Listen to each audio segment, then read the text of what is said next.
panas gila. Kau ada payung? Ada? Kau tak dengar ke Kak Gura selalu cakap? Sediakan hujan sebelum payung untuk M6. Cik kau. Sediakan payung sebelum hujan. Oh, iya ke? Tapi apa kena-mena dengan M6? Apa kena dengan M6?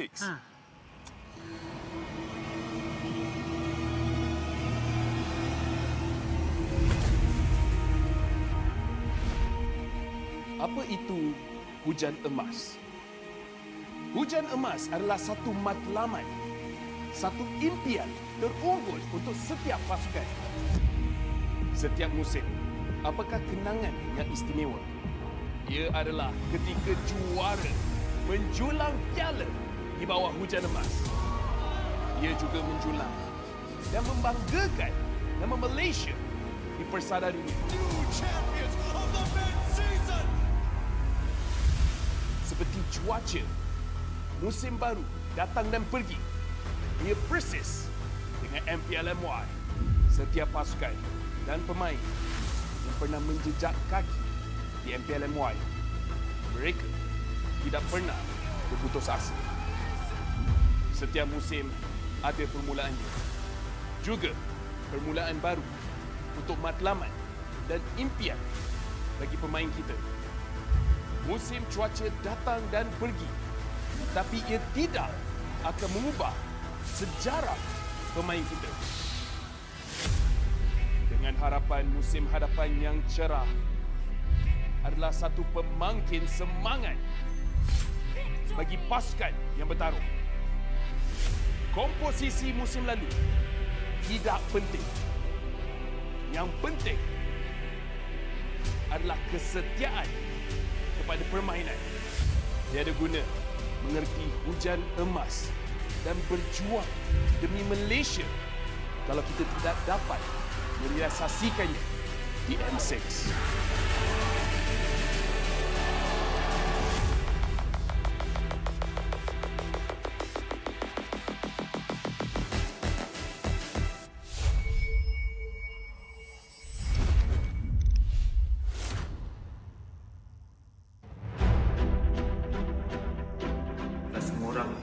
Boleh menyarung jersey kebangsaan. Jadi once you pakai menyarung jersey kebangsaan, you rasa sangat-sangat berbangga, you dipilih atau diberi tanggungjawab untuk mewakili negara. Perasaan bangga tu you tak terangkan dekat semua orang. Cuma feeling you pakai saja, once you pakai saja jersey tu, you akan rasa macam you want to give something to Malaysia. I think if you guys have any issues, so make sure lean on to each other. Talk to each other as much as you can.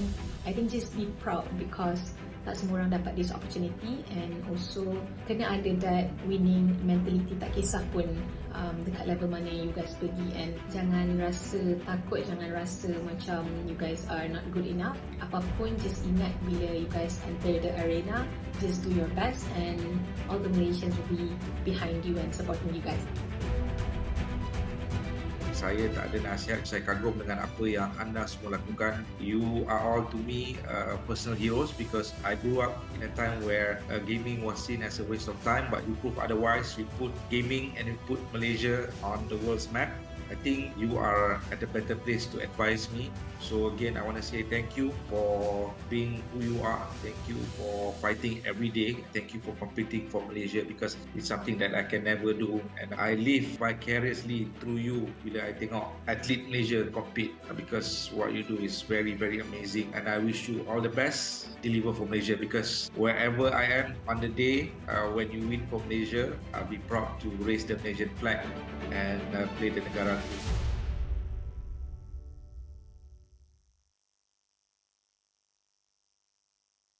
Hey guys, this is Rose dan sekarang saya bersama dengan Team Hub untuk main game Siapa Dalam Team. So sekarang ni I ada a series of questions and I'll ask you guys, and I want you guys to point at the person who's most likely to. Okay. Number 1, funniest. Miko. Why Miko? He makes a lot of jokes. Always not serious. Oh, it's not serious. Okay, who gets nervous easily? Miko. Why Miko? Yeah, he's sweating now. Who sleeps the latest? Miko. Miko. Miko. Last night 4 AM. Oh, okay. Who sleeps the longest? Miko. How many hours does Jesus sleep? So long, 10 to 11. Who eats a lot? Can see the stomach. All Maggi goreng, nasi goreng ayam, all inside. Who is always late? Gigi. Midnight. No, he's always late. Who gets angry the most? Oh, Panda gets angry the most? Yeah, but it's okay because he is eagerness to win. Who daydreams the most? Coach daydreams the most. Everybody agree? Yeah. Okay, then thank you very much to Team Hak.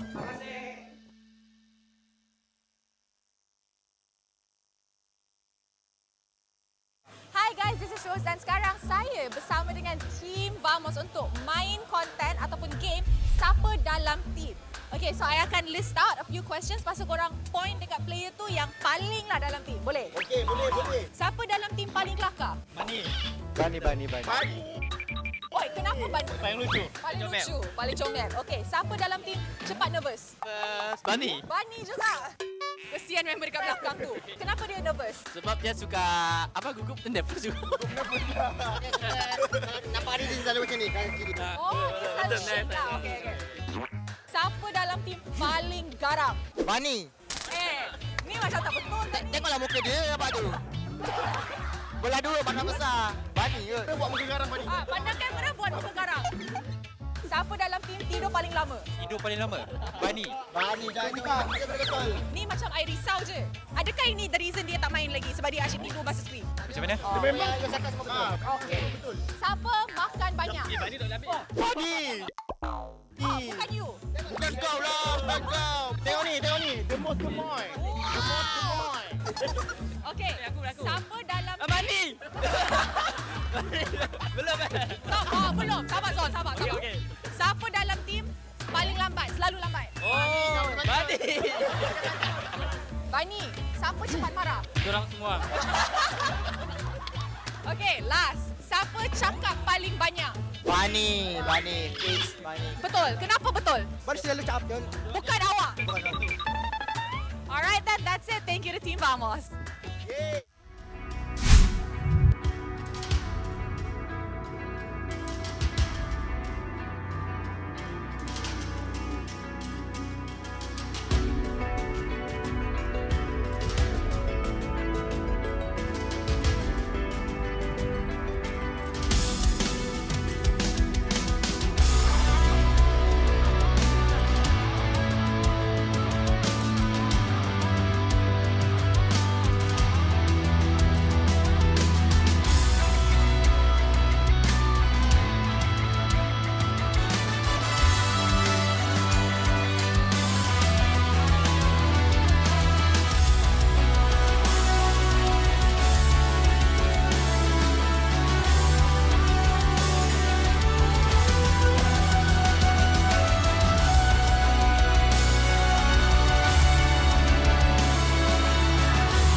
I'm a rock star. Yeah, Rock star? Ay. I'm a rock star, baby. I'm a rock star. I'm a rock star. I'm a rock star. I'm a rock star. Panggil aku rock star. Ini kejohanan kita semua orang rock star. Kita rock star, kita buat saja gaya kita. Makin panas apinya sudah membara. Macam mana pun kau menempuh segala. Demi negara kau buat semua bangga. Step into my world, you know I'm always in my zone. You know I got my team, no I'm never alone. Bring out my best, buat yang terbaik. Jadi juara perlahan kita naik. Aku nak push, naik jadi lebih bagus. Jadi hero, ku ada skill. Berapa banyak musuh aku dah kill. Ramai cuba mencapai, cause they envy me. Tiap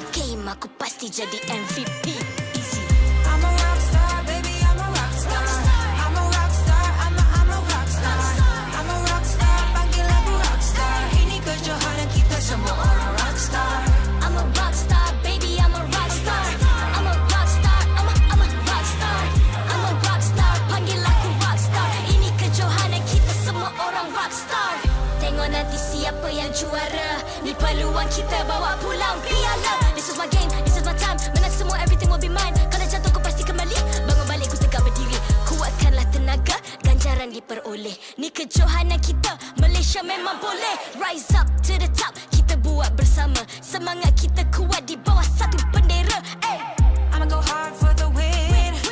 On the battlefield till the end. I'm trying to beat the greatest anyone has ever seen. Stand by, I'm coming in for the win. I'm a rock star, baby, I'm a rock star. I'm a rock star, I'm a rock star. I'm a rock star, panggil aku rock star. Ini kejohanan kita semua orang rock star.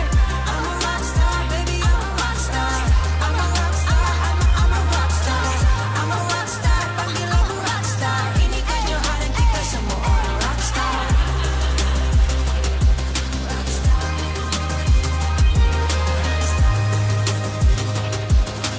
Ini kejohanan kita semua orang rock star. I'm a rock star, baby, I'm a rock star. I'm a rock star, I'm a rock star. I'm a rock star, panggil aku rock star. Ini kejohanan kita semua orang rock star.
MPL MY Season 14 is powered by Moonton, KPRG, and MSNJ.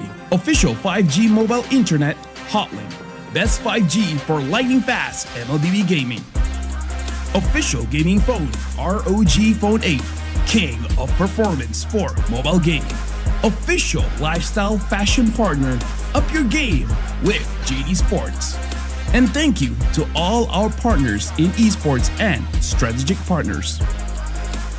Selamat datang ke MPL Malaysia musim ke-14 bersiaran langsung dari Stadium MBSJ Serdang Jaya. Nama saya Rose, host anda sepanjang musim ini. Dan hari ini merupakan seru Saturday minggu ke-5. Maksud tu, semua perlawanan yang akan jadi hari ini, semua perlawanan yang sengit dan seru. Tapi ini dah minggu ke-5, maksud tu kita ada tinggal satu lagi minggu untuk regular season. Tapi as of now, Selangor Red Giants sahaja yang dapat secure playoff slot. Maksud tu kita tengah cari 5 lagi pasukan untuk complete playoff roster kita. And of course, the upper bracket slot. So, agak-agaknya siapa yang akan masuk playoffs, siapa yang akan turun MAL, siapa yang akan hilang slot dan siapa yang akan stay in MPL tapi tak dapat masuk ke playoffs. Sebelum tu dan sebelum perlawanan hari ini, apa kata kita tengok jadual untuk hari ini so we all know what's gonna be happening. Untuk match pertama, kita akan saksikan Team Hawk menentang JP Niners. Dua-dua pasukan tengah mencari kemenangan untuk dapatkan slot untuk ke playoffs. Match kedua, yang ni menarik. Team Vamos menentang Homebois. And of course, match ketiga, RED Esports menentang RSG MY. Now, untuk match pertama, Team Hawk wajib menang 2-0 untuk letak mereka di tempat ke-8 di leaderboard untuk musim ini. And dorang ada baki 2 lagi perlawanan untuk secure playoffs. JP Niners pula kena menang 2-0 untuk naik ke tempat 3. Kalau dorang menang 2-1, dorang akan naik ke tangga 5 sahaja. And maksud tu, belum secure playoff slot mereka. Untuk match kedua, kita akan tengok the reunion of the Homebois foes. Kita akan tengok macam mana. Adakah the new era of Homebois will beat Vamos ataupun Vamos akan dapat kemenangan yang dorang tengah cari. And untuk Red versus RSG, Red sekarang tengah duduk di nombor 2 carta liga. Tapi RSG di zone bahaya. Kalau dorang kalah ni, high chances that dorang dah takkan lepas ke playoffs. Alright guys, and of course, for your information, undian untuk Mobies Award is open hingga 3 November dan banyak kategori yang MLBB tercalon, like Live Event of the Year, Mobile Competitive Game of the Year, Mobile Game of the Year, and Mobile Strategy of the Year. Dan jangan lupa juga untuk undi Munton untuk kategori Mobile Developer of the Year. And of course, kita punya Malaysian pride, our best jungler, Sekais juga tercalon dalam kategori Mobile Player of the Year. Dan last kali, jangan lupa untuk undi Falcons AP brand untuk kategori Mobile Team of the Year. Mesti korang tengah tanya kan, macam mana nak undi, macam mana nak vote? Senang je, korang pergi ke website mobileawards.com, cari butang vote now dan korang dah boleh undi sampai 3 November sahaja dan korang boleh undi setiap hari, okay? Jangan lupa undi Sekais dan juga Mobile Legends.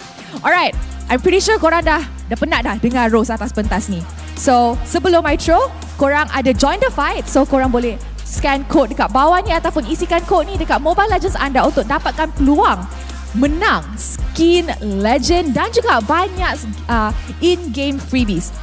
So, tanpa membuang masa, mari let's go to the casters to start the first match of Sir Saturday Minggu Kelima. Casters, take it away.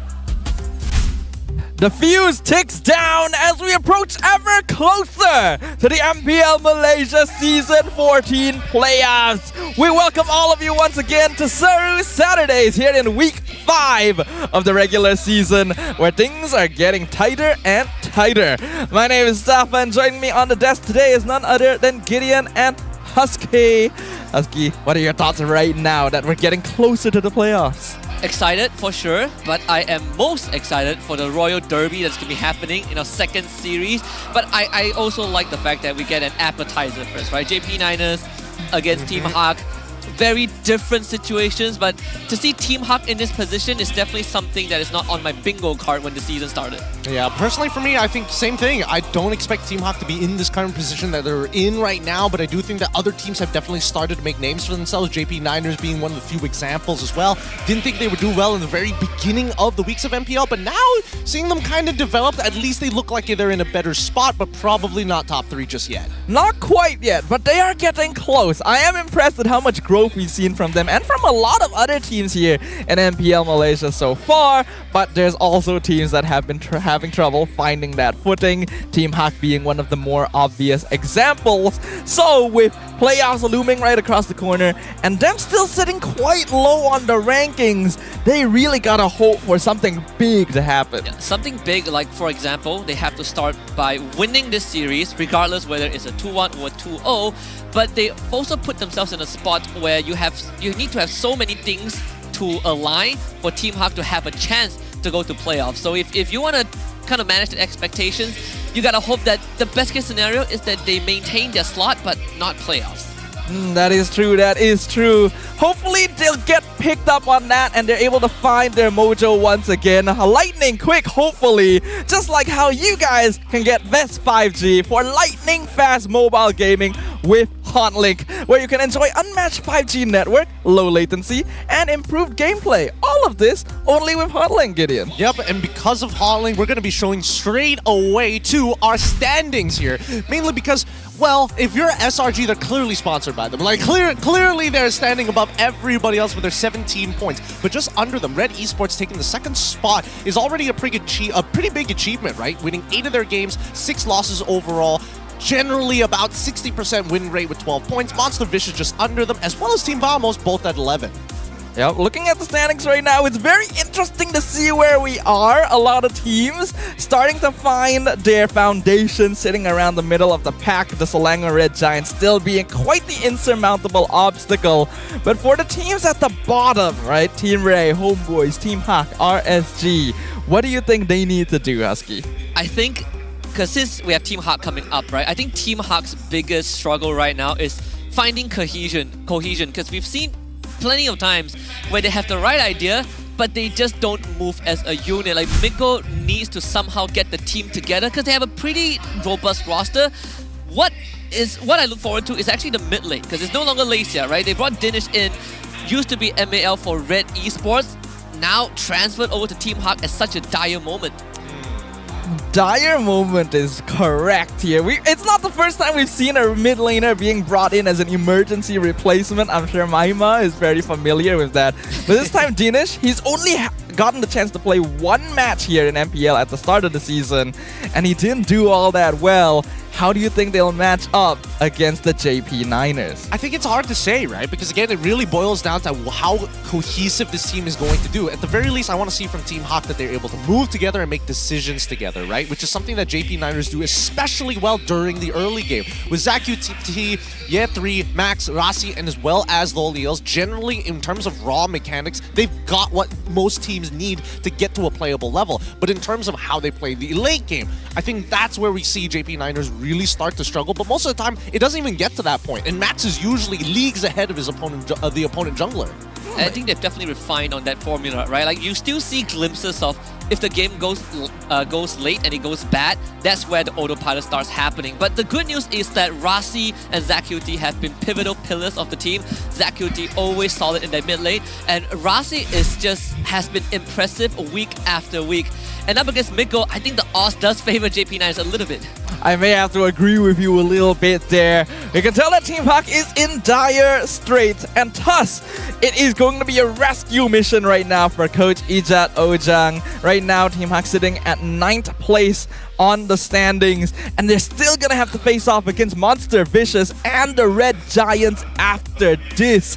As a coach, what do you think he can do? I mean, the most that you can do is prepare for the JP Niner match and as well as the MV match this week. I think it's a very short period of time for Coach Ijat Ojang to really take advantage of what this team has to offer. And I do wish that they came a lot earlier, because right now Team Hawk are in no position to complain. Yeah, I mean, they are the only team that didn't have a coach at the start of the season, right? So they already started at the back foot. But right now, I think I agree with Gideon.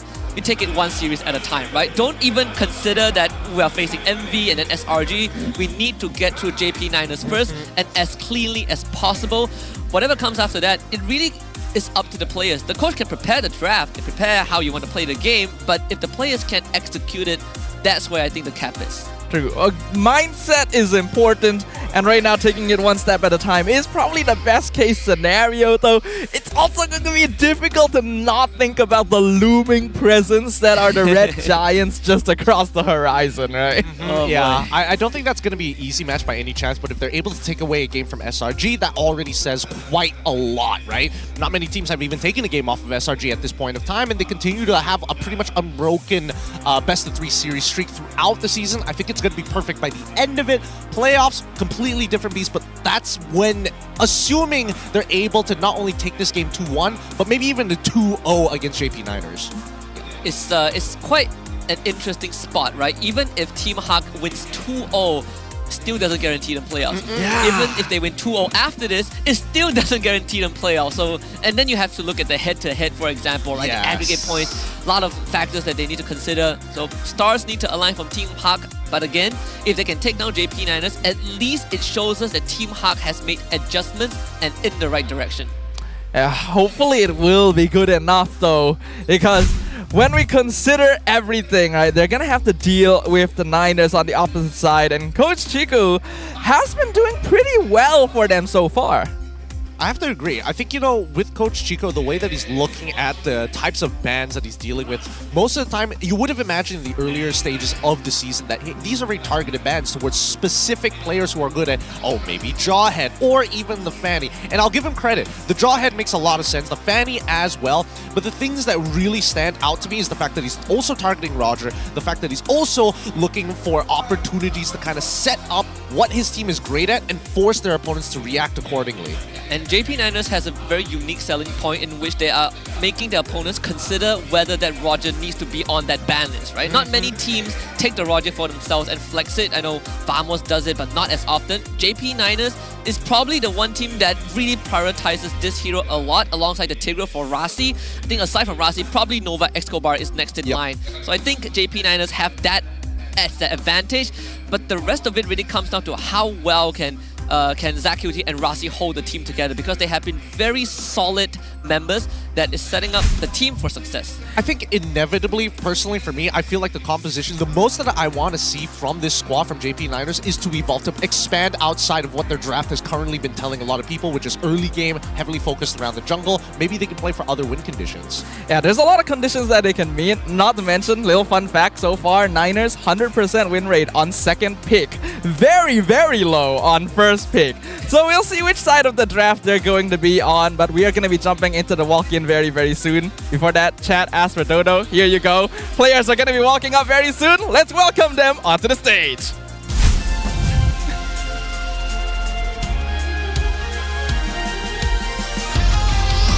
Team Hawk. They've tasted both the glory of lifting the MPL trophy and the sting of relegation. A team forged by both triumph and hardship, now determined more than ever to fight back. This time the stakes are higher and the roar is louder. Ibabe, rise and roar for Team Hawk!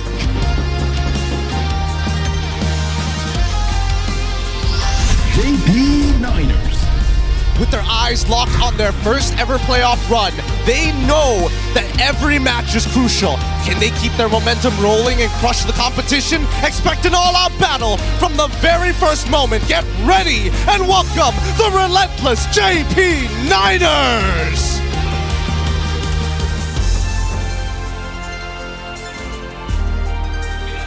Now introducing the coach and analyst of the two teams and the head of League Ops, Franklin, that will ensure fair play and professional integrity in the matches.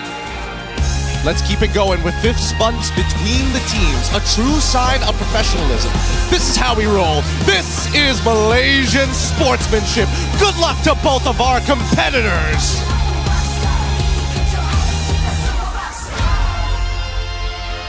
Luck going to be an important factor here as we are deep in the regular season with only a few opportunities left to get points to make it into the playoffs. Right before we kick things off, Husky, just general expectations. General expectations? During the walk-in, I think one important point that has brought up really kind of changed how I look at JP Niners, especially for a player like Max. This is not his first season, but he has always felt so close to the playoffs, right? This is the closest he has ever been, and a big part of it is from Ancha. And speaking of Ancha, we did reach out to him to ask a little bit of a question. Basically, does he have anything to say to Team Hawk? And Antagonist says, we're different this season. Not the same team from last season. We're gaining momentum now, so you better get ready. If not, we wouldn't even need training to beat you. Must have been an easy week for the Niners here. It's the easiest week they've had the entire season so far. We'll see whether or not that's true, right? Because pre-preparation is going to be the crux of both of these teams. A lot of which is, well, I would say the importance is much more for Team Hawk than it is for the Niners. Especially for Niners, you look at the current season roster, only two of them have been constant, like Yetri and Max. They've been around for as long as people remember, and they have also been on the receiving end of a lot of criticism of not being able to make a deep run, not being able to make playoffs, even though they have pulled off amazing feats like taking out Todak last season. But if this tells us anything about JP Niners regarding their playoff chances, they gotta start with a win. And if they do make it to top 6, it would definitely change how people view the team as a whole. Personally, last season, I do feel like at the end of the regular season, JP Niners were in a state where it felt like they deserved to go to the playoffs. But because they started so slowly, they didn't have enough points to do so. It's good to see that they are in fighting form now, but they're not completely safe yet. So hopefully they did actually do a little bit of trading. Well, I don't know. I feel like last season, it could have gone. It was anybody's game, right? I think compositions and even teams were a lot more volatile then. I think there's some form of stability amongst the squads when it comes down down to scrims and even down to the gold laners, right? Panda versus Loliels, this is not the first time they met against each other, but the stats seem very heavily in the favor of Loliels, right? In the overall picks, we're seeing most of the time, yes, Loliels in the earlier season were, I don't want to say the best at COD, but definitely broke his streak of losing it. And that gives us a hope that maybe Loliels is in a position where he's about to overtake Panda in terms of raw skill. Interesting. I've actually personally always felt like Loliel has been better than Panda in terms of raw skill. Like in terms of micro mechanics, I feel like he's more clean consistently. It's just that both of them have the habits of maybe overheating once they actually have their items, right? Well, I feel like Panda has more reason to overheat in comparison to Panda in those types of cases, but I think it's time, right? Let's see what these weapons are going to be as we head on into the Land of Dawn. Good luck as we head straight into the drafting phase. So you did say that JP Niners have a 100% win rate on red side. They're gonna get red side once more. Oh. So let's see if this continues for them, because this is gonna be a good start. I think the onus is going to be on Team Hawk. We talk about conditions that JP Niners offers, right? Unique heroes that a lot of teams have been considering. Team Hawk so far has not put them on the ban list. Yep. That roster that we discussed earlier, actually a very interesting point of contention, right? Because when you consider that Niners are the only team that you would regularly try to contest Roger against, even when you have someone like Innocent who made a name for himself playing Roger last season, is there a particular reason that we have to fear it on Max specifically? Well, I think he's just a very efficient jungler, right? The way that he power farms, the way that he avoids fights, to wait for specific power spikes before he initiates it, he has very clear timings with the rest of his team and he communicates it well. I think that's why he is such a prominent force on this Roger, not to mention his mechanics, but we see the first pick from Ijato Jang from Team Hawk is going to be Gatot. I thought it was going to lean more into Jesus Cho, but I think Gatot works the same. Yeah, we've seen, well, 2 Cho picks yesterday. Didn't really work well, and Gatot has been rising in popularity. It's also worth mentioning that this is the second season in a row that halfway through the season, Laysa is now on the analyst side, right? I mean, last season, different circumstances, but again, my concern goes back to how is Dinesh gonna take on the role in the mid lane. And wow, we see the Khalid and the Ling, who has been missing for quite some time. Khalid being a hero that's really gained a lot of momentum in the second half of the regular season after people realized, hey, we are seeing a lot more tanky style of EXP laner. Khalid's very aggressive, can take that early game and even invade, which should provide Ling with a little bit more early game defense. Yeah, and now we see Alpha as well as Vexana. Oh, I was thinking instead of Vexana, maybe they wanted to go for Valentina. There's 2 very relevant ults from the side of JP that they could steal and maybe will coax their composition to turn a different direction. But now that they have Spear of Alpha, they have a guaranteed way of engaging in for early to mid game. Vexana just has to be really careful to not get hit by the Raging Sandstorm. This is a very early Alpha pick though. I would assume that Team Hawk would, if they were considering Alpha, they would save it for the next phase, but that just allows ZQT to just instantly pick the Yves, right? Like, you get good crowd control, decent pew, and that was also a pick that allowed JP Niners to win their series last week. The teamfight setup that they have with this draft is already overwhelming. Well, that's why I was thinking maybe instead of Vexana that you sacrifice a little bit of mid lane pressure just to have a concussive blast roam support to help you out and deter the RWM, because I feel like at this point JP, it's clear that they're setting up a box of influence, right? They circle an area on the map, we're going to fight here, we need to keep it in here if we want to win. Yeah, and I think it's very smart from JP as well, because they are quite good at fighting in a 5v5 setting, whereas Team Hawk have a tendency to get scattered quite easily. So something like the real world manipulation along with the Khalid would allow them to dictate the way that the battlefield goes. I also really like how Eve has kind of carved out a niche for herself, only picked up 3 times, not a meta pick by all means, but still 100% win rate. Yeah, ZQT was one of the contributors. And also, yeah, it's really unfortunate. Like, the ticket went on sale at 12 so PM. soon? Yep. It sold out within 6 minutes. Yep. 6 minutes. M6, 6 minutes? I mean, come on. It's coincidence? Yeah, I mean, even LaFell couldn't cook instant noodles in 6 minutes. Yeah. He said that, by the way, yesterday. Oh boy, it's rough. It's really, really rough for those who are looking for those grand final slots. But hey, there's still plenty of other days. Even the Swiss rounds are going to take quite some time. So there's plenty of dates for you guys to still come by. We do see the follow-up of Cho coming in from JP Niners, and also the Tigreal from the side of Team Hawk. do take away Rasi's pick. I mean, the Gatot is essentially a steal pick, right, by Team Hawk.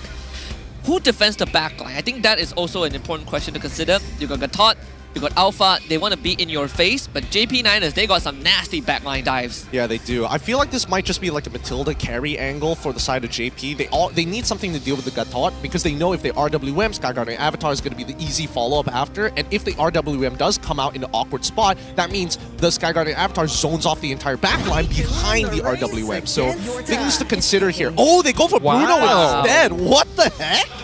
This has been Owl's flavor and almost exclusively Owl's flavor because no other goal lane has been finding success with the Bruno thus far. Does require a very specific style of play that I'm not too sure we've seen from Lolil just yet, but would enable them to fight early on with some damage without needing to rely on Ling. Man, Chico, you are a dirty red side drafter here. This Khalid could be flexed into the roam position if necessary and can be thrown into the EXP. We see the full composition is Claudin as well as Kufra. At least they have the Kufra to try and slow down the early game. MPL ID did show the Khalid roam.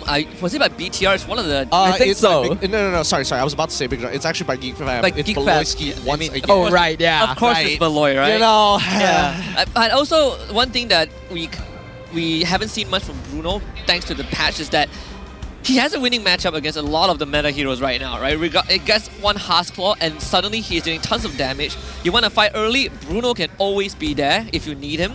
And the fact that JP9 still has a flex is in of itself a big advantage on that red side. So they take the Minotaur, go back to a full team fight comp, but the immense sustain that they have right now.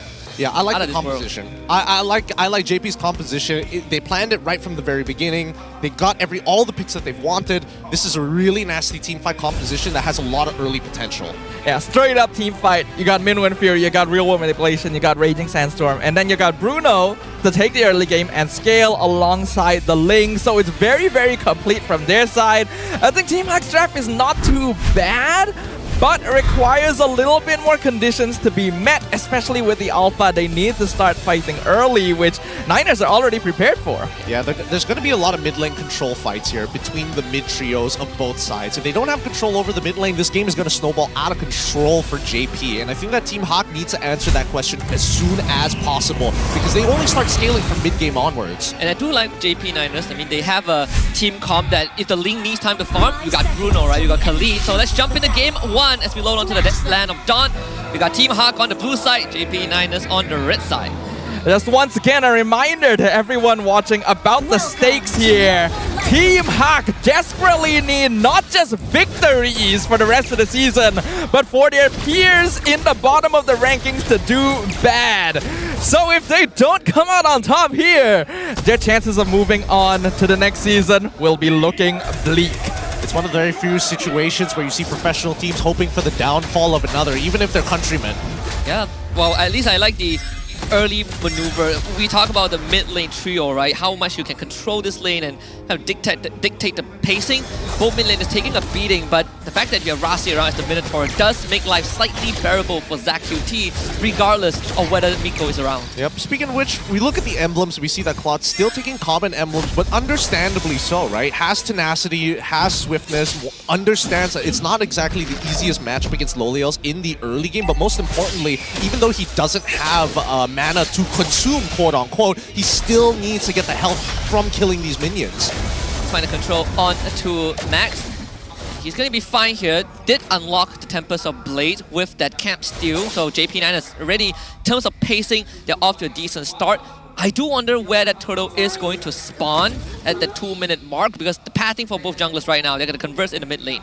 Yeah, I think at this point, Team Hawk, they just want to crush down on Loliels, right? If they do decide, hey, turtle is up, do we do it? No, don't take it. Or this early on in the game isn't worth it. So mid-side gang again. This time they will not be able to save ZachQT. First blood going over the box. Very important pickoff here for Team Hawk. Their mid lane trio actually going to be a lot stronger than Niners in the first couple of minutes, since that is going to be a Minotaur Eve in the mid lane.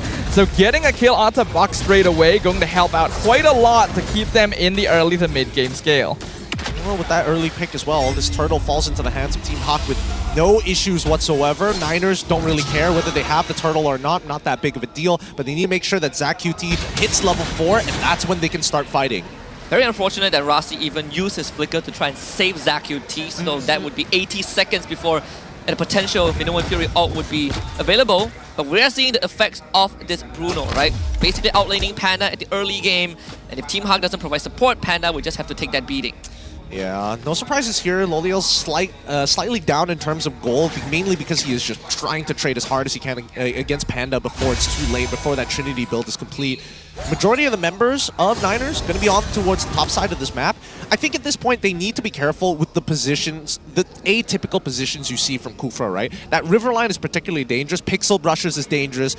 Side bushes in the mid lane are also extremely dangerous. But the most important points are the choke points. The closest to the mid lanes transitioning into the pits of each, right? From red side at the very least, they have to worry about that orange buff brush closest towards the river, and also Tri-Brush where you see Max standing right now. The difficult thing for the Niners in this case, though, is that Minotaur nowadays is really not that good at opening up the map anymore. He's actually one of the squishier early game tanks, so a lot of that pressure is going to go onto Year 3 to actually go into bushes and check where Miko is, which means that a greater EXP lane presence will be required that might potentially put Niners behind in EXP. Speaking of EXP presence, right? They've noticed the positions of where Rossi is. They could potentially invade for purple, but it looks like they might set up a dive.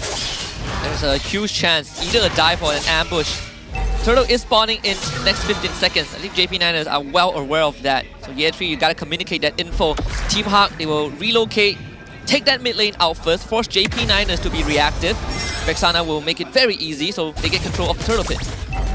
And it looks like they are just going to be willing to maybe give this up over the Team Hawk as well. Niners are willing to play for more late game, but right now, Turtle contested. Miko will find the slam ultimate, follow up from Year 3, counter engaged, but Rossi just disappears. Turtle gets resetted, Tempest Ablaze from Max, he jumps around the swords, takes out Box in the process. So both teams trade 1-for-1, but JP Niners now need to escort Year 3 out. That would be a problem. Unfortunate for Rossi, he didn't react fast enough to the initial engage. Had he just popped that ult, he would have been able to make something happen. Not to mention that he had Flicker to reposition, just in case ZachQT was looking for the most ideal box RWM. But so far, it's been going very, very well for the side of Team Hawk. They've kind of managed to make it through the early game with that first pick onto ZachQT, which allows them to transition a little easier. However, Max getting the kill onto Box in that turtle fight actually goes a long way for the Niners too, because that slows down the turtle take and actually reduces the experience snowball that Team Hawk could be grabbing. And as long as Niners can get into the late game, then Max can come online. Even has the ultimate backup, so if Team Hawk wants to go round 2, they still need to once again consider the fact that Rossi has a Flicker Minoan Fury. Amount of crowd control from Team Hawk is a lot for Rossi to do it at this stage, and Miko's going to do it again, this time flickering onto Rossi. Rossi will be able to get the ultimate off, and that's a knockup on the 3 people on Team Hawk, which allows Max to come to the back, pop the Tempest of Play, dodge the Skyguarded Avatar, and dash out with Rossi backing him up. But Rossi will fall. Vengeance popped by Hesu. He's going to survive and heal out with the passive, but at least ZachQT finds the trade. Team Hawk and JP Niners trade even. Great rotation coming in for Panda. He sacrifices tier 1 to ensure that they win this fight. They trade 2 for 2. It sounds like a bad idea, but since Panda was able to pick up a kill as well as an assist, it still falls into the win conditions of Team Hawk. We have to worry a little bit. Panda on the clock has been known to make a lot happen in the late game stage, but I think Niners are of the mindset right now where if they're able to prolong the game, they also feel that they're going to be able to scale better, because Bruno and Ling will do quite a lot of DPS in the late game as compared to Team Hawk, who are going to be relying a bit on this alpha. Well, right now, this is the strongest Alpha is going to be in this game until second item, right? Yep. Now that he has that War Axe, he can basically sustain forever unless we see JP Niners commit hard. And even bring Loli out in as well. Max will jump in. They drop the Eternal Guard, but Max takes the turtle away. Not a problem right there. It's JP Niners. They will find a disengage. Not for Year 3 though, sacrificing his life to dive the back line. Team Hawk will get a kill, but JP Niners finds objective. All right, Rossi does finish off his Flask in the Oasis. Going to try and keep his backliners alive a little bit longer here. But so far, I'm not seeing a lot of map plays from the side of JP Niners to try and split up the members of Hawk. Rossi most likely will go down, yeah. So that one goes over the Panda again. JP Niners, they will get a bot tier 1 as a consolation prize. Kind of weird to try and jump back in there. Like, he could have definitely jumped to escape. There's a chance that he would have still died anyway, but it would have bought more time. So maybe a bad decision, but still not too bad at all for the Niners since Lolil is getting structures. I mean, they did get tier 1s on both sides of the map. So far, we're not seeing that happening for the side of Team Hawk. This is where we expect JP Niners to really start getting strong. And now that they've unlocked the lanes, the only problem is that mid-tier 1 is denying them the access to easy solutions of rotating through the enemy jungle. You even saw Loliao rotating to bot side to take care of the wave. Team Hawk right now need to do some housekeeping, right? Top wave getting shoved in by Max, bot wave getting taken care of by Loliao. Can't really push mid thanks to ZQT. Macro-wise, I think JP Niners, they definitely have that innate advantage with the draft. Yep, and yeah, finally they're utilizing Max, right? They want to split this map up as much as possible. Team Hawk need to take the initiative. It looks like they found him. They control him, but can they keep it in place long enough? More than enough tools to do that killing spree for Panda. Literally what you were talking about, Gideon. Find these opportunities, pick off the Niners while they're splitting up the map, and Max going down there is a huge catch since he hasn't died yet this game. Yeah, but it did cost Dinesh his flicker. Oh god. This should be fine. Yep, has the ult, has Vengeance. Also opens up space for Panda. Midside Yetri had to use the ult to get out as well. JP Niners now needing to wrestle back control a little bit. Their top tier 1 will fall as Lord spawns bottom side. Okay, so now that they have Max back in healthy shape to try and contest, he doesn't have his purple buff. He will, oh, Yetri should be fine. He needs the housekeeping top side of the map, but it's tough, right? Because you know at this point that Gatot hasn't used it. Oh, wait, hold on! Another flicker engage from Miko. Hesu gets to the backline with the Vengeance. ZQT trying to create the kill box, but Panda is on a mega kill streak. Yetri returns by taking out Hesu. So JP Niners not really out of the fight just yet. It's an even 4v4. If Miko can find an engage, this will be huge. This time again, finding ZQT and Yetri. They both flicker away. Max gets the Lord. Yetri re-engages to throw his life to get Panda as Loliao against Panda. Loliao wins out with the newly purchased Winds of Nature. JP Niners finds the itch. Alright. We're seeing some better stuff from Team Hawk here. Miko being able to land quite a lot of good engagements, though perhaps that's due to Niners also not really having the tools to scout him out. Whoa, Loliao. Are you mad? Loliao's gonna man fight this and die! Bad habits. Rearing their ugly head again. But they're just not going to take the mid-tier 1. That was the whole purpose of this in the first place. So I think he definitely lost direction there. Probably still feeling himself after taking out Panda, as well as making sure that he's just crushing everybody on the side of Team Hawk. He's going to be the strongest at this point in time, but we do see the Trinity build, as well as the potential Winds of Nature in the process for Panda. He's already 5-0-3, and I think that Panda knows for a fact that these team fights are a lot easier to manage now, as long as they take out Rossi. And I think right now, Rossi is the weakest link. Because of his Flask of Oasis first purchase, he's not as tanky, but he does have a lot of sustainability. Doesn't help a lot when you're getting blasted down by a heavily fed Claude on top of the raw CC from Miko and Dinesh. In fact, generally looking at the items, JP Niners are not equipped to actually deal with Panda's damage yet. There is just not enough physical defense to survive against him. And when you're up against a level 12, 503 Claude, that is going to be a problem. I'll say the silver lining is net worth wise, both gold laners are equal, right? So Loliao going down, it stings a little bit, but they're not too far behind. I do wonder, I think Rossi is prepping himself for Winter Crown. That could be the big difference maker to prevent any sort of one-shot from Team Hawk.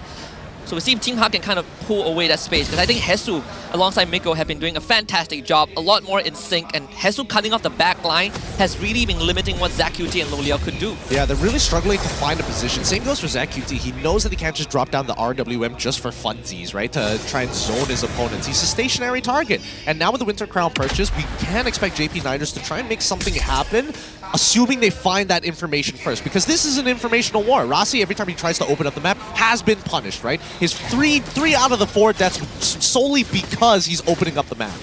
Yeah, that is the issue with the Niners draft. Really good at team fighting, but because of the way that it's drafted, not that good at opening the map and requiring a little bit of split push play, which isn't the most synergistic with their good win condition. But we can see up here in the top lane. We'll get the tier 2, thankfully. No engage angle onto year 3, and Miko was eyeing him the entire time. Winds of Nature just got purchased by Panda. Big item for Team Hawk, especially in those team fights. The only reason that Panda wasn't able to stay long was because Loliao was just landing crits after crits. But with the 1, it would make that difference. Loliao himself also getting that Malefic Roar. That's going to be very useful here, especially to try and chunk out Hesu, Box, and even Miko, all of which is eventually going to have to buy some armor at some point of time.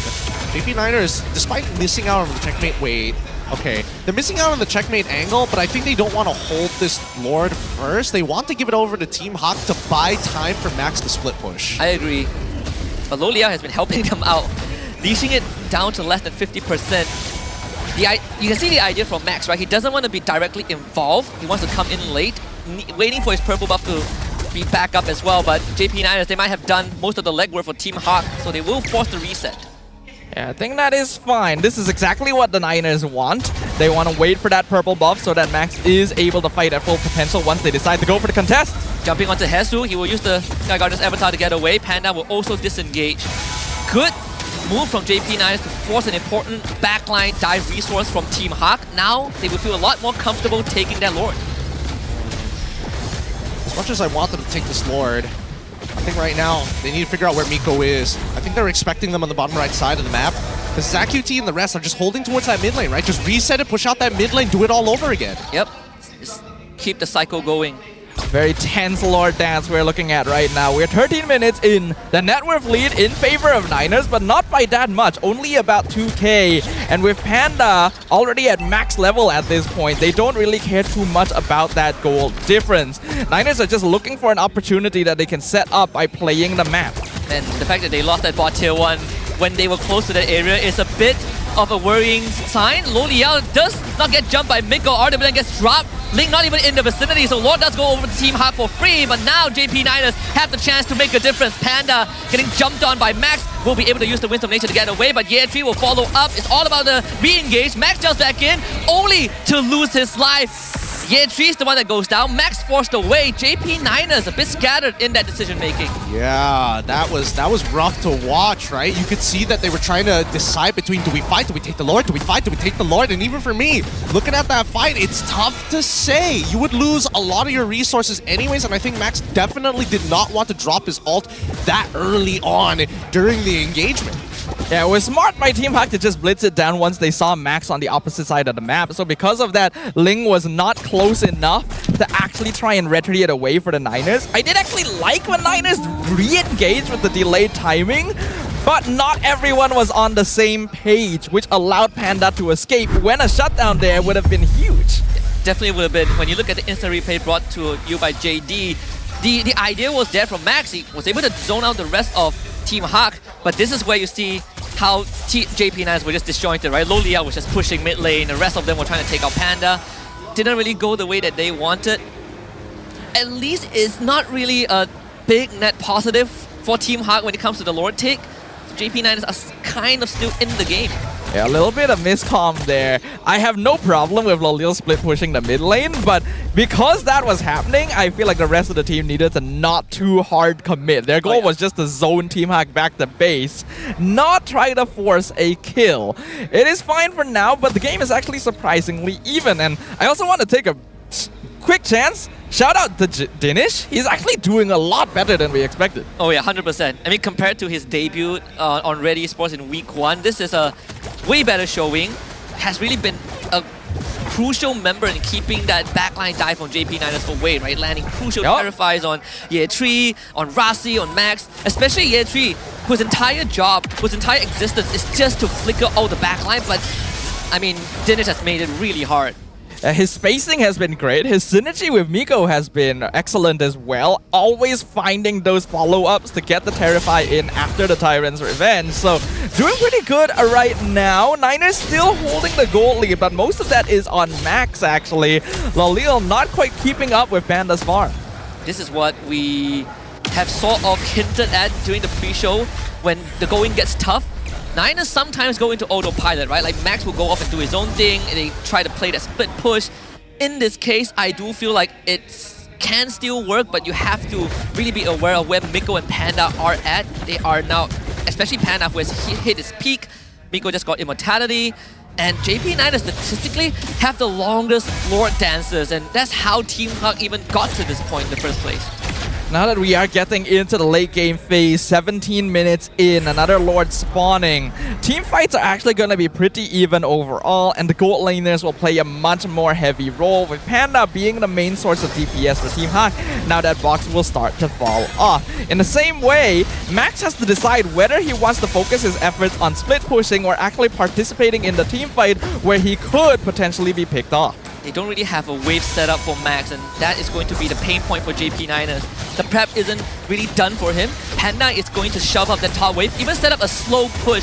So Team Hawk now has the macro in their favor. Max has to get here in time, and he does have a bit of room to work with. Panda goes in with the Blazing Duet with Miko, but Max steals the Lord, and that could just be the turning point for JP9ers. Loliao gets away, Jesus zones him out. Winter Crown being used by ZachQT. He survives as Rossi heals him out with the motivational roll at the very end. JP9ers makes the important plays, takes out Panda and Box and the Lord. That's the turnaround the Niners have been looking for. Team Hawk committed maybe too many resources to catching out Loliao. And with the Purify and Wind of Nature still available, that actually put Panda out of position. And without him, Team Hawk, they can't defend. This is JP9's best chance to really do some big structural damage. They will not be able to end the game. So Team Hawk still has a fighting chance for sure. But we're seeing JP9 starting to pull it together a little bit. Just feels like a positioning war. Hesu trying to zone him off here, but Ye3, he's just so tanky. He really is. With the lore on their side, it could get more than just one inhibitor. Max also just got his immortality, so at the end of the day, JP9ers is starting to really extend their lead. But do they want to stay around? It seems like that is going to be the case. Panda being caught up by the RWM. Ye3 goes down. That is the immortality. Big minimum fury, but the damage from Team Hawk is just overwhelming. They are just flooding JP9ers with so much numbers that it might not be possible for JP to end the game. Rossi will try his very best, but Team Hawk holds the front and defend their base to live another day. Ooh, some mistakes being made there. Niners definitely overstayed their welcome. They have a lot of damage, but they're fighting inside the Team Hawk base where they can just keep walking back home, refreshing and rejoining the fight. And Niners just got caught out of it. They were stacking up and got caught inside the avatar of the Guardian, and that caused a lot of AoE damage. It also helped that Miko was able to land a pretty good ult as well, right? Slowing down ZachQT's RWM's DPS, catching Max against the wall too before he got the Tempest of Blades. I think right now it's just a positional war between JP and Team Hawk. That allows Team Hawk to at least tend to get one inhibitor, but ZachQT will zone him out. See Max coming in from the back line. Maybe there will be an opportunity, but Miko sees him. So very good Team Hawk. Really? Gotta give it to him. Gotta give it to him. Yeah, right? Like, good job. You scouted the brush. I'll get you next time. Comes up, just pulls up on him casually. I think as of right now, right, both teams need to make sure that the carries aren't standing too close together. Loliao cannot stand next to ZachQT side by side. Same goes for Panda and as well as Dinesh. The moment that they do, you see both teams pull the trigger finger very, very fast, right? And I think Box is in a very unique position because he can displace his opponents, he can engage his opponents, but most importantly, he has the most amount of sustain. So going in and out of these fights are actually very possible if he times it according to the CC from Dinesh or maybe even Hesu.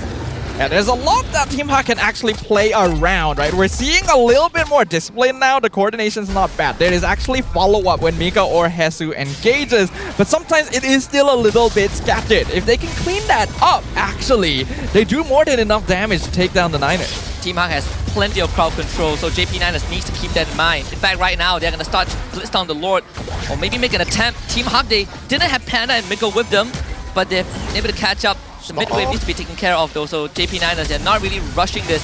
Mid wave has just spawned, so Panda doesn't need to worry about that mid wave that much.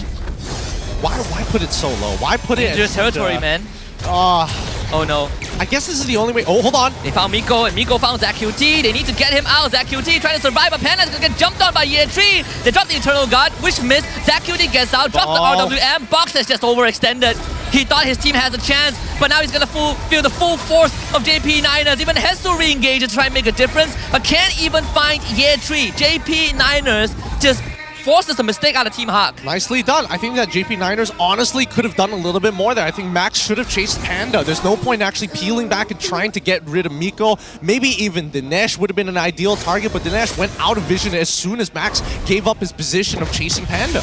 Yeah, I absolutely think that should have been one fight for the Niners. They already baited out all of Miko's tools, and then Yetri almost took down Panda by himself. They could have totally dived them, but we're still a little bit wary about Hesu holding the front line.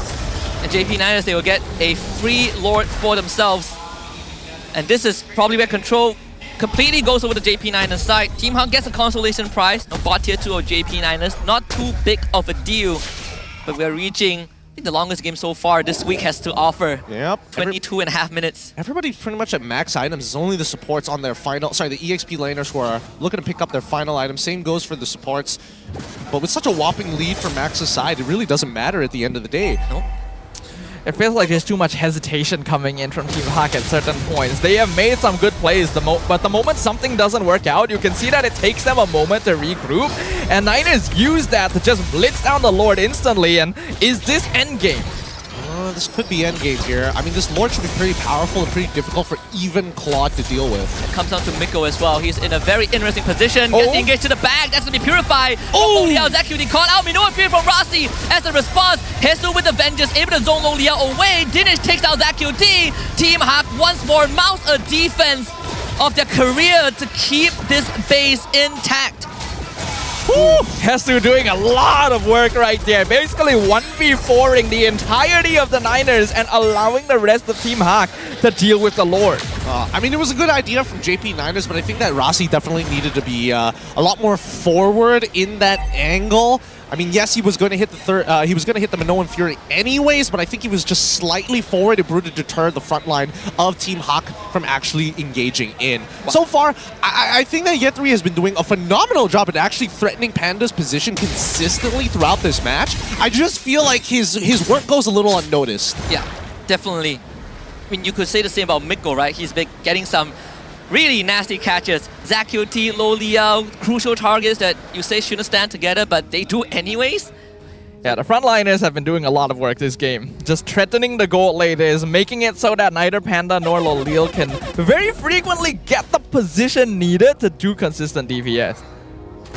So me and LaFell, we had this conversation yesterday, right? Like, team victories have been coming down to the enemy teams making mistakes rather than the winning team making good plays. Are we looking at the same situation right now for these two teams? Yeah, we are looking at the same situation. However, I will say that at least JP Niners know how to force a mistake out of their opponent, utilizing their map advantage. The fact that they have 3 inhibitors still standing, Team Hawk is always going to have to be on the defensive. They always have to worry about a backdoor, and JP Niners really need to utilize this because half the time they're so concerned about wiping out Team Hawk that honestly, simple, basic stuff like minion wave management is sometimes forgotten. That's how they lost their tier 2 for free on the bottom side of the map. This has been a weakness of the Niners for a little bit. Their macro play is actually pretty good, but sometimes will get a bit narrow-minded in terms of getting those kills so that they can open up the map and actually end the game. We have reached a point now where anything can actually happen, even if Team Hawk still have a few structures to deal with.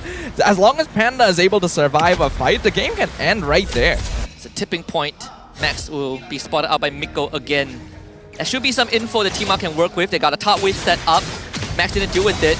An attempt to push Hesu away. But Team Hawk, they might find it engaged. They find Loliao again. He has to use his Purify for the second time. But Hesu follows up to the back with the Avatar to Garden and Box with the sweep as well. Sparrow Alpha. Loliao needs to go. And Dinesh lands the killing blow. JP Niners will get a trade in return. But they also call Rossi. Winter Crown to buy time. Oh, and Max is going to go for the back door. JP Niners just needs to stop the recalls. Don't let them get back to base. But Miko with the conceal will give that extra speed. Isn't enough though. They got to kill him. Push the minion out of the street! He pushed the minion out of the game! Panda does go down, but Max has to retreat! Team Hawk still keeps the game in the court! Woo! Alright, good response from Team Hawk, but it doesn't mean that the crystal is not at 20%. It's still anybody's game, but JP could shove this in.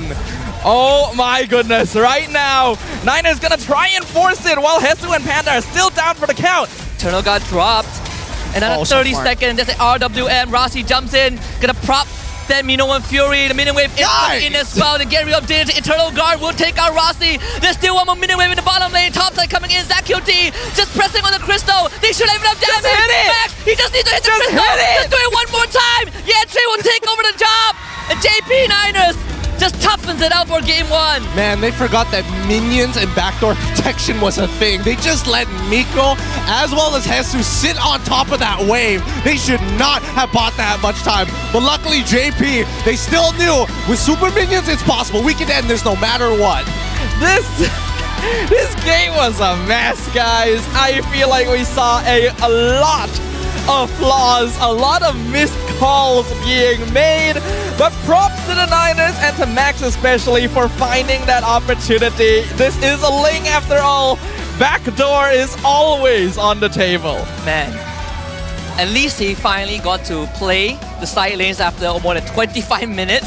It's been something that we've been kind of highlighting, a pain point for JP Niners. They overlooked that side lane. Would have been such a big advantage, but I guess that was the tipping point, even though it didn't feel like it. I mean, my reaction is the same as Lexia's. He was giving that look of like, what the heck is happening? How did we get to this point? Exactly. I think all of us were thinking that. It was. I do feel like, yes, it was a bit unnecessary, and I do think that they kind of tunnel vision very, very hard.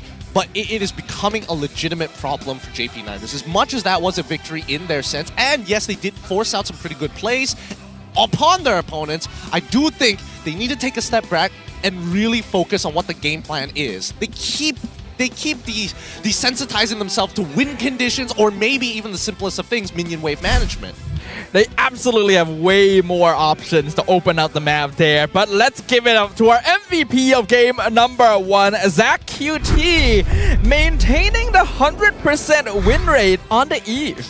I would say that if the jungler for Niners was not the Ling, that game could have gone so different, right? Like, it really was wishing upon a shooting star. But I agree, Zach QT really being able to keep the team together. The RWM was just devastating every time Team Hawk wants to take a fight. His positioning is just superb, right? After you see his very first time of dropping the RWM and how they responded, you could see that Zach QT was the first person to adjust to the new positioning, right? And even canceling the RWM earlier just to ensure that, hey, Hesu is going to be jumping really far out of place. We don't need to kill the backline anymore. We can just chunk the front.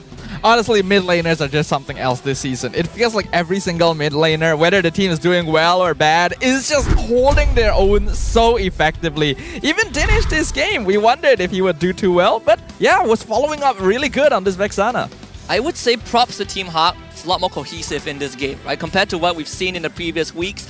This game, Team Hawk showed a lot more composure. They got the right idea of what to achieve, and being able to consistently catch Lo Liao through all of the JP Niners comp, it's something that I think is very impressive. Yeah, I mean... Well, I mean... now that I say it out loud, it doesn't feel as impressive. I know, right? Because the thing about Lo Liao is that he positions himself really far forward. Like, sometimes he's right on top of Rossi when he shouldn't be, right? And even when he got picked off earlier before we saw the back door, you can see he was just slightly late on the slide tackle. Just you can ever see it so here. slightly, yeah. But because Team Hawk had to commit so many resources to jump on him, Max was left free to actually go to the bot lane and get that push. So either way, I think both teams have a lot to work on. Gotta give props, that late game defense from Team Hawk was pretty clean, but didn't quite have the heroes needed to finish it off. Remember when you said that you would take Lo Liao over Panda? Yeah. I have a different opinion after this game. I think Panda was a bit more solid than Lo Liao overall. You look at the way that they take the fights, look at the decision making. I am on Panda's side. I would agree with you until I hear the mic check coming in specifically from JP. I need to know if Lo Liao is like, guys, they want me bad. I can bait it, but, and he tells Max, yo, go for the back door. They want me bad. If he says that, he's absolved. He is innocent. That is that is very much a possibility, but I also feel like if Lo Liao says that, he's also thinking in the back of his mind, I'm gonna kill 2 of them while I'm at it. He'll never admit it, but that's definitely what he's thinking. It's a big gambit. They were like, what if he lost that game, right? Like, what if they lost because of that? I mean, there was definitely a clear possibility that he could, but the death timers were just way too long. And not to mention that luckily Panda died off on the back door, so I think that gave him a lot of reassurance. No, Lo Liao was like Gandalf in that situation. He's like, you shall not pass. Go, guys. I'll sacrifice myself here. He comes back with all the shiny clothes and everything. And hey, guys, I got a bunch of kills. Hey, it was dope. After the battle, everyone goes back to the war room and Lo Liao is already sitting there. It's like, what did I tell you guys? Good game. He's wearing the away jersey for JP Niners already. It's a new look. All right, let's look at the average damage dealt. Now, this is what I'm curious about. How much the wow, nearly double the damage of Loliel's overall. Not too surprised because of the BMI on top of the Blazing Duet. But Dinesh also doing a very good job, almost keeping up with Zach QT. I gotta give shoutouts. Like, his follow-ups with Miko and Hesu were really, really clean. His positioning was good. His damage was good. It makes you wonder, okay, did Dinesh actually just need more time to shine when he was with RED Esports? It could. I mean, there's an argument to that, right? We have seen a couple of MAL player promotion. Dinesh definitely was not the first one. The first one was from JP Niners themselves. But I do think that there is still kind of a gap between the good and the ones that are still developing. In Dinesh's case, he has a team that he can work around, and I think that definitely makes him shine. I'm not taking credit away from him, but I would say that he's been able to really gel well with the movements of Miko and Hesu thus far. Yeah, I think he connects a lot better with Miko specifically. Hesu, sometimes it feels like he has to make a decision on the spot. My only question for Dinesh now is how deep is his hero pool, and can his mechanics line up with how well he's positioning himself so far? Yep, that is a good question. Let's have a look now at the damage that was taken this game as well. Obviously, Niners will be taking more damage overall, but Yatri really being that one-man army here. We already mentioned early on, they don't have the best heroes for opening up map and walking into brushes because Minotaur is actually a little bit squishy. So Yatri was taking that entire job on his shoulders. Yeah, and he was doing a good job. I think by the end of the game, the last time we checked, he had like 30 stacks, and we were like 22 minutes before we get to the end game timer. So I think he had roughly around 35 to maybe 36 stacks total with the full tank build. He hurt so bad against Panda. And that's why at one point he was almost solo killing Panda, right? in the back line. I would say that a lot of these engages were started by Team Hawk, right? The JP Niners don't really feel that they could just walk up freely. Too much crowd control on Team Hawk. But by process of elimination, I think they are relaying the information pretty well to the rest of the team. Yeah, I agree. There have been improvements here definitely from the side of Team Hawk, because when we saw them playing last week, they were really scattered. It didn't seem like it was a team at all. And now we're actually seeing a bit more coordination. But from both sides, there's a lot of inconsistency in this game. There's some times where they're overcompensating, and then other times where it feels like they're just not paying attention. Well, I mean, I think they're trying to figure out what the best course of action is, right? When we look, especially to our Hall of Famers here, the rich guy going over the Panda carry, the carry to Zach QT, Sandbag for Ye3, and the best wingman for Miko. I think specifically for Team Hawk, they had a game plan coming into this game because, again, not everybody is going to figure out straight away that Rossi is going to be the main reason why a lot of these team fights are going to be so very difficult against JP. You would imagine it's just the RWM. So you can see that Team Hawk, early game, looking to target Rossi, hits the mid lane, ensures the mid lane push, and then afterwards, as they transition into mid, that's when they should have invaded and looked for purple buff and steal it away from Max. And I think if they could get to that second phase, this game would have looked very different. I agree. I think Max has been given way too much room to work with, right? Considering the situation that Team Hawk put JP Niners in, Max essentially got close to a free game this entire match without having to worry about if I can survive in the fight, if I can get objectives. Only thing is that the side lane management leaves a lot to be desired. But aside from that, I agree. I think they could have punished Max a lot more. Team Hawk was just a bit too afraid to walk into the jungle of Niners at one point, and it's understandable because they are dealing with real-world manipulation and Minwen Fury. You don't want to just walk into that for free, but they had a pretty good snowball going for them into the mid-game, especially when Panda was 5-0. There was definitely room for more aggressive play, and maybe even let Panda go for some split push on his own, since we're already seeing he can actually duel Max. Yeah. I also think that they probably could have attacked the Ye3 a couple of times. I think that Hesu did very, very well, like surprisingly well in his lane. Yes, he was, losing out a little bit of life, but he's sacrificing a little bit of life to stay at equal level and at equal power to Year 3 throughout the entirety of the game. Yeah, even taking, in contrary to what we normally see from Gatot with the Thunderbelt, he went straight for this full tank build, takes vengeance, and Team Hawk at one point realizes that they just have a lot more crowd control that a simple Purify can deal with, right? And that's how they were able to eliminate Lo Liao, and that's how Rasi was forced to go for early Winter Crown. I think Team Hawk, they had a win condition, they just gotta play to it a bit more. I just think that Hesu made the smartest decision by by going straight into the Blade Armor, right? Because again, I would have imagined that most players, especially when you're playing EXP, that Thunderbelt was the go-to item, right? That was going to help him scale. That was basically what's going to give him that one-shot capability when it gets low. It has the full passive bar, but if he knows that the only person who's really threatening him specifically is going to be Lo Liao's, I think it all lines up perfectly. It all starts to make sense. Even the Twilight Armor. The Vengeance with Blade Armor counters both Bruno and Ling too. So Hesu was doing a lot of work that game, and I want to see more of that. Just like I'm sure all of you guys want to see M6. The tickets are already on sale. Some of them have already sold out. So you guys don't want to miss this chance. Go check out the website at ticket2u.com.my because there's going to be tickets. You get to watch M6 live. You'll get even various gifts, merchandises, discounts, diamonds with your purchase. So get right on that. I mean, I work here and I don't even get to buy a ticket. Like you guys are crazy. We lost because you guys sold out 6 minutes into the opening. That's the second turtle. And that's the third turtle. Yeah, that is actually, yeah. You guys bought all the tickets before the Lord spawned. It's frustrating. It's frustrating. And only because I've been receiving a lot of texts of people like, oh, I can't wait to see you during M6. And I'm like, how'd you get the tickets? You're not even in. How? How quickly did you have to sit there queuing up for this? To people who were like, before the prices were even announced, people were like, oh my goodness, the price is so high. You bought it out in 6 minutes. Who's the hypocrite now? Who was complaining, huh? I'm sorry. No, the prices. I already bought them within 6 minutes. I will say, though, that my only issue with the tickets right now is that I don't know the schedule for the Swiss round or even what the playoffs is going to look like. So people are going in this blind. They're just buying it for the sake of the pure love of the game. Well, we've got something right here. Selamat datang ke MPL Offstage yang dibawa khas oleh Hotlink.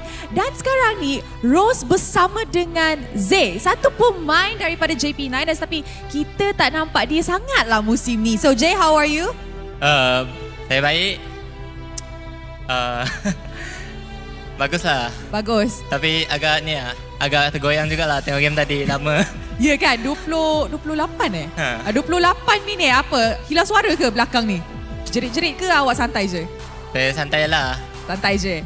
Okay, now Zay, kita tahu that Zay ni dalam roster lineup. So maksud tu lah kan, ada lagi chance Zay main. Boleh tak adakah kita akan nampak Zay di playoffs yang akan datang? Ataupun korang ada beberapa game lagi kan selepas ni. So, adakah kita akan nampak Zay beraksi di atas pentas? Mungkin saya akan jadi macam Sepat lah, jadi superhero team. Jadi macam Sepat? Superhero team. So bila kalah baru masuk. Yeah. Okay. Now sekarang ni JP9ers tengah duduk dekat nombor 6. Tapi kalau korang menang 2-0, korang akan naik ke nombor 3. Now nombor 3 ni tak semestinya korang ada guarantee playoffs, tapi dah very comfortable lah kan. So apa yang you rasa tentang match ni? 2-0 ke? 2-1 ke? Tiba-tiba kena comeback ke apa? Saya rasa boleh 2-0 sebab game 1 tu warm up lah. So, game pagi-pagi kan, nak bagi panas sikit. Oh, nak bagi panas sikit. Okay, so belum panas lah. Sekarang dah panas. Sekarang dah main dah panas. 28 minit dah. Dah Yeah. panas. Okay, apa Zay nak cakap kepada kawan-kawan di atas pentas tu sebelum kita mulakan? Good lah. Santai ya guys. Menang Menang nanti. Kalau tak, Zay yang keluar nanti. Alright, so terima kasih kepada Zay. Good luck to JP9ers. And with that, mari let's show it back to the casters untuk start game kedua pusingan pertama di hari ini. Thank you very much to Rose and of course to Zay as well for your insights. I do hope we get to see a little bit of gameplay from him after this as well. Gideon, do you agree? Will this be a 2-0? I think it's tough to say. I think definitely Team Hawk has an opportunity. They play honest to God a lot better and the best we've seen them throughout the season so far. So I think maybe there's an opportunity here. I don't see them actually swapping out any of their players. They're keeping with the current lineup and I think that's a good idea. But it comes down to the draft, right? They had a couple of good ideas, but they're doing a one man, one solution sort of tactic. They're not doubling down on anything just yet. They're having a very widespread strategy. Yeah, and I think that's always good to have a contingency plan. And a big part of it also comes down to how Team Hak has been able to synergize their calls. Like you see Miko and Hesu, they used to just play together as a unit, but not everyone else. In this case, we're seeing that being improved, right? Spilling over to Dinesh. Panda is surprisingly being able to sync well with the rest of the team without overextending. Now, if they kind of keep that, I think they have a good chance of taking down Niners. That could be true, that could be true. But we've got another WhatsApp insider information, this time from Adine on the BMcast. And we asked him, what are the chances for Team Hak to qualify to the playoffs? And he says, their chances of making it are quite slim, because one of the games they have to play is against SRG. But in MPL MY, especially in Season 14, nothing is impossible. They just need to believe that in themselves, and maybe they'll have a chance. If you if you gotta look to luck, chances are not that great. Yeah, this game is pretty fixed. The numbers are fixed. The way that people are playing are starting to, amongst all the regions, slowly coming to a one meta policy soon. Perhaps. But with only a few seconds left before we jump into the draft here for game number 2, we are going to witness the final throws of Team Hak. If they're not able to get a win here, their chances of going into the playoffs and even staying in MPL will be in jeopardy. All right, let's jump straight into the draft here, because JP gonna get blue side, Team Hak on red side. So that means they're gonna get final pick here. And that's important for specifically Hesu as well as Nico. Usually the EXP laners are prioritized. I want to introduce a very polarizing stat. JP Niners, 8 out of 8 games won on red side, so 100%. But 1 out of 9 games won on blue side. Yep, that's actually a really polarizing statistic when you look at it, especially when you add on their win in the previous game as well. That means that on blue side, they only have a 12.5% win rate. Okay, so this is going to 1, right? Going to 1. I'm playing my odds here. The probabilities don't lie. If they lose this game, it will be 10%. Oh, it's even worse. They'll be, oh man. I hope they can actually make that 2-0 actually happen. But we'll see, because right now, in terms of the bans, they've gotten rid of the Phoveus on blue side, the Matildan as well as the Hylos. Team Hak so far, Chippin as well as Edith. So we are seeing some variance in the draft. So this kid has definitely been following the trend. Just asking Anja to ask other coaches if they're doing their job. It's a Saifu exclusive, right? Don't teach Anja to be better. Better. Like he wasn't bad enough. He's already the antagonist. Yeah. How much further can you go? The villain. But that's what the antagonist is. It truly is. That is true. He's living the role. He's living the dream. Ooh, Lingban for the side of Team Hak. Wow. Okay, not giving Max the opportunity to go for that split push scaling strategy. First pick going to be Gatot Kacha. I have no problem with it. I think it has served its purpose very well in Game 1 with how Hesu has been maneuvering it. But at the same time, it is still a possible flex pick for Miko. The Harith did get let through though. So Team Hak, they're going to get Lodiel, his signature pick, and the Khalid. Please tell me they have the answer to this, right? Harith has dominated the meta so many times. A lot of teams either ban it out or leave it up to be picked up on red side. Most of the time, if it's that good, they'll just pick it first pick on blue. And I think that right now, that unless Chico has a direct answer, which I would only assume Midstar is one of them since Phoveus is out, we'll just have to wait and see. Letting the Harith through pretty dangerous, and because the Niners banned out both Phoveus and Hylos, it created a lot of stocks towards Khalid, because that basically means he wins against everyone else that's available. Prioritizing Gatot, hopefully it works out for them. Wow, part of me was thinking that maybe Niners will go for the Bruno again, but I didn't expect it to be such an early choice. Oh. Because the Arlet, kind of a missing hero for quite some time. Yeah, it's been banned out pretty often generally within first rotation, but I like it. I like it this time for JP, because now Bruno's main issue is dealing with Harith.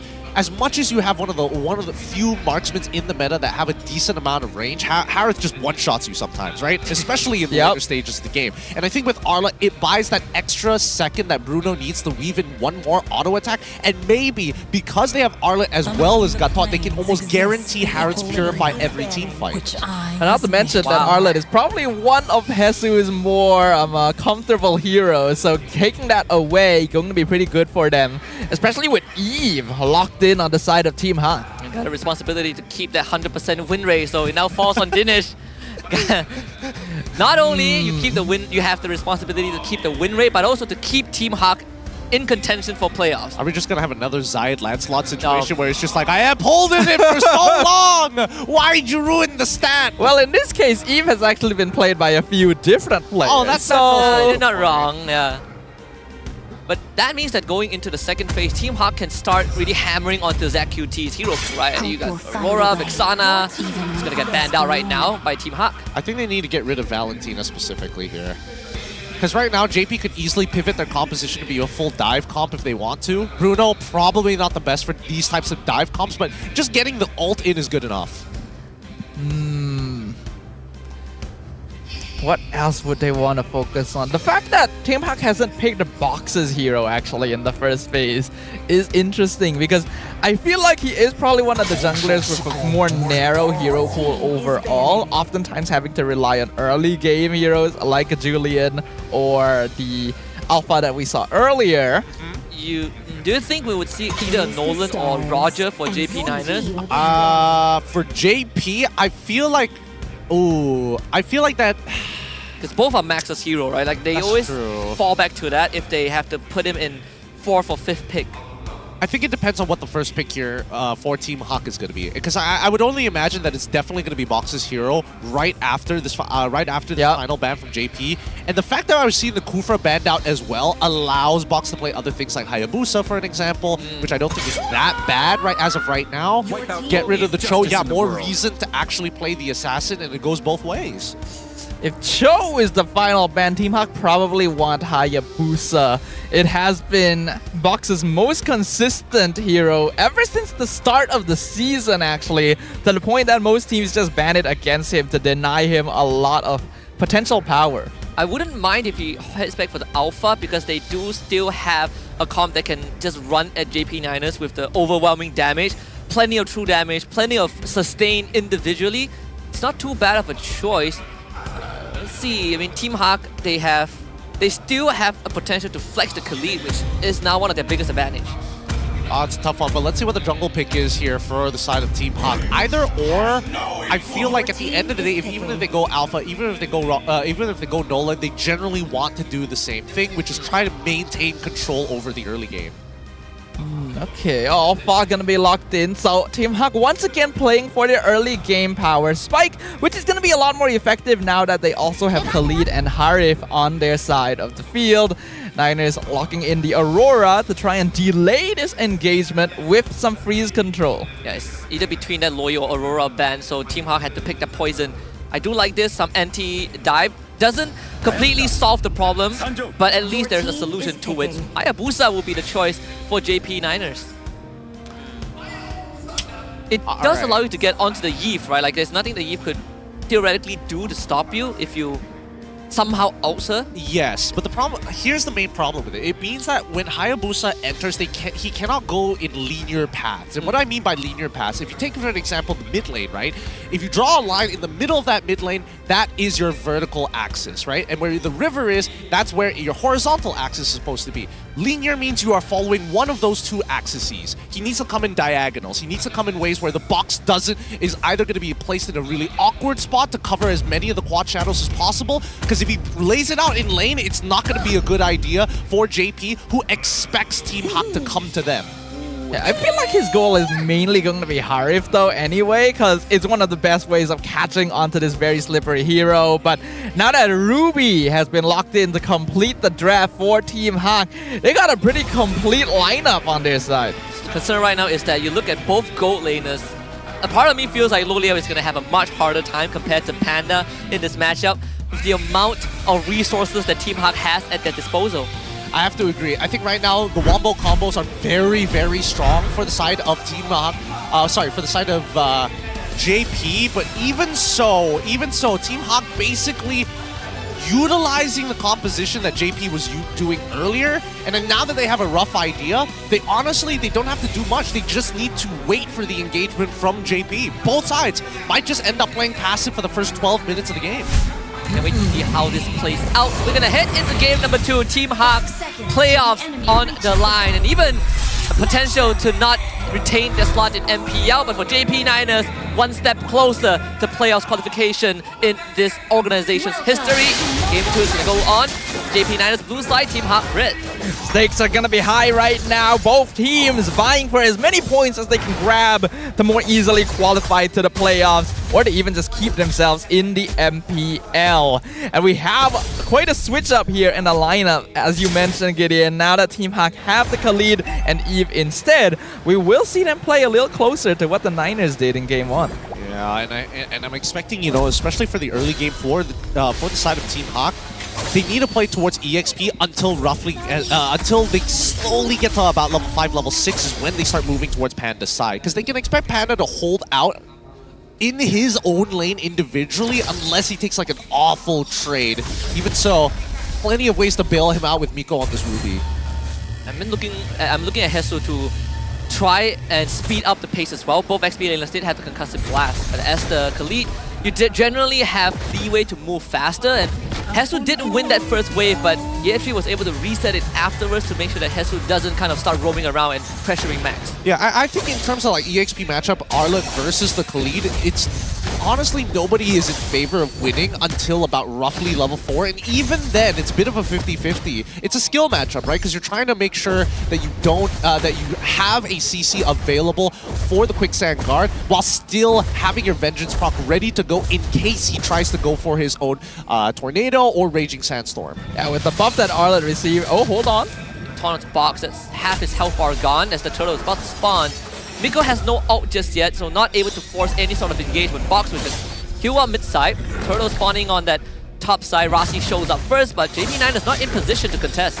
Yeah, not quite enough damage to finish him off there, so Box will still be able to get on top of the turtle here to try and contest it at the start of the game. Exactly, he's in that position, misses his abilities, and that's bad news. Miko will be able to push him away. Team Hawk covering plenty of angles as Miko, he's just being a nuisance in the mid side. Yetri finds the stun, but Dinesh is just zoning the rest of Niners out. A good positioning here from Team Hawk to deny JP9ers any space. Miko especially doing a lot of work right now, but Revitalize going to be topping everyone back up. Turtle Dance still going to be ongoing here. Yetri, Miko final slash, that's 3 of them caught. It will be the turtle going over the Team Hawk. RWM is out as well. JP9ers finds first blood on the Dinesh. Box also falls thanks to Rasi. Team Hawk forced to retreat. Avatar the Guardian lands onto Miko. Hesu on the retreat. JP9ers off to a great start. Very close scenario there for Team Hawk. That could have easily been their fight to win here. But now that JP9ers win out and not only find 2 kills of their own, they're able to go back into the lane, secure their neutrals. They can immediately start to invade. I expect an invasion to happen here, especially since Yetri was able to gain control of his lane as well. Not doing so would be a little bit of a waste, but that is a very nice start for the Niners, with Max already picking up 1 kill. We know how dangerous a Hayabusa with momentum can be. I was expecting Miko to make the first move because he was able to clear the mid wave and hit 4. But because Yetri got the engage, Rasi hit 4 off of that fight and was able to follow up. So minuscule details, but it pushed JP9ers in a more comfortable spot. Yeah, but that's how JP9ers are making sure that they're staying on top of the game, and especially early, right? These small little things make all the difference here. But now, as expected, right? We are seeing Box really start to slow down. He's gonna take his time. He's gonna take his time to catch back up. He's a full level down on Max, but he's hoping for the best of the scenario. But he needs to play around his main win condition, right? And they need to decide who that is. I think if they can put a bit more focus towards the gold lane, which they are doing right now, Panda has always been a win condition for them. And they've got a whole finish here. A 3-man knockout by Rasi, followed up by a taunt and a freeze to force Miko to flicker. Yetri does join the fight. Hesu will not have to hold the front. Dive to the back, another final slash from Yetri to the back line. Hesu will be isolated as Loliao, with the help of Max, takes him down. Yetri will fall, so XP laners, they both trade lives. What? Why? Kind of messy there again from these teams. The positioning could have been better. I like the engage from Rasi. It actually caught out pretty nicely. Once the real world manipulation came out, I feel like Niners could have cooled down a little bit. More so like why? Why fight in the first place? What was the purpose of fighting? Getting the resources out before Turtle? Like you're up against Alpha who has like a short cooldown anyways. Not to mention like Dinesh, they're probably just gonna wait it out until he's got his ult. And even Lolia tried to manify Panda, both losing their health bar. Turtle at jeopardy. Box will secure the objective. Razi again hits the backline. Another big knockout that allows him to find kills. Lolia also gets one for himself, but you gotta watch out for Panda though. This man is dangerous.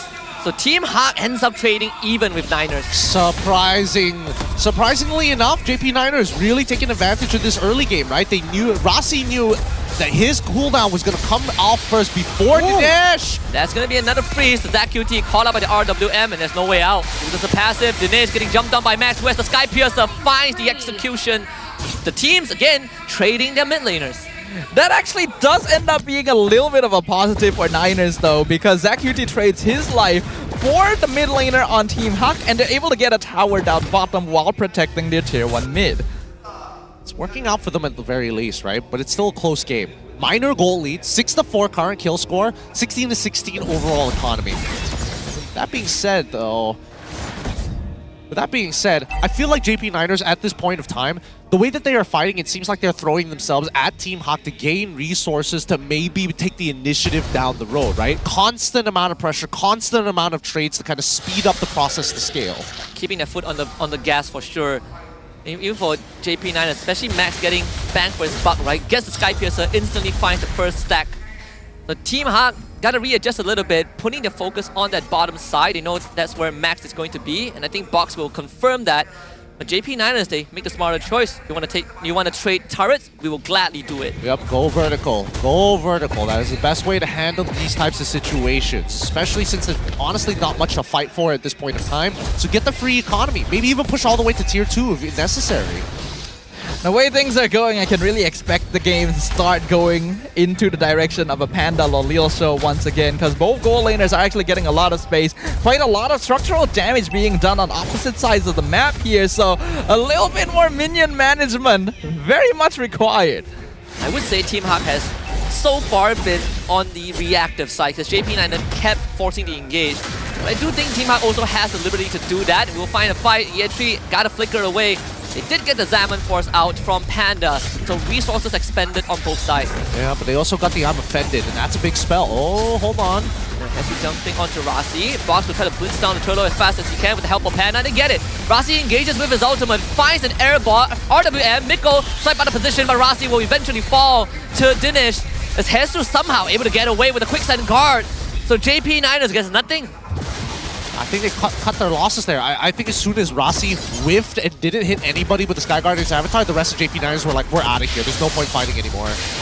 But the timing was still weirdly off as well. Rasi was definitely too late with his ultimate to actually contest that turtle. And then at that point, I think it is wise that the Niners decided they're not going to force this fight, because Hawk are already retreating back into their own funnel. This is actually going to allow Team Hawk to get a lead now, and that is quite dangerous because Harif has done some crazy things here this season. Yeah, he has. He definitely deserves a nerf at some point, but until then, right now, building up to that third item, he wants to get the Holy Crystal before he is complete and ready. But Loliel's, strong as he is, Berserker's Fury is such a big buy for them. People like Miko, for an example, won't be able to deal with him 1v1. Dinesh definitely vulnerable towards him. And even Box has to be careful how far he moves forward with the Spear of Alpha. Yeah. And then the main question now pivots towards who can catch the gold laner first, right? It definitely feels like Panda is in a slightly more comfortable position, considering that JP Niners have been madly diving the back line. Panda has just been chilling so far. And both teams are quite even as well in terms of their draft and how good they are at team fighting. There is very solid engage in the form of both Arlet and Ruby, and the follow-up from Eve and Aurora would provide the zone control necessary as well. So we can see that execution going to be important, because in a straight 5v5 fight, both sides have quite good resources. Man, Team Hawk really letting the ball step a little bit, losing the tier 2 top for free. It is a big wave that Panda would eat up, so extra gold. But it comes down to that first Lord, which will be on the top side of all places. That's a little unfortunate, but I think it works out well. I think it works out well for JP Niners specifically. Now, Team Hawk will have first position over it like they usually do. Let's see if they're going to change, because as you can see, JP Niners are coming from all angles. Okay, Team Hawk gonna try to blitz down the Lord. That's a flick of Hesto misses it on the max. But Box will get the Lord engaged from JP Niners. They still want to fight this, but they need to get to Panda. He purchased the Holy Crystal mid-fight, forces Lolia out of it, and now he is kind of caught out, unfortunately, as Max executes him. So JP Niners lose the Lord, but they're gonna get a whole lot more. Sure, the Team White is gonna be inside. Max forward, couldn't get it raised. And now Johor is gonna finish backtracks, and Max gets the godlike. Oh, he didn't sidestep it, unfortunately. Couldn't sidestep it. Nicely played by Max there. Got very dangerous towards the end, though. Very, very close. There was some good ideas being executed in that Lord fight. But Niners were the ones who came out on top, having better fight splitting, having better target prioritization, and now Max officially 703. 50 Sky Piercer stacks on this Hayabusa. He's racking them up. It's disgusting. It is disgusting what he has right now. Oh, but they do find Year 3 at the very least as a return back from the side of Team Hawk. Yeah, really want to get a clap back as much as possible. Maybe big effort from Max to somehow sneak his shadow onto Panda to finish him off in that fight, because Panda was about to be the biggest difference maker. The Lord was on Team Hawk's side, so they will be able to make use of it regardless in this 4v5 situation. It might just come down to Max as he places himself in that bush. It's clear that both teams are playing extremely even right now. Oh, wait. Finish. Dangerous territory. Executed. Sky got an avatar from Rossi. That's a lot of damage from Panda. Just one chrono dash and he almost loses his health bar, but JP Knight is willing to fight this. Taking out Hesu, and Miko will have sacrificed himself. Legendary for Max. Nicely done by Max. What a flank angle he found there from the mid lane. Really waiting his time. Very disciplined with his trigger finger. Max is truly a threat right now in MPL Season 14. BOD completed for the Hayabusa means that'll be even easier. And a great follow-up from Rasi as well to zone and catch to make sure that Team Hawk would take as much damage as possible. The first inhibitor has officially fallen in the mid lane in favor of the Niners. The first sizable goal lead for the Niners also 2,070 stacks on the Sky Piercer. Max is just one away from maximum power. Even has one more item slot as well, so he can do whatever he wants at this point. Winter Crown, Immortality, anything to extend his life. But no, I think he's going straight for the Endless Battle. I think it's worth it. It's worth it for him. He's really far ahead of the game right now. And I think even if he just goes in just to quad shadow 5 different people, it doesn't matter, right? Because JP Niners can easily follow up on it. As of right now, it's why Team Hawk is so scared to kind of walk up by themselves. Maybe Hesu is the only exception with the Quicksand Guard, but I think everybody else needs to really work together here. Walk in the same direction, make sure you clear out these bushes one by one, leave no stone unturned. The thing is, even with Quicksand Guard, Niners have so many tools of just knocking him out of Quicksand Guard. Almost every hero has a way of denying it. So, we'll see what happens here. I mean, Panda, he is so far forward, needs help right now. Rossi will zone out the back line. Panda dashes into safety and blows up Max. He couldn't get the execution. And Team Hawk has just found a breath of fresh air. Oof. That's going to be sad for Max. He loses so many stacks off of his Sky Piercer here. It's going to be a little harder to find his targets. The BOD will compensate. But just look at that top side, right? It's starting to get pushed in. They're going to lose that magic barrier pretty soon from their top inhibitor. He just gave a 9-kill shutdown to Panda as well. That's actually a really bad... Oh, hold on. Oh, Miko flickers forward. Team Hawk wants more than just 2. And they will get 2 more. First they work on Zakuti and then Loliao. Team Hawk finds the second Lord of the game. It is definitely an equalizer for game 2. This is why you don't let Hara through, man. 3 items, he's already an absolute beast. Any more than that, you could potentially get 1 shot before you can react. And Panda taking full advantage of this Synchro Fissure. Already 4th item complete, looking for his 5th. It's definitely a series of mistakes and maybe underestimation coming in from the JP Niners, which Team Hawk were very good not to let go unpunished here. This is going to hurt pretty bad. Niners still have structure standing, but they're going to lose a lot more than they needed to here when they were in such a dominating position. Yeah, including the purple buff, which is going to hurt Max especially. He's not going to be able to traverse the map as quickly or gank as many times, but this gold swing for the side of Team Hawk is pulling them back into the game and now getting them over the final hurdle, these inhibitors. Time to start breaking some structures. The Lord will be taking care of the bottom one as Team Hawk readjust that manpower to ensure its destruction. So JP Niners, all things considered, not too shabby, right? They take care of the Lord on the bottom side. If they can keep that mid inhibitor alive, at least they will still have a decent fighting chance, considering that they did take the mid inhibitor and they sweep Miko in. Here's with the counter engage, RWM from Dinesh to keep JP Niners zone now. The back line now threatened by Rossi, but Panda is just too strong, dashing around with the chrono dash, but somehow gets shut down by Loliao with his balls in his face. Team Hawk forced to retreat. Oh man. So many miscalculations. Team Hawk scattered. They did the same thing that Niners do. They overheated, they jumped too far. Panda looked like Lolil for a moment there. Yeah. Didn't even use his Zaman Force. Yeah, that's the thing. He died too quick. He died too fast. And even with the Purify, he still wasn't able to drop it down. I don't know. Both teams feel very equal in terms of overall power level. Their decision making's really, they have the exact same mistakes. They overheat during fights. Their fundamentals are good when they're thinking about it, but when they're not thinking about it, you have a lot of just free gold being distributed and just free flowing in the economy. That's a big shutdown on Panda too. He was 8-1 before this. Alright, we'll get to see a little bit of an instant replay to relive the issues where initially the engage on Team Hawk was not bad. Ruby got caught out, but the rest didn't have to. And yet they jumped forward deep into the base when they didn't really have anything to play for. So Panda uses ult and dove under the crystal into 3 people. Yeah. He does that sometimes. You know what they say about pandas and their self-preservation instinct. Yeah, you're not wrong. They have the 0 survival skills. 0 survival skills, they say. Pandas suck. Well, not this panda, but well, some pandas. Yeah, go on. Continue with that line of thought. Long, Hong, whatever their name is. Hua, Fu Bao. I love Fu Bao. That one. I don't remember them. I think Hua is the sentient rice ball looking panda. Aren't they all sentient rice balls? Oh no, Hua in particular, literally a triangle. It's very funny with edges. Interesting. I'll have to take a look at that some other time. For now, though, we gotta focus because another Lord has spawned and Team Hawk have already whittled it down to half HP. With only 1 inhibitor standing for the Niners, this could end the game for them if they claim it. Wow, they dropped the Zaman Force this early. This is a dangerous game that Team Hawk is playing. JP9 is walking up to take space and Hesu finds the flicker to the back line. It's the buy time for Team Hawk to somehow turn this around. Miko will follow up, but they're not committing onto the Lord. Panda is zoned out. Miko goes down. Double kill for Max. Final slash on the box. And Panda left to his own devices. Dashing to the back line. Panda giving them the Hak Tua as he takes down Max. Rossi and Yetri both fall.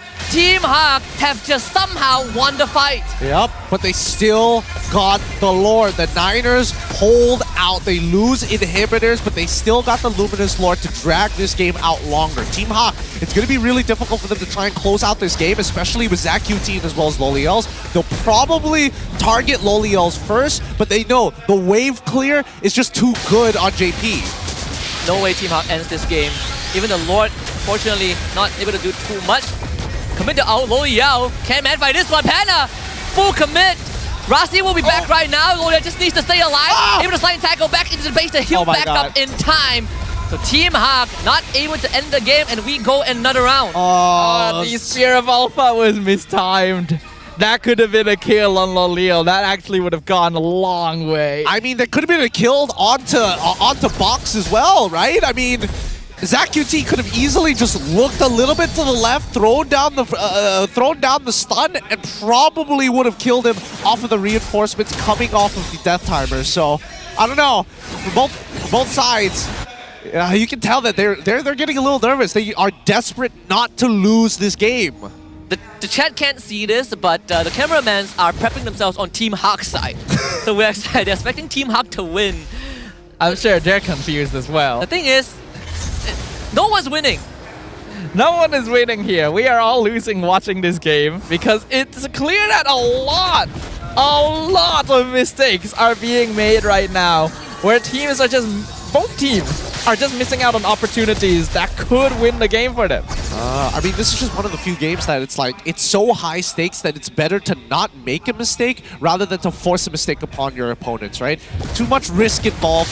Might as well just wait for the collateral damage in case either team, opposing opponents, make a mistake and basically lose the game off of it. Is there a better item to replace the Sky Piercer? Like, do you think that at one point Max would just forego the Sky Piercer and go for something else? Or is it still a valuable item? That's a tough call here because I feel like personally Sky Piercer on Hayabusa specifically is really, really nice because you have a lot of ways to proc the hit, just no way to guarantee the kill on your targets. It is the worst feeling in the world. You quad shadow, you Oki shadow kill out to 3 guys, and all 3 of them walk away with just a sliver of health. I actually do think it is worth keeping the Sky Piercer because Hayabusa specifically, for the reasons Gideon mentioned, really loves this item. It provides that finishing damage that sometimes eludes you. I think feels worse than having a 12-2 KD and still not being able to close out the game.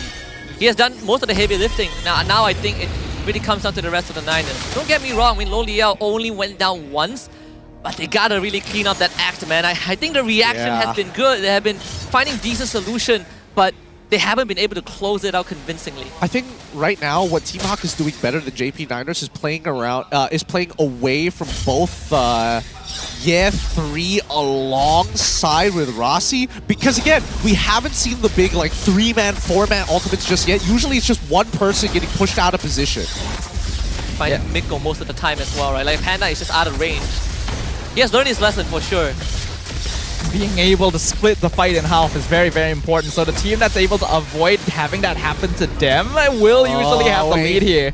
Wait. Team Hawk, they can just stop this right now. Yeah, right? Don't do it. Just don't aggro it. Look at the bottom side. They already have a wave ready for the back door. They're going to drag this out. They see the conceal. They're just dragging this out on purpose, forcing one to go down. And Zach is gonna recall. So now they have a man advantage. Team Hawk, don't let this slip. Hesu, he has already locked off the back line. RWM box. Gets the Lord, no problem. Mikko will revive with the Immortality. This should be an easy disengage for Team Hawk, but they will choose to fight even more. Rossi re-engaging with the ultimate dash. Your backline exposed. Max comes back into the fight. Hesu will flicker the safety, but it's just a fatal mistake from Team Hawk. What in the hell are you guys doing? That's a maniac for Max. That was bait if I've ever seen it. Beautifully done by the Niners. Telling them, hey, we don't want to fight you. You want to fight us? And then forcing them into their own jungle where they have the advantage. I'm speechless. It's just the biggest whiff of all time for Team Hawk. Hesu is going to try and cut the wave, but there is a wave in the base. There's just no coming back from this. Team Hawk would just have to sleep on this absolute tragedy. JP Niners 2-0 win. Oh, that's so heartbreaking. That's so heartbreaking for Team Hawk. They had what they needed, and they eventually botched up the most important fight when they had Lord on their side, and they could set up an insane siege had they just walked with the Lord. Just wait, right? They already had the right idea. They saw the wave down bottom. They saw the mid lane go away, but they still made the mistakes. Let's just go over to the interview. Dua berbalas 0-3 mata penuh untuk pasukan JP Niners.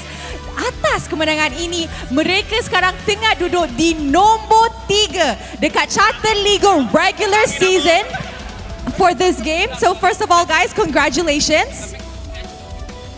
Alright, kita start dengan Loliel. Muka dia macam Loliel ke Zak? Okay, ke depan guys. Belakang sangat tu, depan. Alright, congratulations atas kemenangan tadi. Now, sekarang korang tengah duduk dekat nombor 3 dah untuk regular season. Belum guarantee playoff, tapi agak selesa lah kan daripada duduk ke bawah. Now, sekarang next matches korang ialah SRG dengan MV. Nombor 1 dengan tak silap nombor 2. So, adakah korang dah ready untuk jumpa dorang? Kami akan cuba buat yang terbaik lah untuk lawan MP dengan SRG. Korang rasa confident tak going up against this matchup? Mestilah confident. Confident. Kalau cakap pasal tu, cuba pass mic kat sebelah. Tak, awak. Kalau dah cakap pasal SRG, mestilah tanya awak. Okay, Zak. Zak, musim ni memang perform Orang kata memang hebat lah kan. Banyak MVP yang dikutip oleh Zak. Banyak play, banyak moment yang dibuat oleh Zak. Tapi Zak, going up against your former team, Selangor Red Giants on your next match. Ready ke nak jumpa Stormy kat tengah dan ready ke nak jumpa semua SRG? Sangat ready. Apa yang nak cakap dekat dorang? Apa? Dekat semua? Yes, ataupun satu, mana-mana je lah, up to you. Special mention ke? Kalau boleh nak bagi apa ni, suruh coaches main. Kenapa bagi Gorgeous main?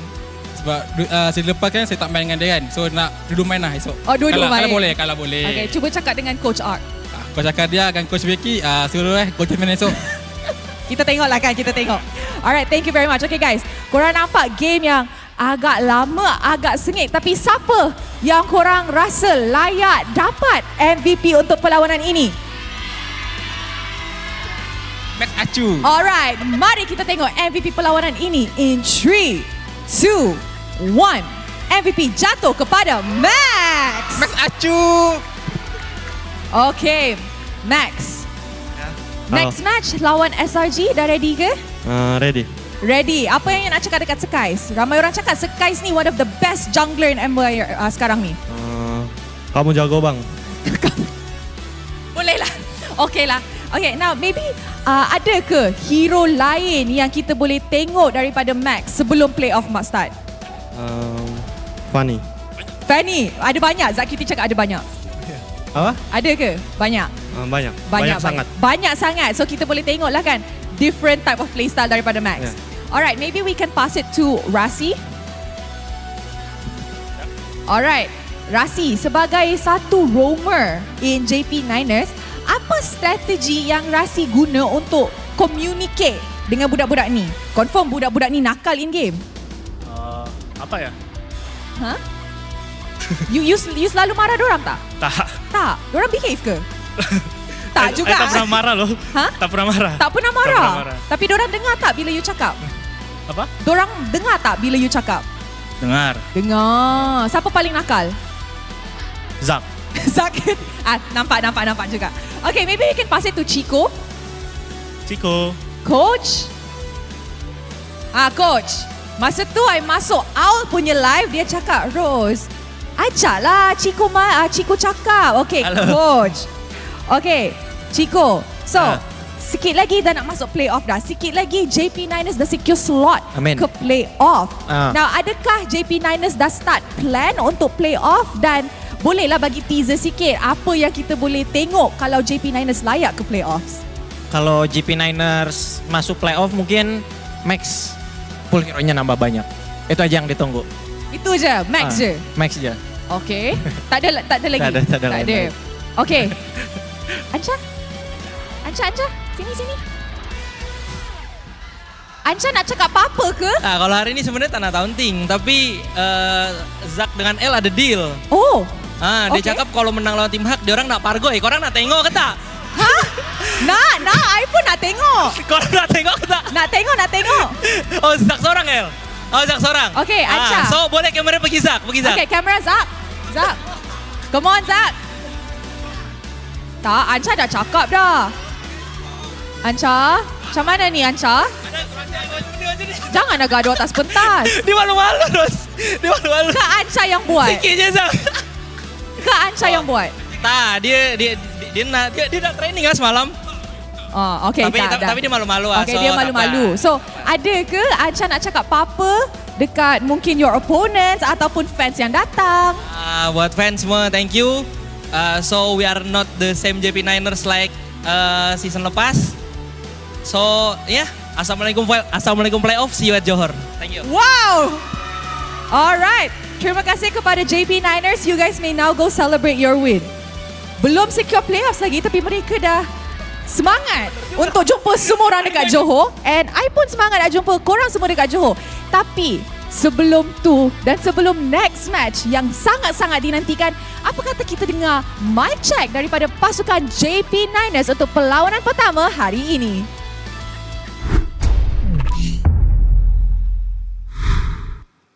Start. Udah 10.000. Lanjutin guys. Cari alfanya guys. Lebih cari alfa. Tiga detik. Ini gadol sini. Alfa. Nice Max. Gua mati. Kalau ada. Nice one, bro. Kita dia. Jago ya. Dia fake sana. Ada emo dia. Gua tutup kufra. Gak ada minion guys. Gua mati. Minion masuk guys. Minion masuk. Tor. Ya, kalau. Tor. Guys. Tower. Masuk aja mereka berselat. Orang. Ya Alpha ulti. Harit no purif. Mati. Nice one. Mereka di gua semua nih. Lagi yuk guys. Lihat gua. Ini. No purif. Tiga orang. Aman kah? Nice. Aman sih. Gua mid guys. Nice. Nice guys. Mati guys ini. Gas. Cover. Go. Cover. Gua ke Alpha. Alpha. Puni. Depan. Lawan. Kalit. Ruby. Mati. Ruby. Coba tahu yuk. Tahu mid yuk.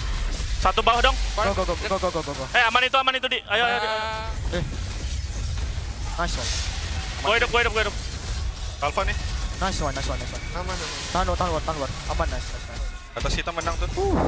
Mau chase? Gue bawa. Santai, Halid doang. Aman. Bisa mid. Alhamdulillah, ya Allah. Makasih ya Tuhan.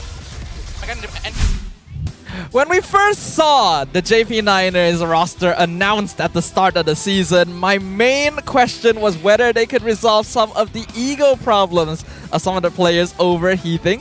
And while there is still some stuff to be fixed, we are seeing a lot of growth, aren't we, Gideon?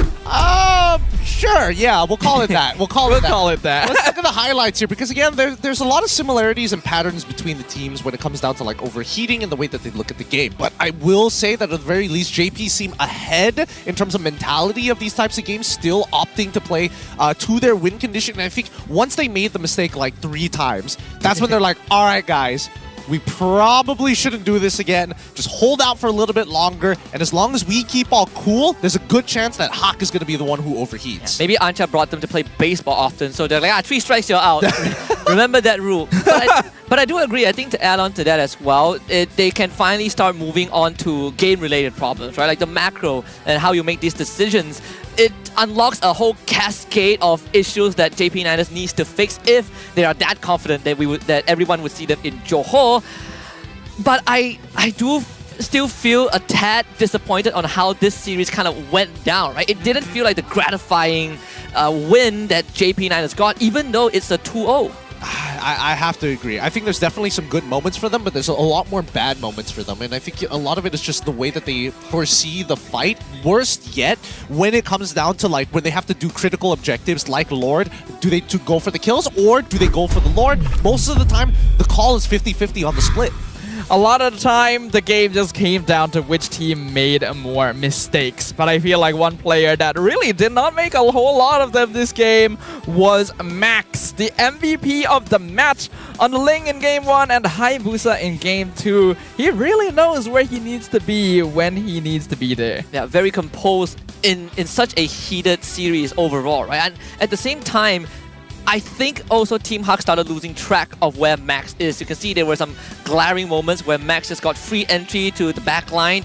It really feels weird, but at least you know that on Max's side, he is always reliable, and that has always been the case ever since his debut on Team Secret a few seasons ago. Yeah, but that's the thing, right? That's the thing with Team Hawk. Their composition and the way that they play is always like a one problem, one man solution, right? It's never one problem, 2-man solutions, maybe like 1.5 because somebody can kind of flex between 2 problems. We don't see that a lot from the side of Team Hawk. It's always your individual performance predetermines whether or not you are able to survive a scenario, right? Like everyone's a point guard, right? Like you're doing the man-to-man. Yeah, they're doing the man-to-man, but they're not addressing the main issues, especially when it comes down to a composition that's very combo-heavy. You need to be able to not only go as 2s, but sometimes 3s, 4s, which is something that we see more from JP than we do actually see from Team Hawk. The man-to-man defense is exactly the problem that Team Hawk were facing, because Miko and Hesu were basically assigned to Max and Lolil the entire game. You saw every time the turtle or the Lord was being taken, either Hesu or Miko was zoning out Max, which is good.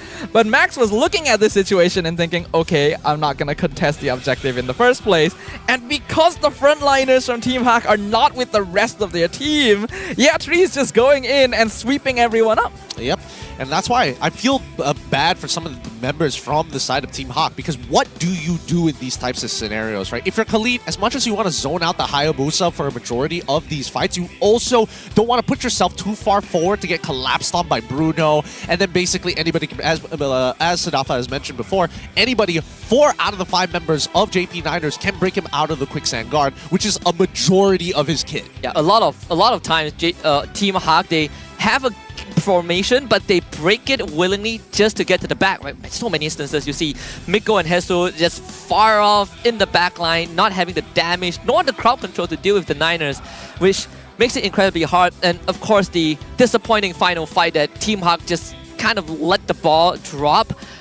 My disappointment is immeasurable, and my day has been ruined. Yep, it's like putting your mouth on the barrel of a malefic gun. I'm telling you, it is why? Some of the comments were saying that you cursed Team Hawk with your Hawk Toa statement.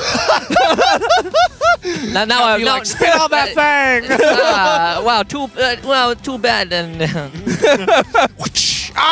no, not another one, not another lash. I think that at the end of the day, Team Hawk, if there's something to work on, it's definitely being able to kind of open their eyes to the rest of the map. I feel like having such rigid structure to the way they team fight takes away the fluidity, which is very highly prioritized by some of the best teams in the world, because the more fluid you are, the more that you can see the map, and you can also exploit some pretty creative plays. Adaptability is the name of the game once you get into the higher levels, and especially on the international stage. All of the top teams are able to figure out what they need to change during the game itself, and the faster and cleaner they can execute on that, the better they will perform.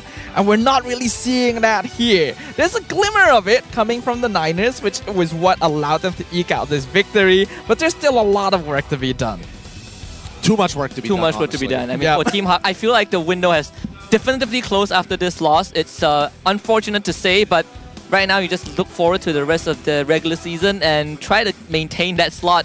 Yeah, for another last ride, I guess. Just try to stay. Oh man, I want to say above bottom 2, but at this rate, just make it into 9th, right? 9th is your best bet where you can still try and hold that slot, but you're gonna have to deal with a Champions Conference team. Or you could finish 7th, 8th without having to play for 9th. Yeah, you know? With the way they're playing right now, I have to admit, there's no saving grace for them. I think the only saving grace is that Panda's decent in lane, but he's not winning the lane hard enough. Neither are they giving him the supplies to do so. So I feel like Team Hawk, they need to make a lot of choices with the way that they want to play. Fix that first before they start expanding about the bigger things. Yeah, just too many issues where almost every other team here in MPL is getting better and better every week. We are kind of seeing Team Hawk stagnate and even revert slightly, despite the efforts of new entrants like a Danish and better coordination. The competition is just heating up too much as playoffs and M6 get ever closer. Gotta feel bad for Panda, having the highest GPM, highest damage done. His score on the heart was really good, but just didn't have the legs to stand on. Yeah. There's always this theory where your front line dictates if your back line stays alive. And I gotta say, as much as sometimes Panda overheats, he's been baited by his front line. Yeah. You know, a few times where they engaged and Panda was like, all right, it's time to dive, and then he dies. Literally full trust. It's like, oh, I'm definitely gonna hit the hook. Gas. And then he drops on the Zaman Force, dashes forward, and he's like, wait, he's not there anymore. What happened? What happened, my guy? A lot of these scenarios keep on happening, but let's specifically look at the KD map for Max, right? Because he attained a large chunk of these kills. Large chunk of it, from 2 minutes all the way to 22-24 seconds, right? First one happening, majority, a lot of these kills that we see on the map, right, is heavily leaned towards the river side, but more so towards the opponent's orange buff than it is on his side of the map, right? Because most of the time, when he is looking for these types of picks, they're usually standing further back, and better yet, most of their frontliners have died pretty far in and start wanting to retreat away, which is why you see that Max has a very simple time of finding that back line. Yeah, the golden child of JP Niners at this point. Most of the games that JP Niners come out on top, or even including some that they have lost, Max always retains kind of the highest net worth or even a net worth lead over the enemy jungler, which is something that I think is great. You can't take it away from him. Yep. And the rest of the team definitely a lot more cohesive, but it's good to see when Max goes off to do his own thing, he can hold his own ground. And that's something that I think you can really appreciate about this team that still has a lot of holes to plug. Yeah. I think especially when he's on Ling, he's not. You don't see him hovering around for too long. There's definitely times where you see him kind of go back and forth because he's not 100% sure what the heck his team is doing. Sometimes putting the Lord down to 10% of his HP while he's on the opposite side of the map. Like, come on, crazy stuff like that. I don't blame Max for it. He made a single mistake. That was the one time that he ended up dying during a team fight and getting caught out. And then after that, you saw him adjust his gameplay to enter the fight way later than everyone else because he knows that Team Hawk is going to run at them instead. So that adaptability is what we're talking about, right? The game, though, was still very, very back and forth, as we can see from the chart. Man, what a chart here. Yeah, I mean, when Max limit testing a little bit, right? He gets hit by a Synchro Fissure, he vaporizes, and he's like, okay, I cannot do this anymore. That does not work. Yeah, this one clearly doesn't work. Kaja would not be pleased. No, please. I haven't seen it for quite a while. We haven't seen it for a while, but I think the one thing that we can take away from this game is the neutral objective control, right? Because it did go in favor of Team Hawk for a good amount of it, a good amount of quote-unquote steals. Like, when you look at Max's spot, I can't even blame him for missing the retries because he's already at the edge. I can imagine that what he is seeing on his phone is just the edge of the Lord health spot, the life bar. What is it? The little border for it, yeah. Yeah, I think at one point he's just like, I might as well take the kills than the Lord, right? Like, if we kill the whole team, we win That's anyway. That's exactly what happened. The Max was getting zoned every single Lord fight. He couldn't get anywhere near. We gotta give props to Team Hawk for that. Their timing of zoning Max was really, really good. It was the follow-up, right? Because Max did just start giving up on getting the objective and figuring something else out instead. Yeah. Ah, man, I think the biggest adjustment I would like to see during those neutral fights is if Team Hawk has control, just chill for a second, man. They just gotta chill. It feels like they're too eager to blow battle spells and trade it for ultimates, especially when they have no advancement in terms of waves on the opposite side of the map, maybe even control over the mid lane. They feel like both teams feel like they're doing fencing, right? It's like who gets jabbed in the eye. Yeah, they're playing Nidhogg while everybody else is playing chess. They're just I wonder how many people in chat know that reference. Oh man, this is for the true gamers out there. Let's have a look at how this affects the standings though, because the JP Niners immediately shoot all the way up to second place, tied with RED Esports. It does put them in a very comfortable spot. Doesn't guarantee them playoffs just yet, but a good chance, right? Because they got 2 more series to go, and I think you can say the same about RED Esports, that it's tied, and they are also playing at the end of today as well. So there's a good chance that RED Esports becomes the second team to guarantee a slot in playoffs. I would like to see that happen, actually. Considering that if we're looking at like their game win-loss record as well, it looks like they've achieved more 2-0s than more 2-0s, which is why they're currently in the position that they are, close to JP Niners, despite JP Niners have a more positive match win-loss ratio. In fact, if RED Esports were given a chance to start playing with this lineup from week 1 onwards, we probably would see them higher even. So I don't know about that one. I mean, I don't know. They're also like, it's good to see them qualify because we would have names that have been around but not really make it, right? Like JP Niners first time. RED Esports would be a good return to the playoff stage. MV would be their first time. But I think it's time for us to talk about the Royal Derby for a little bit, because coming up, that one is going to be interesting. Yep, that's going to be a huge match. We will be having Vamos versus Homebois for our second match of the day here in Saturdays. And I think that's the one that everyone has been waiting for. The true revenge match. The true match to determine who gets internet bragging rights after this.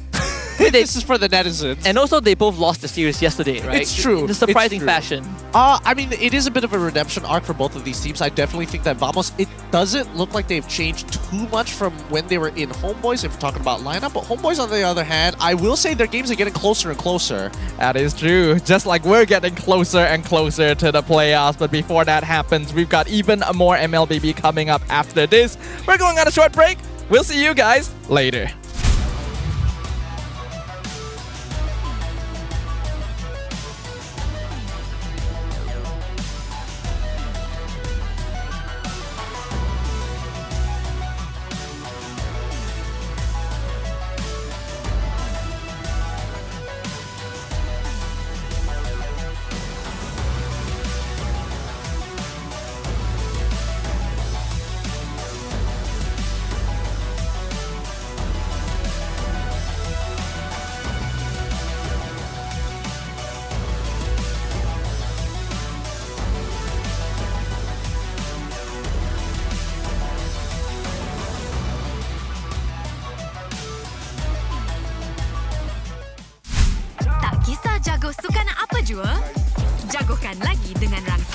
Teknologi termantap dan tanpa lag. Gaming sepantas kilat. Menang di Land of Dawn. Tukar ke Hollink Prepaid 5G sekarang.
Tangan aku kenapa ni? Aduh, limumu lagi, gatal sangat. Gunalah Head and Shoulders.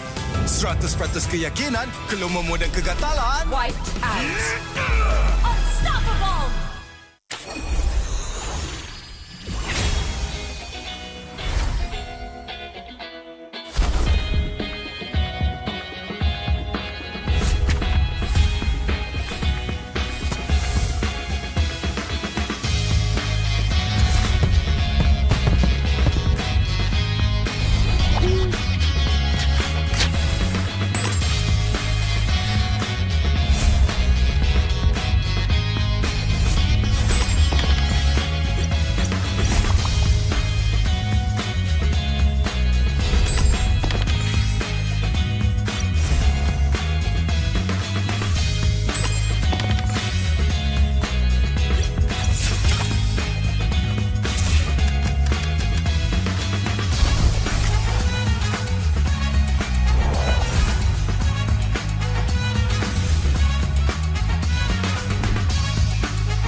Panas gila.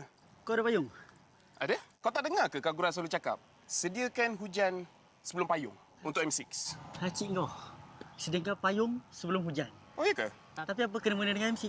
Apa kena dengan M6? Ha.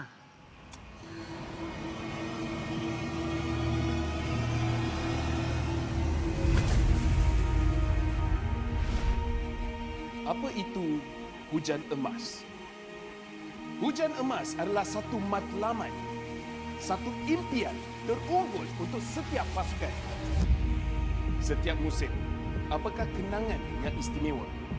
Ia adalah ketika juara menjulang piala di bawah hujan emas. Ia juga menjulang dan membanggakan nama Malaysia di persada dunia. Seperti cuaca, musim baru datang dan pergi. Ia persis dengan MPL MY. Setiap pasukan dan pemain yang pernah menjejak kaki di MPL MY, mereka tidak pernah berputus asa. Setiap musim ada permulaannya. Juga permulaan baru untuk matlamat dan impian bagi pemain kita. Musim cuaca datang dan pergi, tapi ia tidak akan mengubah sejarah pemain kita. Dengan harapan musim hadapan yang cerah adalah satu pemangkin semangat bagi pasukan yang bertarung. Komposisi musim lalu tidak penting. Yang penting adalah kesetiaan kepada permainan. Tiada guna mengerti hujan emas dan berjuang demi Malaysia kalau kita tidak dapat merealisasikannya di M6.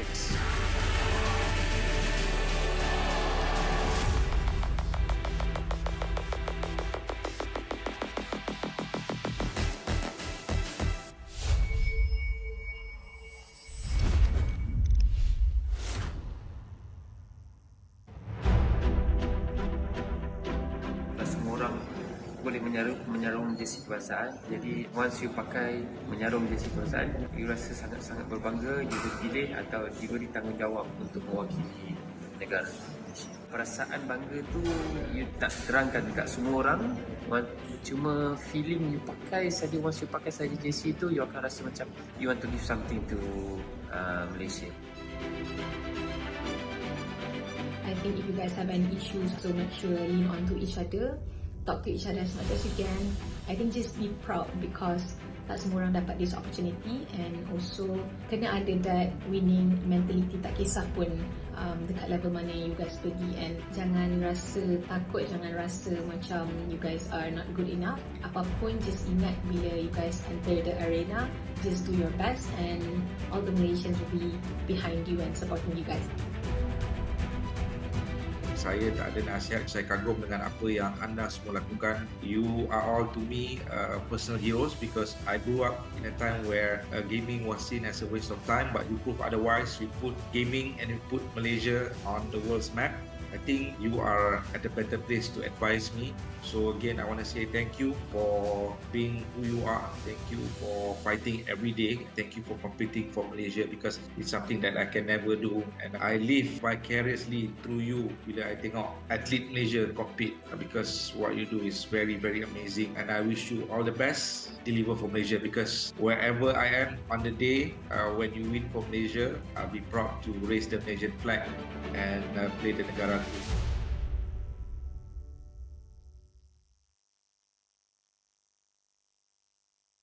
Hey guys, this is Rose dan sekarang saya bersama dengan Team Hak untuk main game Siapa Dalam Team. So sekarang ni I ada a series of questions and I'll ask you guys and I want you guys to point at the person who's most likely to. Okay. Number 1, funniest.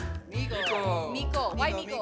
He makes a lot of jokes. Always not serious. Oh, it's not serious.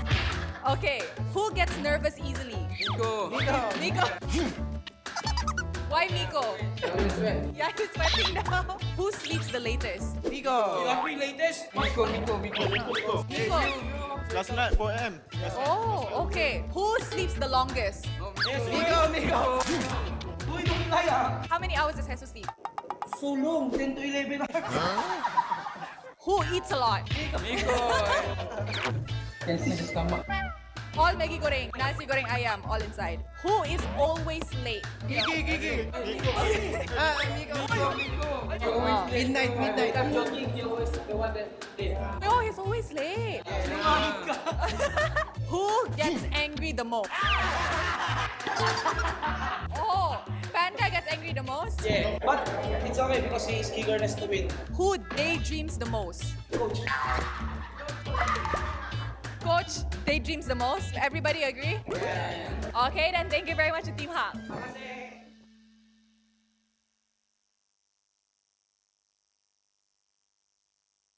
Hi guys, this is Rose dan sekarang saya bersama dengan Team Vamos untuk main konten ataupun game Siapa Dalam Team. Okay, so I akan list out a few questions pasal korang point dekat player tu yang paling lah dalam team. Boleh? Okey, boleh. Siapa dalam team paling kelakar? Bani. Oi, kenapa Bani? Paling lucu. Paling lucu, paling comel. Okey, siapa dalam team cepat nervous? Bani. Bani juga. Kesian member dekat belakang tu. Kenapa dia nervous? Sebab dia suka gugup nervous juga. Nampak dia selalu macam ni. Oh, dia selalu shake lah. Okey. Siapa dalam team paling garang? Bani. Ni macam tak betul tadi. Tengoklah muka dia apa tu. Belah dulu mana besar. Bani ke? Dia buat muka garang Bani. Pandangkan mana buat muka garang. Siapa dalam team tidur paling lama? Tidur paling lama. Bani dah ni betul. Ni macam I risau je. Adakah ini the reason dia tak main lagi sebab dia asyik tidur masa screen? Macam mana? Dia memang dia cakap semua betul. Okey. Siapa makan banyak? Bani tak boleh ambil. Bani. Bukan you. Bukan kau lah, bukan kau. Tengok ni. The most gemoy. Okey. Siapa dalam Bani. Belum belum. Sabar Zon, sabar. Okey. Siapa dalam team paling lambat? Selalu lambat. Oh, Bani. Bani, siapa cepat marah? Diorang semua.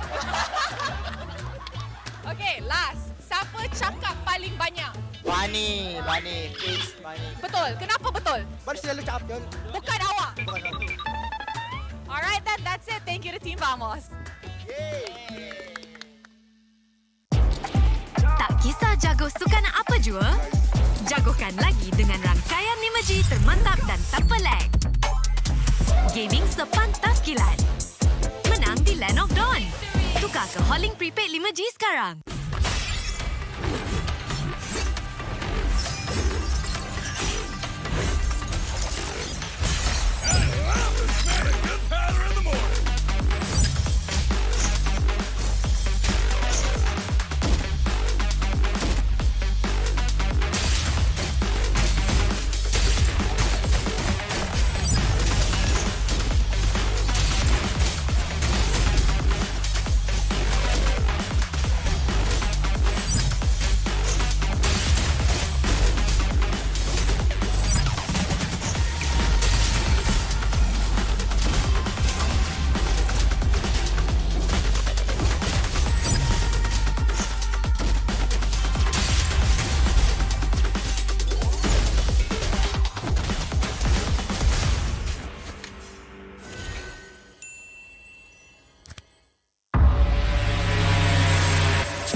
kenapa ni? Aduh, lima lagi, gatal sangat. Gunalah Head and Shoulders.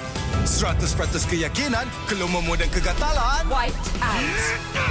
Unstoppable.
Welcome to the land of God.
Panas. Itulah, panas gila. Kau ada payung? Ada? Kau tak dengar ke Kak Gura selalu cakap? Sediakan hujan sebelum payung untuk M6. Hacik kau. Sediakan payung sebelum hujan. Oh, iya ke? Tapi apa kena-mena dengan M6? Apa kena dengan M6? Ha.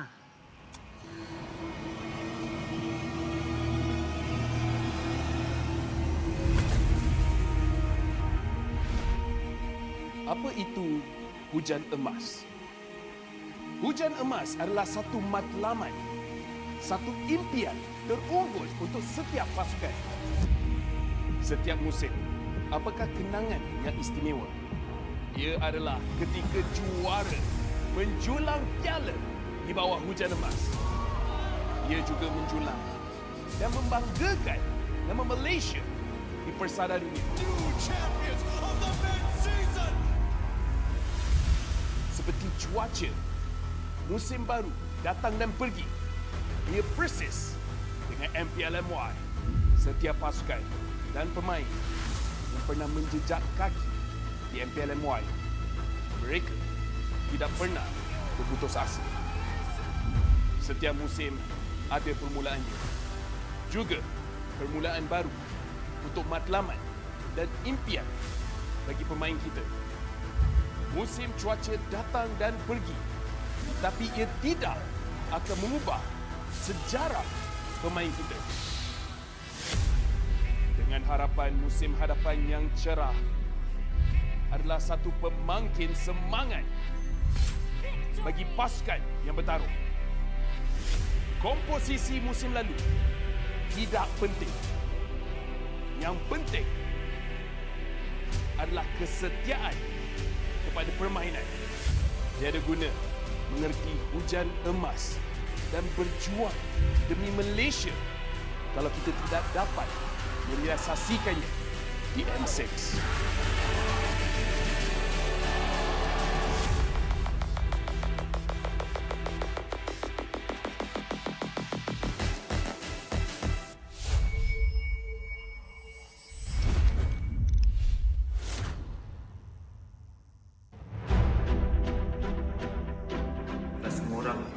Boleh menyarung jersey kebangsaan. Jadi once you pakai menyarung jersey kebangsaan, you rasa sangat-sangat berbangga, you terpilih atau diberi tanggungjawab untuk mewakili negara. Perasaan bangga tu you tak terangkan dekat semua orang, cuma feeling you pakai saja. Once you pakai saja jersey tu, you akan rasa macam you want to give something to Malaysia. I think if you guys have any issues, so make sure lean on to each other. Talk to each other as much as you can. I think just be proud because tak semua orang dapat this opportunity, and also kena ada that winning mentality, tak kisah pun dekat level mana you guys pergi, and jangan rasa takut, jangan rasa macam you guys are not good enough. Apapun, just ingat bila you guys enter the arena, just do your best and all the Malaysians will be behind you and supporting you guys. Saya tak ada nasihat, saya kagum dengan apa yang anda semua lakukan. You are all to me personal heroes because I grew up in a time where gaming was seen as a waste of time, but you prove otherwise. You put gaming and you put Malaysia on the world's map. I think you are at a better place to advise me. So again, I want to say thank you for being who you are. Thank you for fighting every day. Thank you for competing for Malaysia because it's something that I can never do. And I live vicariously through you bila I tengok atlet Malaysia compete because what you do is very, very amazing. And I wish you all the best. Deliver for Malaysia because wherever I am on the day when you win for Malaysia, I'll be proud to raise the Malaysian flag and play the negara.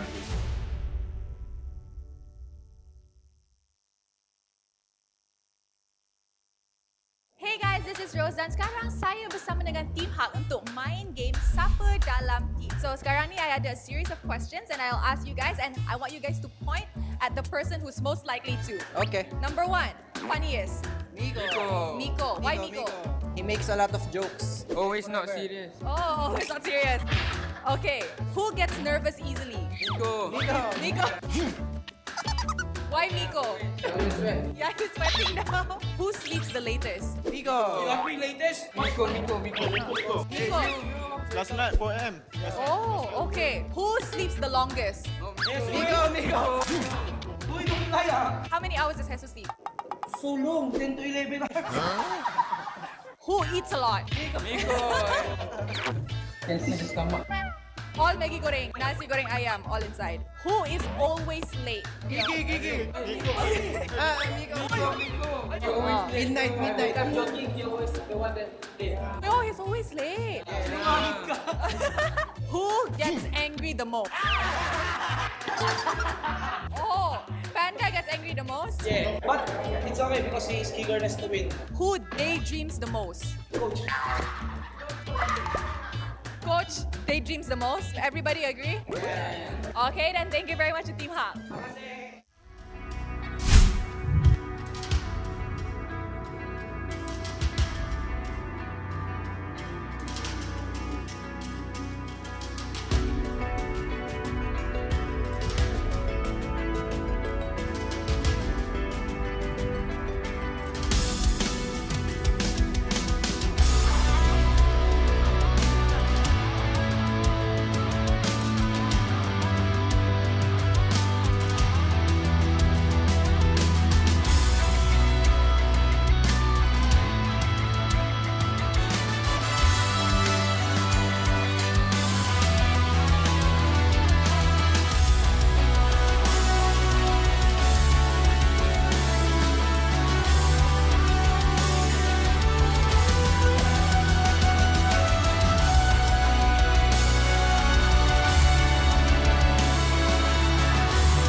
I'm a rock star. Yeah, rock star. Hey, hey, hey. I'm a rock star, baby. I'm a rock star. I'm a rock star. I'm a rock star. I'm a rock star. Panggil aku rock star. Ini kejohanan kita semua orang rock star. Kita rock star, kita buat saja gaya kita. Makin panas apinya sudah membara. Macam mana pun ku menempuh segala. Demi negara ku buat semua bangga. Step into my world, you know I'm always in my zone. You know I got my team, no I'm never alone. Bring out my best, buat yang terbaik. Jadi juara perlahan kita naik. Aku nak push, naik-naik jadi lebih bagus. Jadi hero, ku ada skill. Berapa banyak musuh aku dah kill. Ramai cuba mencabar, cause they envy me. Tiap game aku pasti jadi MVP. Easy. I'm a rock star, baby, I'm a rock star. I'm a rock star, I'm a rock star. I'm a rock star, panggil aku rock star. Ini kejohanan kita semua orang rock star. I'm a rock star, baby, I'm a rock star. I'm a rock star, I'm a rock star. I'm a rock star, panggil aku rock star. Ini kejohanan kita semua orang rock star. Tengok nanti siapa yang juara. Ni peluang kita bawa pulang piala. This is my game, this is my time. Menang semua, everything will be mine. Kalau jatuh kau pasti kembali. Bangun balik ku tegak berdiri. Kuatkanlah tenaga, ganjaran diperoleh. Ni kejohanan kita, Malaysia memang boleh. Rise up to the top, kita buat bersama. Semangat kita kuat di bawah satu bendera. Hey. I'ma go hard for the win. Win. On the battlefield till the end. I'm trying to beat the greatest anyone has ever seen. Stand by, I'm coming in for the win. I'm a rock star, baby, I'm a rock star. I'm a rock star, I'm a rock star. I'm a rock star, panggil aku rock star. Ini kejohanan kita semua orang rock star. I'm a rock star, baby, I'm a rock star. I'm a rock star, I'm a rock star. I'm a rock star, panggil aku rock star. Ini kejohanan kita semua orang rock star.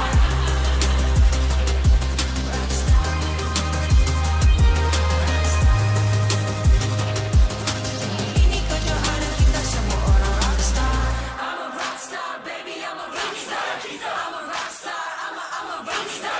I'm a rock star, panggil aku rock star. Ini kejohanan kita semua orang rock star.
MPL MY Season 14 is powered by Moonton, KPRG, and MSNJ.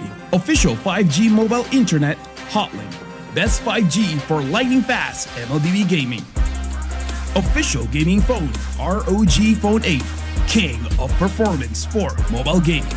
Official lifestyle fashion partner, up your game with RED Esports. And thank you to all our partners in esports and strategic partners. Have you guys ever seen those ads where there's a before and after image of the same person? Well, this next match is going to be exactly that. We got Team Vamos versus the Homebois for a second match of the day. Welcome back to the English stream. Once again, I am joined on the desk. My name is Stafa with Husky as well as Gideon. Expectations for this next match? Expectations are pretty high for this one. I think that Team Vamos generally, I would expect, would be the more favored team overall. We're just going based off of paper, but I think the Homebois have been on the up and rise thus far. Yes, they didn't exactly win all of their games, but the fashion of which they are winning or losing is looking pretty good. I see. And you know, when you talk about the fashion of winning or losing, it's of course all happening with the ROG Phone 8. the official gaming phone of MPL Malaysia Season 14 that helps all of our pros to constantly be at the top of their game. Yeah, they have been... We've been seeing really some crazy plays, some slick mechanics, but overall, I have to echo what Gideon said, right? Homebois, they haven't been winning their games. They have some shaky moments, but if there's one time to step up, it's this one because it determines their chances of making it to playoffs potentially.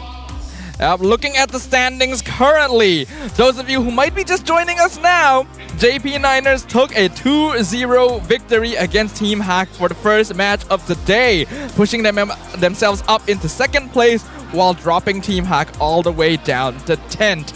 But as for our second match, Team Vamo is currently at 5th and Homebois currently at 8th. And Homebois, if you look at their game wins as well as losses, you'll notice that they'll have 2 more losses in comparison to Team Ray. And that just goes to show, right? 2-0s are extremely important, but the fact is that Homebois has been consistently taking off a game of their opponents enough to keep them above the bottom 2 line. Yeah, which is pretty crazy because up till last week, it was the first time that they got a 2-0 win over MV, and yesterday was their first 0-2 loss against RED Esports. So very different Homebois that we are seeing, and I think that does kind of forces everyone to realign expectations at how Homebois is going to look against Team Vamos today. When we're talking about Team Vamos, this is of course going to be the faces that we all know and love. We got Warlord, we got Smooth, Chibi, Xorn, as well as Nets. The team that comprises of many of our second place finishers from last season and has so far been touted as one of the more promising teams to take that second slot to M6, and yet hasn't quite found that same consistency. Well, I mean, overall, the fact is they've been playing pretty much similar to how they did last year, right? A lot of their strategies and a lot of their tactics are pretty much exactly the same, with a couple of new additions with Smooth and as well as Warlord. Warlord has previously played with the team, with some of the members on the team before. Smooth is the only outlier, but he's really finding himself with the chemistry of the team. I do feel that, unfortunately for Smooth, in the current EXP meta, what's required of him may not necessarily be what he can provide. Yeah, and so far you look at hero pools overall, only the Teresa kind of feels like a more catered towards Smooth, but even that isn't the prime element in the XP lane. Yeah, you can see that he's a little bit uncomfortable there, but on the opposite side, we got the Homebois consisting of Izanami, Crush, Amal, Aish, making his first appearance here today alongside with Soul. This is very, in a lot of weight is on Aish's shoulder, right? Like coming into this, previously we've seen Mao that he has some good moments, he has some not so good moments, but to put Aish in the hot seat for such an important match, it does make you wonder how much has he played with this team before today. Yeah, especially to replace Mal of all roles, and I think Mal was doing slightly better in the past coming weeks. I will say that his Cho definitely got a lot more polish over the past couple of days, but even so, I think this is a bit interesting to see, because now the real question is whether or not Vamos has prepared against specifically Aish, and if so, what dynamic does he bring to the team, especially as a roamer, one of the more important roles in the meta right now. That is indeed going to be the case. Before we jump into the game, we of course gonna show you guys a little bit of the ping test by Hotlink. Lightning fast action. If you're looking to improve your gameplay and rank, Hotlink is just what you need. It'll lower your latency and improve your performance. Yeah, like those sweet Link performances, those higher shadows that you don't get to see, all with this lightning fast speed. And I also do feel like, coming into this, judging by how these two teams faced their losses yesterday, Homebois, they do feel a bit lost coming into this one. Yeah, a little bit of that. But this is what everyone has been talking about as well, right? From homies to enemies. It's the Homebois versus Homebois 2.0 question mark. Because as we all know, the Vamos lineup is a majority of the Homebois lineup from last season. I'll tell you what's funnier. This entire graphic, only Coach Jeff is irrelevant because Udo is not playing and Mao is replaced for the starting lineup. So it's Jeff against the world. It really is Jeff against the world right now. And I think they just want to like lopside and blindside Homebois 2.0 this time around, right? I would only imagine that after the loss that we did see coming in from Vamos, not exactly their best showing in the world, but I would expect that this is going to be the heated one where they show everything. Yeah, I mean you got to get the internet bragging rights, right? Like you do it for the fans, do it for yourselves, and you put the topic to rest. Like after today, whoever wins, if the fans from the other team brings the name up, you can just shut them down and be like, you lost 0-2, shut up. This has been a dividing that has also divided the community in many ways. Certain Homebois fans not happy with Vamos splitting off, some other fans going over to Vamos, leaving Homebois behind, and people just leaving left in the center, not knowing what will happen. Just like we are not too certain which team will be getting first blood, first turret, and first lord. I think that Vamos is most likely going to get first blood and as well as first lord. I thought it was turtle initially, but I read that wrong and I'm very dyslexic. Turret is a different case. It really depends on the majority of the compositions, but knowing how Chibi has been able to not only steal a majority of the objectives, I can confidently say that first blood and as well as first lord feels like a Team Vamos-centric side. Yeah, I do agree, but I think in terms of the first turret, it comes down to how well Soul manages nets in the lane, because two very solid laners, but we also know that Soul is very self-sufficient, right? He generally doesn't lose his lane, and if you give it an inch, he takes the first turret, that's where the snowball begins. I think the same can also be applied to Smooth and as well as Crush, right? Because Smooth has been known to be like a terribly annoying laner to deal with, especially when he has a lead, and Crush so far, we haven't seen him like completely dominate his lanes just yet, but do okay, and if so, if he's behind, he's still able to make plays. Yeah, doing okay is enough with what the Homebois is looking for right now. We have to remember Crush was added in quite, like, not at the start of the season, of course. So there's a lot for us to think about as we jump into the game after this. And besides that as well, Aish coming in, like, what can we expect from him, I wonder?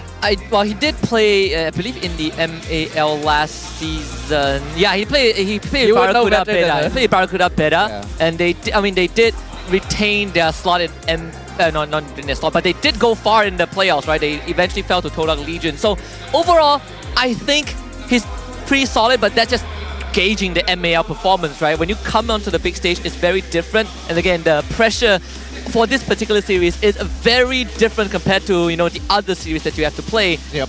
I'm looking at Aish to make those initiations. Can he take the first step to allow Homebois to make the first move against Vamos? He showed that in the tier 2 scene. If he can bring it here, I think he can blindside Vamos. Well, I personally think that they're bringing in Aish because the one thing that was lacking from Mal was coverage. Mechanics, no doubt. He's going to get you the pick no matter what. But coverage, that's where it's different. Lack of information. Indeed, indeed. Information gonna be important. With new players filling out the roster for the Homebois, there is the possibility that they don't have enough information to work with yet. But Vamos are fielding a lot of second place finishes, so they have a lot to prove as well. So without further ado, let us go ahead and welcome both teams up onto the MPL stage.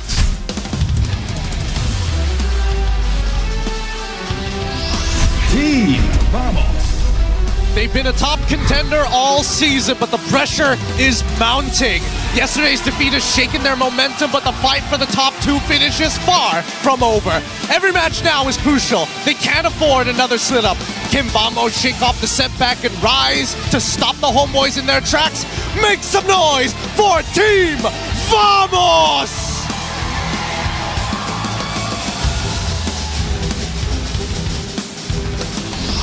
Homebois. After a crushing defeat to RED Esports, they're fighting to stay in the playoff race. A win could have propelled them closer to the top, but now they must regroup and refocus. This is a team that thrives in adversary, and today they'll need all of that resilience. The pressure is on as the gap tightens, but they're ready for the battle. Let's hear it for the Homebois!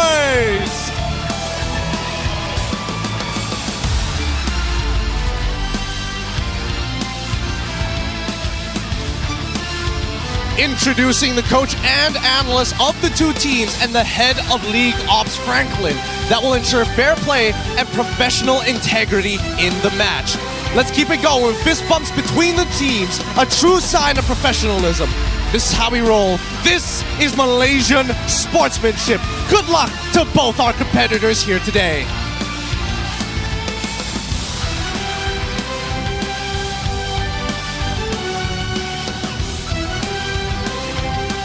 Kedua-dua pasukan sudah bersedia di atas pentas. Tapi sebelum kita mulakan match yang sangat-sangat panas ni, Rose nak bagi tahu that the early bird M6 Grand Final ticket is officially sold out. Tapi guys, jangan risau sebab masih lagi ada comeback day ticket. So, dapatkan tiket ni sebelum sold out. Dan untuk semua orang yang tak dapat early bird ticket, korang masih lagi boleh beli pre-sale dan regular ticket nanti di tickettoyou.com.my. Alright guys, nampaknya full house untuk MBSJ hari ni. So, apa kata kita buat vibe check? Okay, ini side Vamos, ni side Homebois. So guys, when I say hala, you guys say Vamos. Boleh? Hala? Hala? Alright, side ni pula, side Homebois. Guys, when I say stay true, you guys say Homebois. Boleh? Stay true? Stay true? Alright, now how about let's test the chemistry of the crowd. Everybody all together. Stadium MBSJ, are you guys ready? Nah. Tak ada chemistry. Sekali lagi. Stadium MBSJ, are you guys ready? Nampaknya semua dah ready. And of course, untuk semua orang yang tengah tengok dekat rumah, kita ada join the fight code untuk korang. Korang boleh scan QR code ni ataupun isikan code ni dekat MLBB anda untuk mendapatkan in-game freebies and peluang legend skin. And with that, mari let's show it to the casters to start the second match of the day. Teams, this is your moment. Game on. Shout out to that one guy in the crowd playing with the camera. You're great. You're awesome. Good stuff. All right. We got Vamos. We got Homebois. And this is going to be a game with not just MPL points on the line, but pride itself. Netizens are going to be so loud. Whoever wins this match are going to get. These players are going to get so many DMs. I just know it. Yeah, I mean, if you wanna do a case study on chronic online, presence, this is the perfect environment to see how the people drive in. But I want to see what Chibi has to say. Yep, we asked Chibi, what made you more mature this season? Is it because of your girlfriend? And Chibi says, no, it's from myself. Everything comes from within.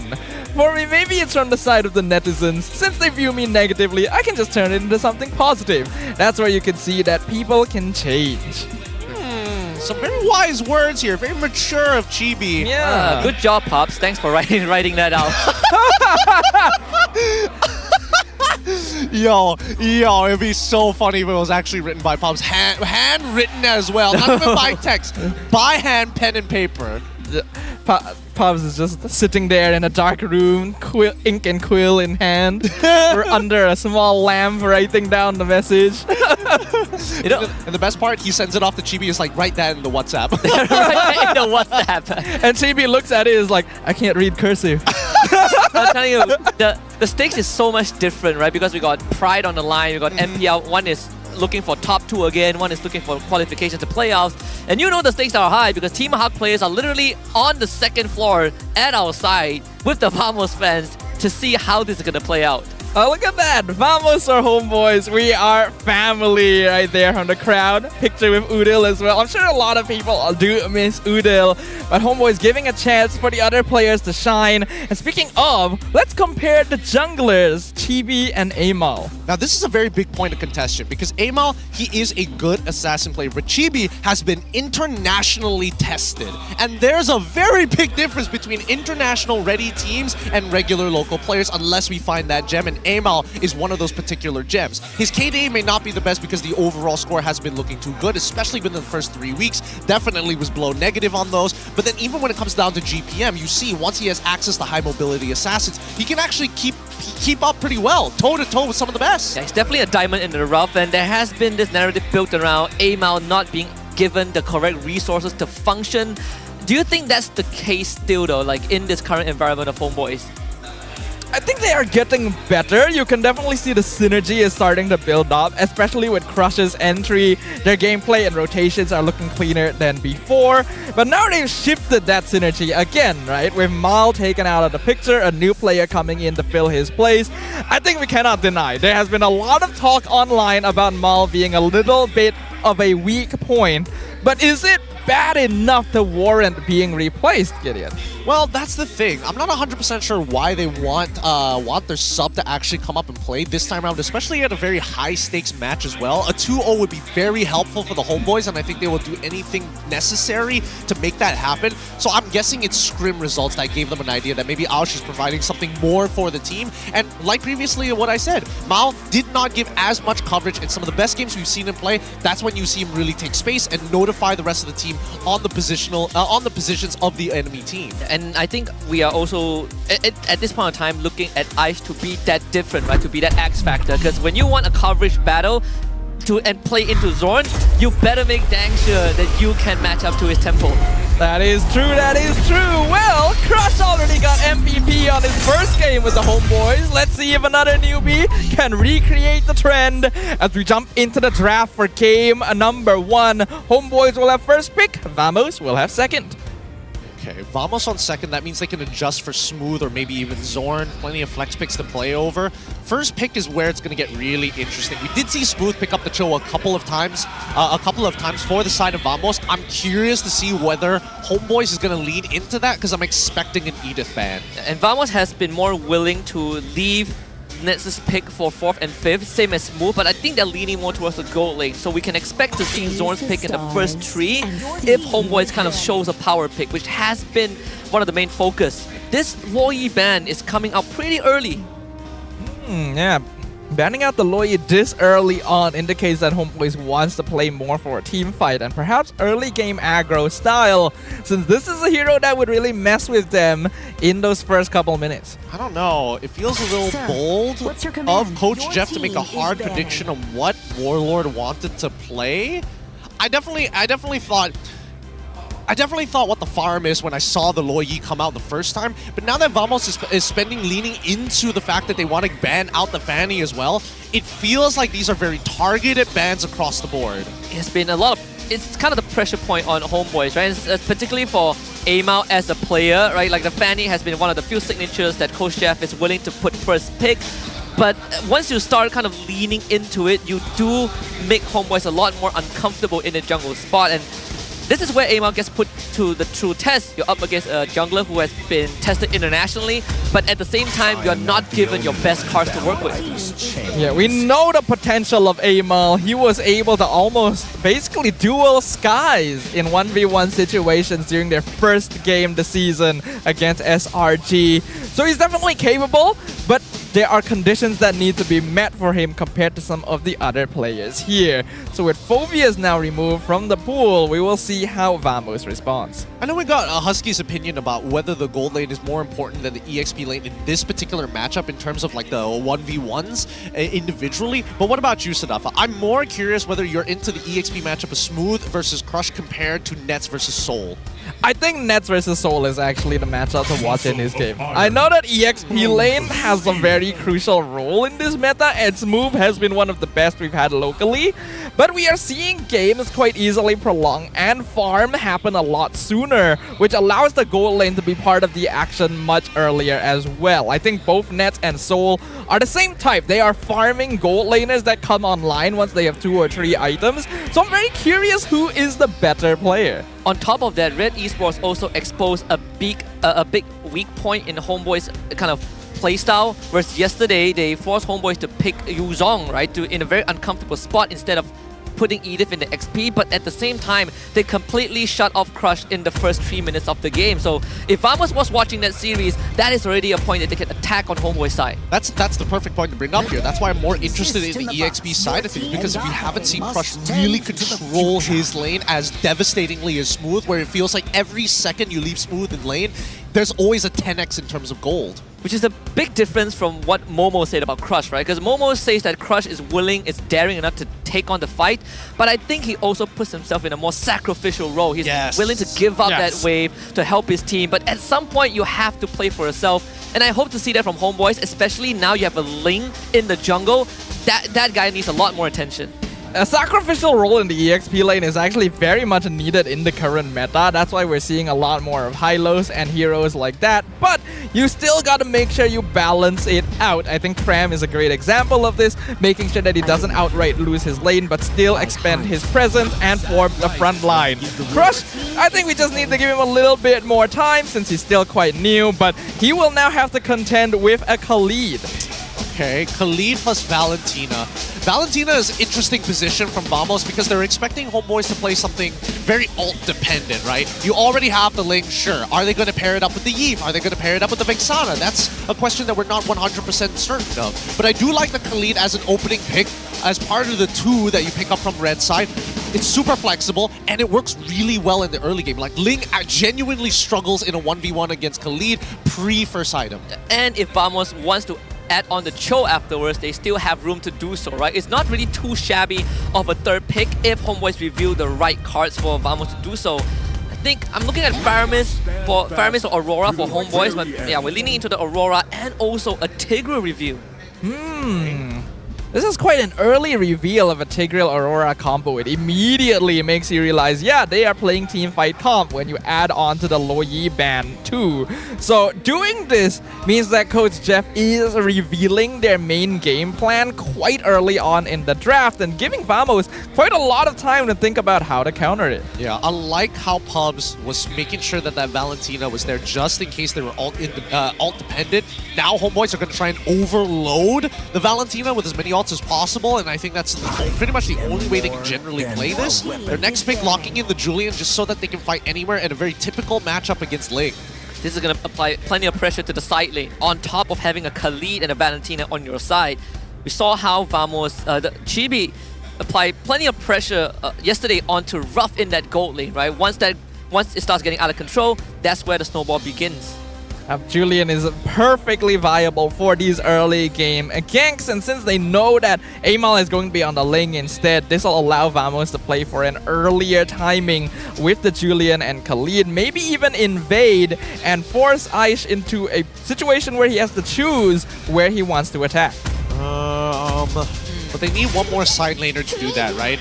Because that would indicate that Khalid is going to go into that Khalid is pretty much going into the EXP just to have control over that side of the map.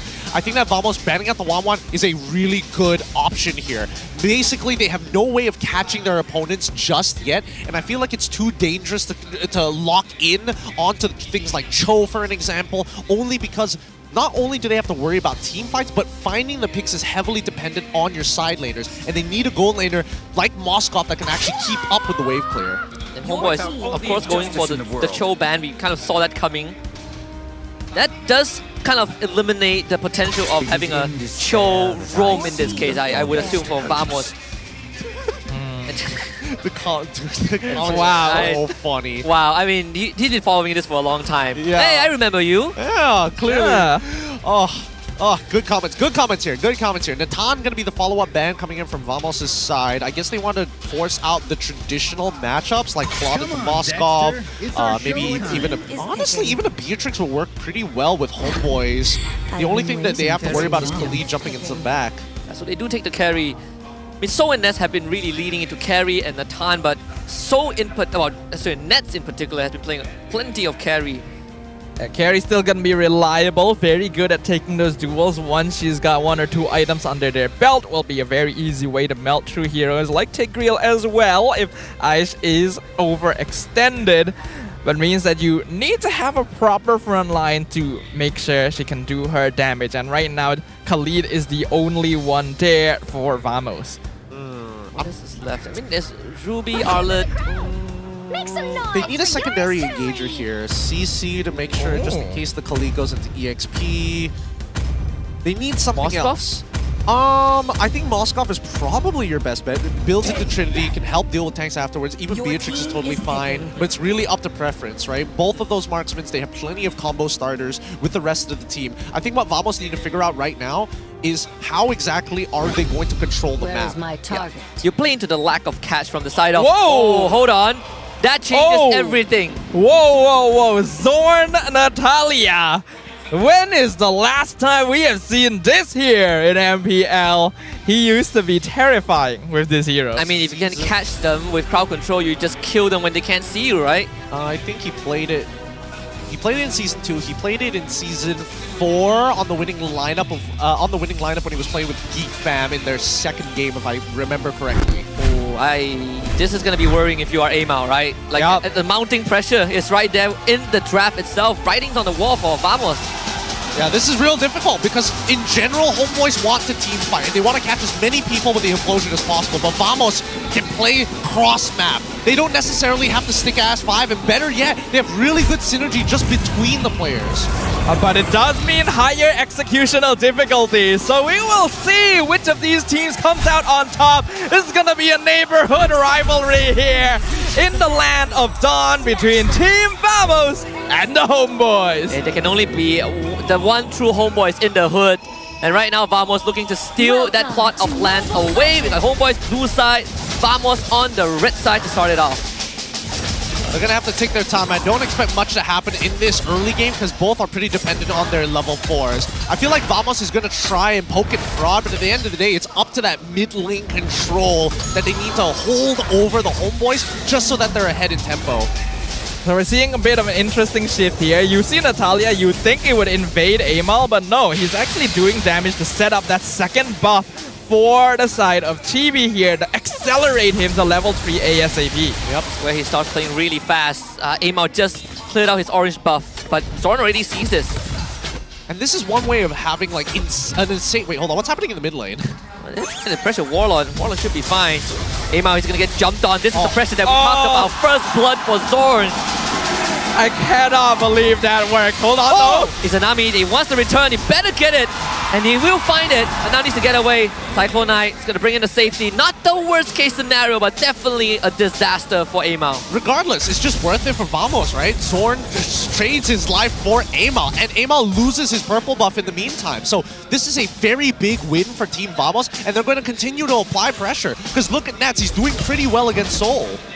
Yeah, I'm very surprised that worked as well because Amal already walked into the brush. Xorn actually made him let his guard down, thinking that he wasn't... and he steals the crab too. Man. There he goes. He's the worst. He's the worst. Seeing him isn't enough. You gotta stop him. It's so annoying. It's so annoying. And there's nothing much that Amal can do about it, right? Unless he commits his retribution. And even then, it's just the turtle is about to spawn. Well, it's not too bad for now. Amal still matched in a level to Chibi, so that's gonna be an important timing for the first turtle, but Chibi definitely clearing faster. He's already completed his purple buff and is moving over. They might even try to invade. Amal will be able to get his buff, thankfully. But this is a precarious position for Team Vamos. Warlord steals the Aurora ult as well as Chibi starts to work on the turtle. Here comes the ultimate from Smooth and a freeze from Warlord. Catching two, that's the execute from Xorn to take out Ice before he could do anything. Flicker away from Smooth as well. Crush in the midst of things. Pops the Vengeance a bit too late as he goes down to Chibi. So Team Vamos essentially has just won the fight. Amal cannot stay. Turtle for Vamos. Yep, after that first kill, everything else after that is free farm. And now that Soul knows that everybody's on that side of the map, he gets more aggressive and tries to push Nets out of lane. So far, Nets has been doing a very good job in the earlier stages of that laning phase, but really, Xorn is just making life so difficult for Amal right now. He can't seem to get away from him. But there were also mistakes being made by the Homebois earlier. They got caught by the Raging Sandstorm, and then Warlord stole the Aurora ult. So Homebois really just did not need to be there, especially when Ice is not level 4 yet, and gave up a lot of early game advantage to Vamos. Doesn't mean that they can't recover though. I think as of right now, Homebois, they need to plan out how they want to fight, right? First, they need to figure out where Xorn is, and who can really open up the map enough is probably Aish, right? Because keep in mind that Natalia isn't exactly the greatest at supporting the side lanes. It's very dependent on, oh, are you winning your side lane? Okay, then I can help you win it even harder. A lot more selfish as a support. He just gets spotted out, but Xorn is going to get gone now with the implosion. Drop the smoke screen, so Soul's attack doesn't connect. And to try and turn onto Ice, Warlord shows up with the stolen Aurora. Oh, and it's just perfection from Team Vamos. The bot lane collapses, and that's 2 more kills for them. Oh, that was ugly to look at. I'm sorry to say. The flicker catch with the implosion was great, but I'm gonna assume Sacred Hammer was on cooldown, which made it incredibly awkward because Soul wanted to engage, and then Xorn just gets to walk back in to restart the fight. Soul's gonna show back out with the ultimate just to keep his turret safe, but it has started to go out of control. Xorn, he's on an exploration, right? Trying to find out where the rest of Homebois are. And Vamos, they're more than ready to fight this. Crush should be fine. As of right now, I don't know. Oh, once again, yeah. They stuck around. They stuck around. See, this is the problem here. I feel like the Homebois, unfortunately, don't recognize when certain things are going to happen across the map. Oh. They might lose more than just so if this continues. Feels bad if you're a CC, but you can't get into the thick of things. The fact that they still are thinking about a contest, it's going to be very risky. Team Vamos clearly have the edge, and Xorn, he just around, Raging Sandstorm from smoke into the bush, just to zone out Izanami. That's already more than enough work done. Crush, he's out of position, misses the leap over the wall, is forced to use the Vengeance, but he is 100% going to fall as Turtle goes over to Vamos. Vamos so far ahead right now. 5 minutes, 4K gold lead, 2 Turtles underneath their belts with a tier 1 bot side for free. It's really not looking good for the Homebois because right now Aish can't keep Xorn in check. And the thing is, with a CC in the EXP lane, Aish is basically entrusted with all of the engage and map opening for the Homeboy side, and he just cannot match the mobility and presence of Xorn, which means that Vamos are in the driver's seat the entire time. Crush on the CC, not able to do much for them either. They're going to contingency plan right now for Homebois. It's the red alert. They have to somehow keep that mid-tier 1 up for as long as humanly possible, just so they could buy time. This 5K gold lead is going to balloon once the structure falls, and Team Vamos, they will take the advantage to just waltz into the Homebois jungle, and there's nothing Homebois can do about it. Yeah, I think it's, again, the lead is too big this early on. A 5K lead 6 minutes into it is whopping, right? That's why they don't even care about the mid-tier 1 anymore. Go back, hide underneath your turret. We literally do not care. If we wanted to fight you underneath your turrets, we probably would have done it, but there's just no point as of right now. Yeah, unfortunately, it doesn't really seem like we're seeing the solid fundamentals from the Homebois here. The synergy is lacking, the movements across the map don't seem to be much of an objective in mind. And they've already been forced into a reactive position by Vamos, who have been playing much more cleanly. They are punishing Homebois. Yep, and this is what I was talking about, right? Team Vamos, generally the way that they're team fighting is by splitting up the Homebois as much as they can with multiple threats across the board and some really good interactions between just 2 heroes. Not even 3, not even 4. Just 2 together is enough to get stuff done. Chibi just got the Feather of Heaven, so Homebois, they would take a gamble to hide in this mid bush, but to no avail. Vamos, they can easily check the bush. More than durable enough. Xorn just found Aish. And Homebois, I'm not really sure if they want to stick around to even contest for the objective, but they will make an attempt at least.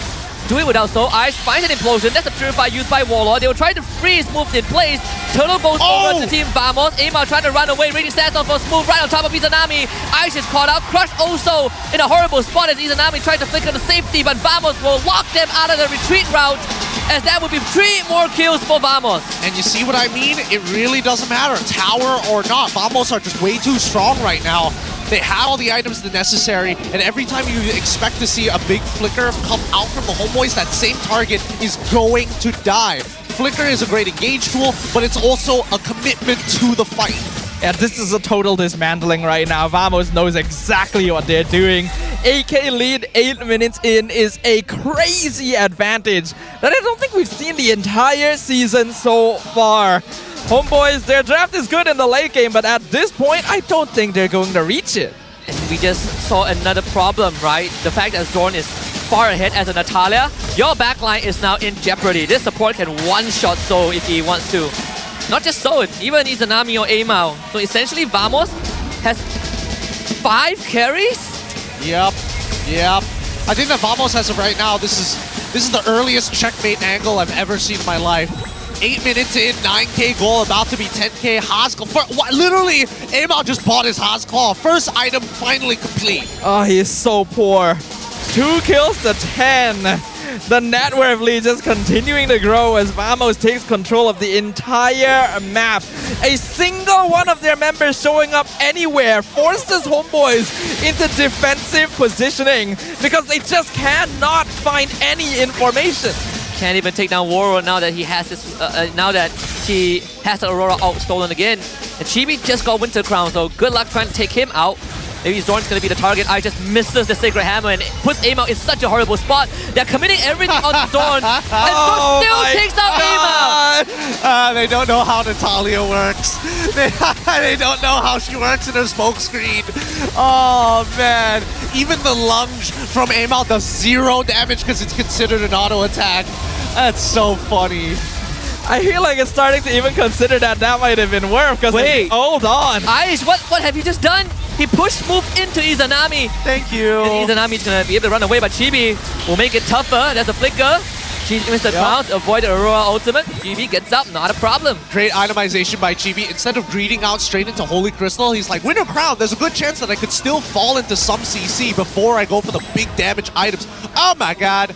Oh, that's so disgusting. Look at that lead. Look at that lead. Even Xorn. Xorn has more items. But Xorn pretty much has more items, than Ling. Yeah, I'm pretty sure Xorn is worth more money than Amal at this point. That's why I was thinking, even though he won a fight 1v4, I was still kind of worth it because of how far behind they are. Man, you use 3 ultimates and your jungler still dies to a support? That is just straight up a disaster. Team Vamos will try to crack this top side. Look for an opening. The Lord will not be enough for now. But all the holy shields have been broken. Ice used to conceal, but that's going to be slowed down by Chibi. So at the end of the day, Vamos, they get one inhibitor, but the minion waves is just making it tough for Homebois. The pokes from Warlord as well. They're going to try to go on to smooth, pin him to the wall, but the Sacred Hammer into Implosion. Only on the one though. They better make this count. Ice will trade his life for it. But they need more than just one. Izanami drops his ultimate. Chibi avoids it with the enhanced swords, and Vamos finally calls a retreat. All right, good call coming in from Vamos because the only way that they can throw this is if they try to fight them underneath their crystal without taking out all the inhibitors. Because now Xorn, he can't just walk into the enemy base for free. There are still structures that will spot him out, making him not as effective inside the base, and they need to wait for Homebois to walk out. But they've got the checkmate angle, right? 11k gold lead, 11 minutes into a game, 1,000 GPM on probably every one of the members of Vamos. It's looking pretty over for Homebois. If Vamos can end the game soon, we might be able to see a new GPM record. That's how bad this game is going right now for the Homebois, and I don't really see an angle for them to come back from this. It would need to be the perfect Implosion Frigid Glacier combo to even maybe stand a chance of facing off against them now. Yeah, there's no certainty for Homebois, even with their best attempt. It's only a fighting chance. And I mean, look at the total net worth, right? Homebois is not even close to being ready to fight Vamos, but Vamos has already peaked at this point. Almost 42k total net worth, the entire jungle under their command. Lord's going to be up in 25 seconds, and that will be an easy take for Vamos. All right, as of right now, we do see the defensive items from Soul. He likes to optimize himself by getting an early Winds of Nature if he knows that this game is starting to look doomed. But he is just one component away from completing his Trinity. They really need him to complete this Trinity now rather than later, because I think he's the only hope for Homebois to win out in a prolonged fight. Yeah. Basically, that is the case. Net worth lead going to start slowing down a bit for Vamos, but that's only because they've controlled so much of the map that they're not actually able to farm any faster than they already are. This Lord should be free. Spear of Destruction, bit too early. Are they going to try? They will though. Ice is going to go in, aim out. Tempest of Blaze to try to steal the Lord. Aim out, steals it! Maybe that's a fighting chance for Homebois, but they got to get out because they just lost 2 of their members. Maybe Vamos don't even need the Lord after all. BOD just purchased by Xorn. Aim out gets knocked off the wall. Chibi should get this kill, not a problem. And despite their best efforts, this will still be an endgame angle for Team Vamos. They need 15 seconds for Ice. It's about to spawn though. Can they do it in time? It's Xorn, Vice Crush in the back, execute, not enough. Lord will spawn, but the minion wave coming in from multiple angles. They need 4 more seconds, 3 more for Ice. Smooth soaks out the damage with the quick send guard. Team Vamos trying to go for the end, and here comes the Tala. He's gonna go down, but Nets will just auto the crystal. And it really doesn't matter if you're Homebois. Vamos takes game 1. Utter and complete annihilation from Team Vamos. It did not even seem like a matchup for them. as it was a one-sided takedown from start to finish. Homeboys were not ready for this Natalia pick. Majority of their players forgot how Natalia works, especially within that smoke screen. A lot of wasted time in that period. Xorn coming out big time, not only giving the coverage, but also making sure that Amal could never play the game. Even with their best effort, right? We said that this would, by at most, give them a fighting chance. It is just not enough. They lost too much trying to get it done. It seemed like Vamos knew where to hit Homeboys, where it hurt the most. And we got to see all of that. I feel really bad for Aish, his debut match here in MPL, and he just gets toyed with by Xorn. I mean, again, how many players do you see whip out the Natalia this often? And I think that, you know, I wasn't expecting it for the side of Team Vamos. I don't think Homeboys were ready for that as well, so this is only the natural outcome. And the fact that they reveal a Tigro this early on for Ice, right, it adds on extra pressure for him to really get those pickoffs. You can see there were some limit tests like solo implosion, but none of them have been working out, which is in of itself very unfortunate. I think the only time that an implosion actually worked for the Homeboys was in that last fight where he jumps in, catches Chibi, and lets Amal get the Lord. But at that point, it's already too late for anything to happen. Just look at this. Look at how many resources they have to commit to a single roam assassin. You send the whole team in and you lose your jungler. How bad does that make you feel? It makes Xorn feel great. He loves getting auto-attacked. Clearly, when he's not taking damage from any of them. Haven't lost too much on it, but our MVP going over to Xorn, no doubts about it, having an absolutely disgusting game on Natalia. Oh, that's the case. I hope he doesn't play this anymore. Just keep it at 100% win rate, right? Keep it clean. We'll see. It could be a pretty effective pickup considering if people still play Ling, and it's a very good way of disrupting that early game, but you could see how rich he was. 600 GPM on a roamer is pretty good. Already had BOD. Have to see Halberd. Look, we saw how much damage he was doing to Crush in the late game. Yeah, if you just cover the Natalia portrait, you might think Xorn's an EXP later with those numbers. He's one game away from playing Saber Roam at this point, right? Like, we're descending closer and closer to the true form of Beloyski. Oh, hey, no, Xorn's different. Xorn's different. You'll play Grok. End the story. But Grog damage. Grog damage or something crazy like that. I don't know. I feel like this Natalia pick is actually quite ingenious because think of it. If you think about how many abilities you can dodge with just the smoke screen alone, CC basically useless once the smoke screen comes up. Ling basically useless if he can't land anything in the smoke screen as well. So which only leaves very few people to manage him, which is Izanami, who doesn't have enough bursts because of how the early game went. Amal's ult doesn't usually one-shot people. Worse yet, for Aish, the most he can do is reveal him, but most of the time he engages with the Sacred Hammer and doesn't wait for the smoke screen. It was actually a perfect final pick from Vamos because, like you mentioned, it counters Moskov, CC, and Ling all at the same time. Then the only form of true CC and engage Homeboys has his Tigreal, which means that Aish has to overcommit just to catch Xorn alone. Not to mention Homeboys is very early game momentum based, so if they're losing early, the game is just over for them. Yeah, I think also his role as a Tigreal is very important to allow Crush to go to the backline, right? It's like, if you have the single implosion, even Xorn, he has to go down before backup arrives, and that's just not doable with the composition that Homeboys have. Yeah, it's really, really difficult. I mean, considering, like, let's take into consideration, like, the early stages of what exactly happened, right? But Vamos as well as Homeboys were kind of, like, mirroring each other for a large part of the game, and you can see that Xorn also accelerating Chibi to get him to level 3 as quickly as possible. But then the point of contention only happened on the opposite side of the map when Amal was looking to get one of his side camps, right? All of this can be telegraphed, and it's clear that Vamos came in with an agenda. They had an agenda, all right, and you can feel it. Out of spite, right? Yeah, there's a bit of spite going on here. Looking at the damage dealt, very well spread out among the members of Vamos. I'm actually surprised Smooth did that much, but he was jumping in really deep to keep the fights connected. And Xorn dealt more damage than Chibi. So ridiculous. So ridiculous.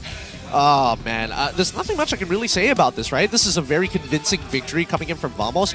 I think that Homeboys need to be a little bit more cautious when it comes down to their drafting because they're getting taken advantage of. You know this game has really gone wrong when Aish dealt more damage than Amal. Yeah, that's bad. And Amal was on Ling too. This is his signature. This is a pocket pick for him. This is what he dueled Skies with.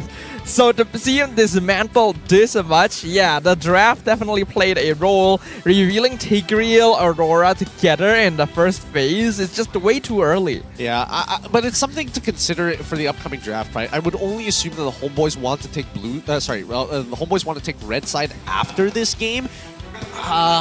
Wait, but then you have to get rid of. Oh, that's tough. Because in terms of bans, you gotta get rid of Chip, you gotta get rid of somewhat either Phoveus or Hylos, kind of depends on what blue side bans out. And then is there space for Natalia? I feel like there's not enough space until second phase. But if you ban a Natalia, there are so many things that go through, right? Right? Like you could forego Hylos, it's not as popular. And Zaz as well was kind of ignored recently. Yep. But the more important question is, how crucial is this Julian to Vamos? And is it worth a ban? Well, here's the thing. If it wasn't Julian, it would have been Nolan, right? Yeah. Either way, it's about being able to be prepared for a fight at any time. Probably, well, actually, now that I think about it a little bit more, probably not. Probably the first ball would have happened slightly later because he does need level 4 in comparison to Julian, who's like, okay, level 3, let's fight. Yeah, I really like what Vamos did. Every time you see a Natalia, you expect, okay, my jungle's gonna get invaded. So Aish was playing defensively for that.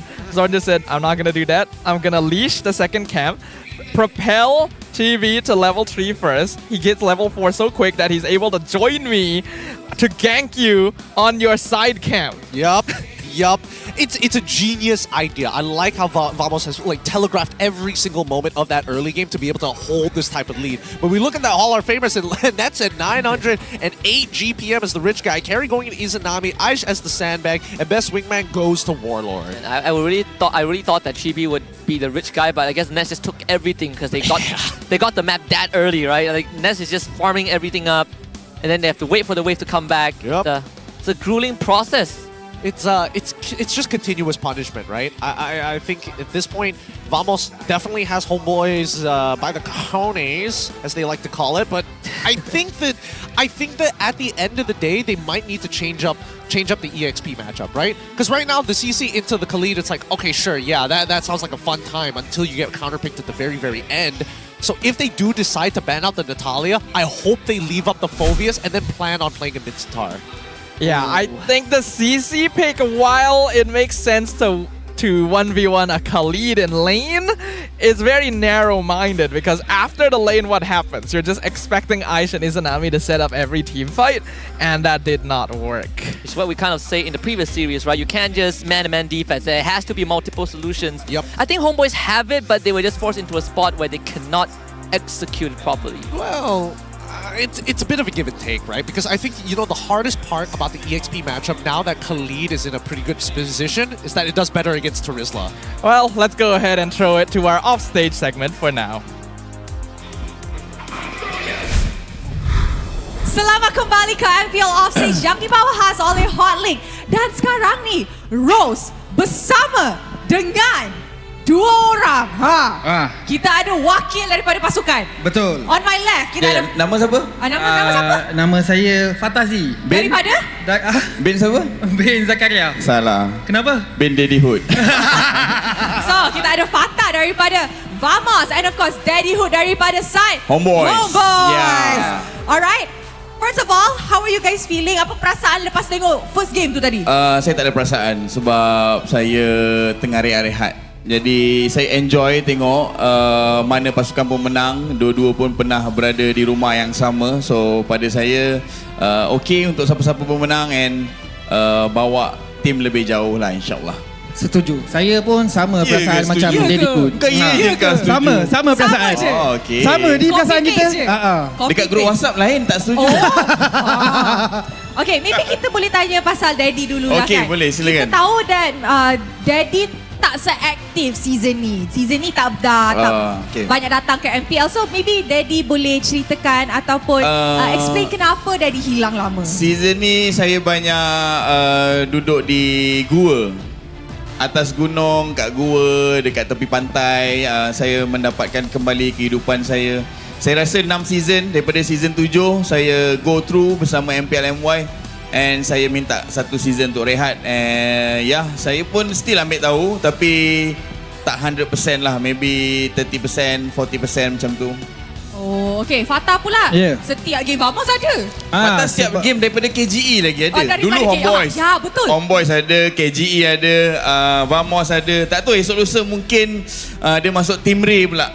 Daddy kenapa macam personal je dengan awak? Dia tahu lah. Dia ada personal lagi dengan aku ni. Saya rasa dia kena tengok offer. Kalau good offer. Betul. Apa yang good offer kita akan pergi. As long as the Dia price macam is tu lah. right. Betul. Price is Apalah right. Fatah. Okay, now Fatah, kita nak tahu pasal match tadi lah. Awak nampak match tadi, you rasa boleh 2-0 ke 2-1? Nak bagi chance kat Daddy ke? Tak nak lah bagi chance kat Daddy lah. Okay, macam ni. Dulu zaman KGE, kita dah 2-0 dah kan. Dah selalu sangat menang. Sekali-sekala kita kalau kita kat bawah, kita akan bersyukur dengan setiap apa yang ada lah. So pada saya kalau hari ni apa pun keputusan dia, saya tahu ianya takdir yang terbaik untuk Homebois, untuk kita tengok bounce back dan sebagainya. So pada saya tak ada masalah untuk kita duduk bawah ke duduk atas ke, itu okey je, no problem. Tapi Fatah sentiasa duduk di good offer. Fatah, mana-mana the price is right, dia ada dekat sana. Yeah. Fatah, Benda nak hidup. you nak cakap dekat Homebois? Come on lah. Apa nak cakap Homebois? Cakap. Apa nak cakap? Apa nak cakap? Cakap sekarang. Cakap sekarang. Dekat dalam live pun tekan-tekan aku kat sini pun tekan. Jangan nak cakap dekat WhatsApp je. Mana-mana aku sekarang. Okay, jumpa kat playoff tadi. Tak ya, jumpa kat Jelutong.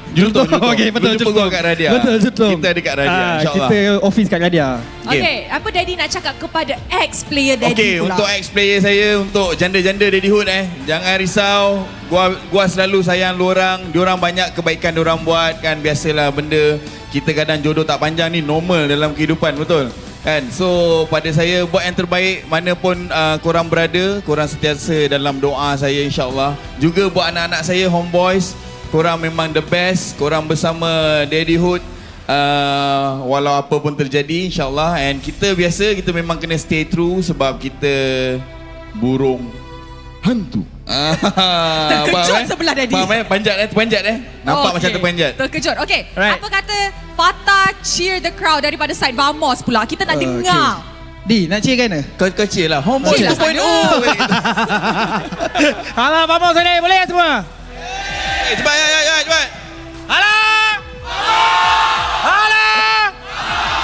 Alright. Daddy, side Homebois pula. Daddy jarang datang. Let's go. Kita stay true macam biasa Kita low key je, alright? Kita low key je. Stay true. Alright, dia biasa memang macam tu. Unos, dos, tres, cuadros. Kalau vamos. Aduh. Alright, terima kasih kepada Daddy dan juga Fatah. Alright. Always great to see Daddy back. It's such a shame that we don't get to see more of him this season. But hey, when you gotta do stuff, you gotta do stuff. Man, I'm telling you, before today started, I was like, man, should they put up barriers, in the walkway? Because I'm worried a brawl is gonna start. But it's good to see that both teams are in high spirit, in good faith. I'm more surprised that it isn't louder than what we've been experiencing so far. Well, I mean, I've been looking at the conditions and vibe checking everybody here at the stadium. It looks like, no hostilities amongst the two just yet. I'm waiting for the end of the game because that's where it gets heated. You get another 10-minute beatdown and maybe it'll be different. Look, I don't know whether it's going to be another 10-minute beatdown, but it's something to be aware about. This Natalia pick is notorious. It's so annoying to deal with, whether in ranked games or even in professional play, but it does have its limits. Now let's look at the hero pool ranking so far, because right now, everybody from top 1 all the way down to 5 has the count of 10. 10 unique heroes is a pretty good number here on the MPL stage. We got Smooth, we got Storm, Rasi, Trap, Momo. Some very interesting things. I like how Trap still sticks out as the only goal laner here on this list. Yeah, thanks to the Ruby, man. It's the Ruby, it's the CC. Sephobius. Yeah. So, I mean, if chat can name all the 10 heroes, I would be impressed because I don't remember the 10 heroes that they used. Neither do I. The last time this came up and Trap was still up there, I couldn't name all of them. I got the closest I got was like 7, and even then I'm like, what are the other ones? Oh, someone's pulling Star Wars. Can they get Star Wars? That's not bad. You go home with an electric guitar. It's not bad. I'll take it. It's a nice Hilda skin. No more free rolls. All right. We respect it. We'll see whether nowhere to quit. Nowhere to quit. That's true. Right now, will Vamos quit bullying the opponent is the question, right? I mean, like, it's less of like bullying. If you are just way better, it looks like bullying. True. It's like it looks like Homebois are in a different weight class, you know? The draft needs to be much better overall. It seemed like it gave too much away. Oh, it's me. Hey, it's you. Look at that. So what do you say? Well, I got asked what do I think about first picking Cho, and I said, with more tank-style EXP laners, Cho is very good at kicking them away, separating them from the fight, and now he's flexible enough to play in both roam and EXP positions, so he can be picked much earlier in the draft than he used to be. Not wrong. Not wrong. We haven't seen it today just yet. It's been banned out actually in all games. I don't think we'll see it against Vamos. It was banned in game 1. Yep. Yeah, it was banned, and I definitely think that not every EXP laner is comfortable playing Cho at like a very, very high level. Not again, like one of our best Cho players in the world is Yums, right? Coming up with one of the greatest Cho plays of all time during EWC. And that's it. You know, when was the last time you saw that sick of a play? Years ago. Yeah, years ago. Oh. Wait, you know what I'm thinking? Why didn't the camera look at me when my WhatsApp message came out? They do that for all the other casters. I mean, are you a Where am I? yeah, I'm not a dean. Are you on the BN broadcast? Nah. You know what? You're right. They always get the cool toys. But it's fine. They got a soundboard, you know. They do! Ah, man. Well, let's just jump into the game so we can forget all about that. Because right now, Homebois are in a perilous position up against Vamos. All right, Homebois and Vamos, give me a draft that I can huff my chromium on to forget all of this. There's a substitution. Oh. So they bring Mao back. Oh boy, you put him in a even hotter seat right now. They're going to play Cho, right? They're going to play Cho. I don't know, because now that I think about it, if they are worried about the Natalia as a last pick, they don't have to worry about it anymore because they're on red side, so they at least get to see a majority of that draft, but they can still counterpick it with things like, you know, the classics, like Rafa, for an example. But what about the chip? It hasn't been banned out yet. Oh, it should be banned out in this very final one. I Definitely. hope so. I hope so. You can't afford to give that away. Though if Vamos is feeling particularly confident, they're like, oh, you could have Natalia. Hey, sorry, you could have Chip, but we'll take Natalia. Yeah, if the win rate goes down, it's not our fault. You have to talk to Todak about that. Oh, they work hard for that 100%. Well, they're letting it through. They are on blue side, so they will get first pick, thereby forcing Homebois to ban it themselves. So Phobius, Chip, Julian, Cho, so many choices for Homebois. Please ban Chip. Please ban Chip. You don't have a choice, right? Ban Chip? You have to. Please. We have 30 seconds for them to decide here. This is a tough conversation to have, but I think they're talking about what the first picks could possibly be. Okay, here we go. The chip ban comes through. First pick goes over to Vamos. Hylos and Phobius both open for the first time in a while here. Looks like Vamos prefer the Phobius, so they're gonna lock it in. This leaves Hylos for the Homebois. Is the Mincetar now going to be a response, right? Because this is something that Gideon did bring up in that game 1 post-game. Maybe you let the Phobius through and look at Mincetar as a response. Doesn't necessarily do too bad if a Natalia or a Cho go through for Vamos as well. They're decent options. Let's see what Homebois go for, right? They still stick with the Link for Amal.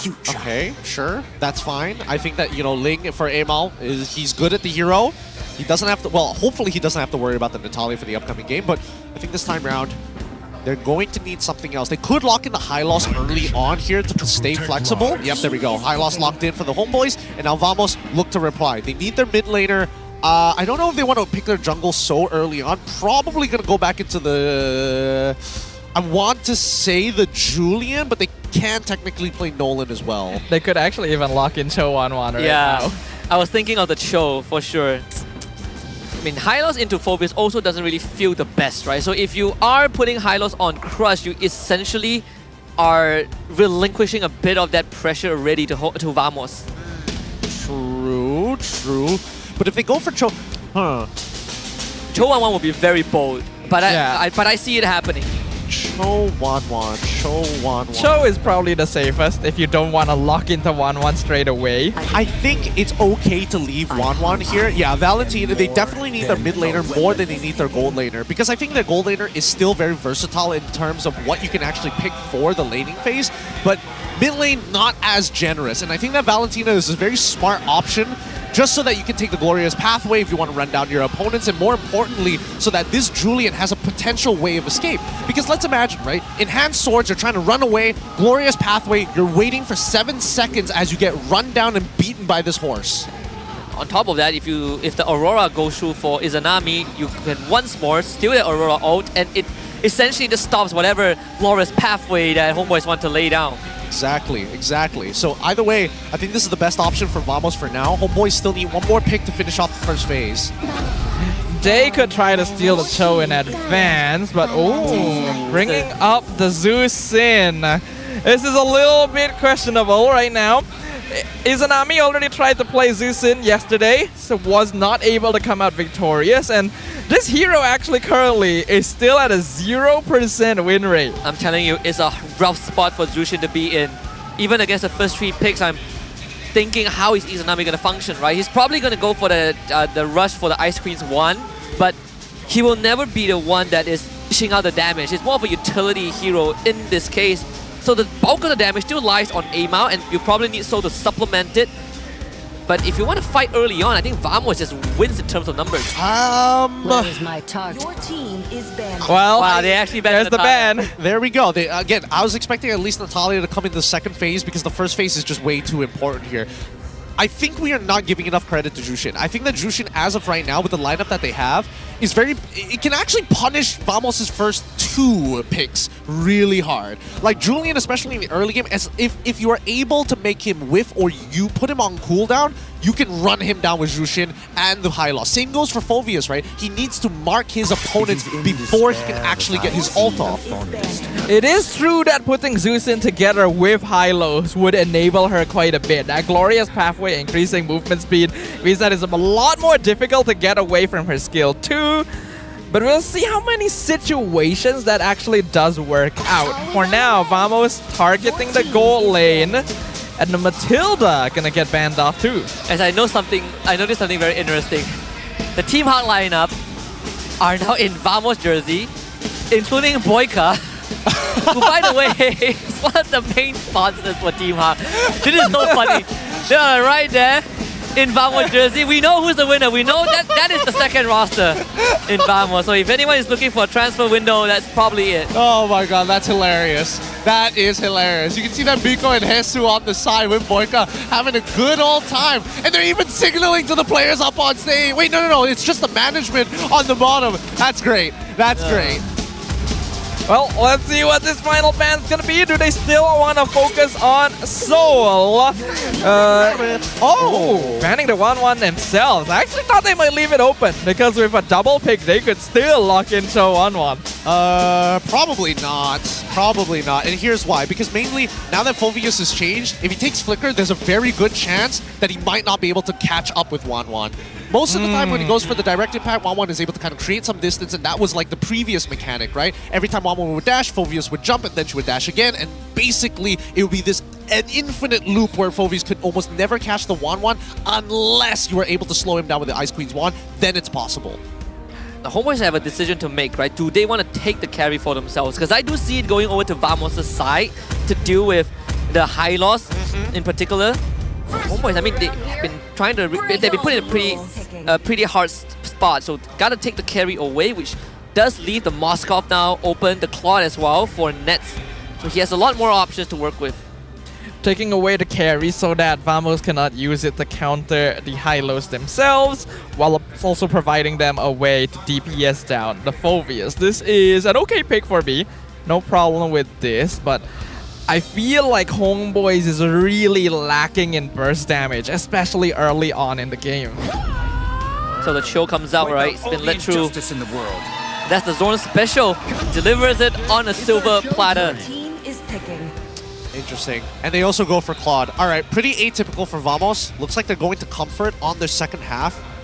But this poses a lot of problems. As Rafa has mentioned, there is a lack of burst as of right now. So there's only 2 answers. Either you're able to... This last pick needs to either be able to initiate fights and drag out the fights for very long periods of time, or it's just a huge sandbag. Arlet, Ruby... Honestly, Tigreal? You can play Uranus into this. You can play Esme if you really wanted to. Ooh. The main idea is to buy time. Like, even Vamos, if you're so worried about the early game, works well. What about Mincetar? You put Hylos Roam, you put Mincetar XP. Does that? Yeah, I think actually not bad. That's if you want to win the lane, right? So now it's really up to what Crush is capable of. If we see CC, it's a bit of a troll. Arlet, I'll take it. Yeah, I'll take the Arlet too. Yeah, Arlet Ruby makes sense. Have a little bit of crowd control to prolong the fight, as Gideon mentioned, since you don't really have burst damage to take people down instantly. You want to delay and give more time for Amal and Soul to build up that damage. But Vamos already hit them really hard in the first few minutes in game number 1. So that timing now going to be even riskier for the Homebois. I think everybody on both sides need to be very aware of their cooldowns. Ult cooldowns, especially if you are on the Homeboy side. For Vamos, a little bit less. The only big ult that you care about is the Way of the Dragon. That's going to be a very big indicator that Vamos is probably going to try and do something. Ness even went for the sprint, right? No, not Purify, sprint. So he's ready to run down the red carpet for Team Vamos. We'll see if Homeboys can hit back. They've already taken a sucker punch to the gut. So one more and Vamos will take this 2-0 and really cement themselves in playoffs. So with hopping into game 2 right now, load onto the land of Dawn, Vamos finds themselves on a blue side, and Homeboys this time will be on red. The land of Dawn gonna be opening up once again, and we will get to witness whether Vamos is able to put Homeboys in their place.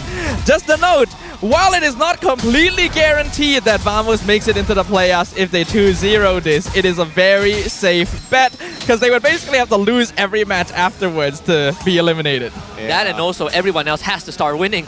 Yep.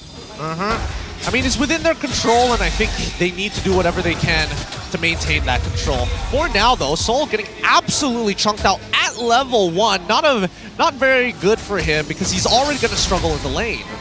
Did force a flicker out of Warlord, so that is already a much better start for Homeboys at the cost of Izanami's health pool. But the sad thing is, Izanami now is in a very, very difficult position, and he needs Mao to support. They're gonna go on to Warlord again. Warlord dashes away, Mao trying to follow up. Good Jikundo from Xorn to stop that follow-up. Great cancel, great cancel. If it was like half a second late or half a second too early, Mao would have been able to secure that kill. And now that the Homeboys have control over that mid lane, it's good that they want to go for that full reset, but the coverage being provided right now by Mao is necessary. Xorn found Mao again, this time with Chibi around. It might be a first bullet angle. Chibi can't get onto Mao as Amao shows up.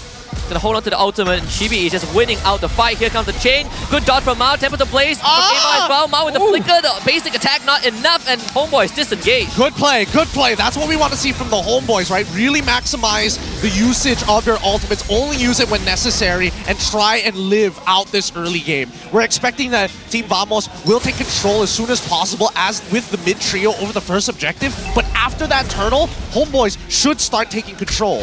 Yep, as long as Homeboys is able to avoid giving too much snowball to Team Vamos in the early game, their lineup is pretty solid into the mid to late game phase. Get Xorn looking for level 4, and Mao is just gonna sandbag him for now, which allows Chibi to get the turtle for sure, but Mao, he's now in a rough spot without the flicker. Glorious Paving gets dropped, Mao will be slammed to oblivion. First blood going on for Team Vamos. The hell was that? Why was he still fighting if he knew that the turtle was already about to be taken and he was moving closer and closer to Phobius? There was some hesitation, I think, in the movement there, where he thought, okay, I'm gonna go in and provide vision. Then he realized, oh, it's already gone. And by that time, was already a bit too deep. Crush tried to separate the fight with the Glorious Pathway from behind, but oh! That's a kick. That should be another kill. And that's the second death for Mao. He just came back to life. Homeboys wanted to look for a return. Xorn juking around, survives it. Amao goes on the chase, and Xorn with the stun pull to get away. Now Amao, he throws his life for the kill, but not really what he's looking for. Maybe Soul can get Chibi. Chibi went in for the cooldown, Enhanced Sword, heals up. Soul now has to use the Purify as Ness chases him down. Shouldn't be able to get him, Soul survives. Xorn really showing off right now. Cho is his hero for a reason. The way he was dancing around the walls and forcing Amal to commit to the point that he'd sacrifice himself. Well, it's gonna find Ness, who does not have the sprint, but sadly Soul cannot really join that fight. But he evens out the health, which is important. Because now that it's a 2v1, Nets is not going to walk up anymore. And he also doesn't have sprint, so he's heavily reliant on that BMI cooldown. Oh, things are not as bad as game 1, but already seeing some signs of spiraling. A 1k net worth lead for Vamos at this stage. Mal already dying twice means that Arlet isn't going to be quite tanky enough to actually open up the map as safely either. I don't know. I feel like we're on the cusp of this going out of control. Because Team Vamos are making sure that they are covering the top side of the map, making sure that Nets is able to keep on laning in Seoul, because it's clear that Nets is a lot more confident than Seoul when it comes down to laning in these 1v1 types of situations. Vamos is just one good fight away from taking control of the game. Even when it comes down to objectives, Homebois just does not feel like they have the firepower to do this, and Izanami is walking very forward. Glorious pathway from Crush to really separate the battle lines, but Homebois, they need to find a way in, and Smooth is going to zone out Izanami, redirects his ultimate over to Amal. The Infernal Pursuit is just so annoying to deal with. Final Slash even used, Warlord steals that ultimate, and now the turtle goes over to the side of Homebois. They need to find an escape route, but they just cannot find it. Smooth takes care of Izanami, Amal forced to use his ultimate to escape, but Homebois still ends up losing too. That fight was completely scattered though. There was no coordination coming in from the Homebois. And they're gonna lose one more here. It seems Crush just gets jumped on. Honestly, the only reason Amal got the turtle in that fight was because Chibi already didn't even want it. Yeah. That's why you can see that the timers for their retributions are relatively the same. I think that at this point, Homebois, they really need to figure out what they want to do. Are they playing for Seoul, or are they playing for these neutral objectives? Because right now, I think they need to turn their attention to make sure that Seoul, who is pretty much their only win condition as of right now, to scale fast. Yeah, Homebois already needs to shift into cut my losses mode, and that's a tough mindset to be in this early in the game. Xorn, he knows that there's a Purify, he's gonna try and go for it. Soul will find a kill, but it's a worthy trade. Xorn's life for Souls. So worth it. So worth it. And now, that's going to be a top tier. Oh, wait, no. Crush is able to cover for it just in time. It's only 40% of its health still available. But yeah, this is what Homebois generally want to do, right? They want to make sure that Amal is going to play on the opposite side. Everybody else protect the King's Soul. And you can see the way they split their resources too. Even with Smooth moving to the opposite side of the map, Chibi is down there to defend the wave, make sure no free tower damage is being done, all while stealing jungle camps from the Homeboy side. It's very efficient from Vamos right now. And Xorn, even in terms of coverage, is just outmaneuvering Homebois right now. Glorious Pathway, that's the stolen one from Warlord. Izanami had to use his ult defensively, same as Crush. They bring Xorn back, they just don't have the burst, so Xorn will be able to disengage with the help of his teammate covering the route. Yeah, I think the position of where this Glorious Pathway is really costing Homebois a lot here. Crush, he needs to make sure that it aligns with the rest of his team. Wait, why are they sticking around for so long? Crush really needs to set it up for his team. The position of the Glorious Pathway is helpful towards his side, especially Izanami to get in and out of these tough spots. They don't have crucial resources though. Xorn's gonna flicker to find the kick, this time on a Crush, will go down. Final slash from Mao. Not enough to save Homebois as Izanami gets blitzed down by the Blazing Duet. His only soul right now to keep it under control, and he's able to find Xorn and Smooth, but Mao will have to sacrifice himself. Soul needs to get out, and he will. Okay, all things considered though, not actually too bad a trade for the Homebois, even though it's still in Vamos' favor. I think Vamos may have actually dived a little bit too deep and gave Mal a chance to get that nice final slash. Unfortunately though, they are still gonna be behind. So, Soul got the purple buff there. So Amal not gonna have access to it. But at least Amal has 2 items, right? Compared to the previous game where he was barely able to play it all, now they just have to make sure they're aware of his position, which is what Xorn is doing right now. Just identifying where is he gonna be, how is he gonna start moving across the map, and can I intercept him? Xorn knows that this is orange buff is the only place that Amal can be. So that's gonna be the chokehold from Team Vamos. Izanami will help Amal get this objective, but it's such a pesky. The recall after every use of Jeet Kune Do is okay. This is refined trolling from Xorn. Oh, and if he loses his life, then maybe it's worth it. Yep, Soul's gonna punish him for that. And Chibi will get the bot tier 2 as an exchange. Oh, cocky as ever, punished just the same. Chibi, at the very least, there is purpose to it, right? Even if he dies, they still were able to get a tier 2 down on the bottom side of the map. And now that Homebois are now taking the 4-1 strategy, to ensure that Amal can scale while still providing pressure, I think the Homebois now looking to recover from this 4K deficit. Conceal play. It's gonna be Smooth, not an easy target to go on, but they will try. Smooth uses a Avengers early on. The final slash from Mao actually misses. Glorious pathway from both sides. So is the one that you need to pay attention to, but he's getting chunked down by Nets, who's trying to run him down. Amao is already gone, so there's nothing that Homebois can't do more. Vamos traced Chibi, but finds 2. Losing Chibi actually probably didn't need to happen. He went a bit deep in before his team was ready to follow up, but they still trade up 2 for 1 in this situation.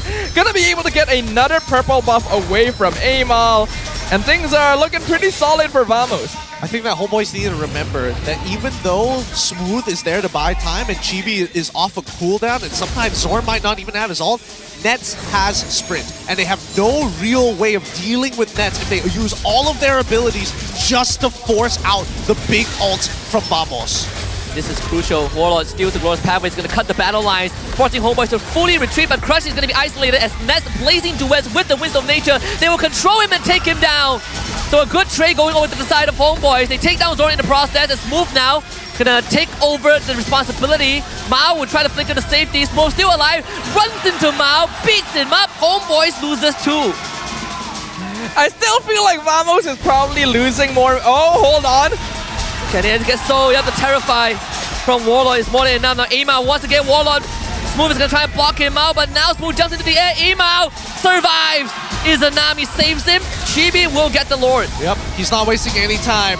He doesn't want to give him more of a lead. He wants to end them as quick as possible. 10 minutes in and only a 2.4k. They're not breaking their high score this time. Izanami actually clutching up in those previous fights though, being able to pick up Nets specifically out of everyone, not allowing him to jump back in his BMI.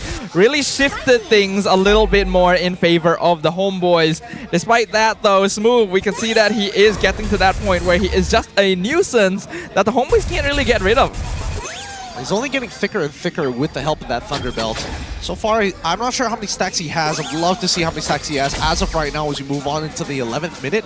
But in terms of looking for like a checkmate, well, it's starting to look a little difficult for Team Vamos. Even Xorn has Thunder Belt. That's how confident he feels. But with the Lord, they should be able to get rid of all the outer tier turrets.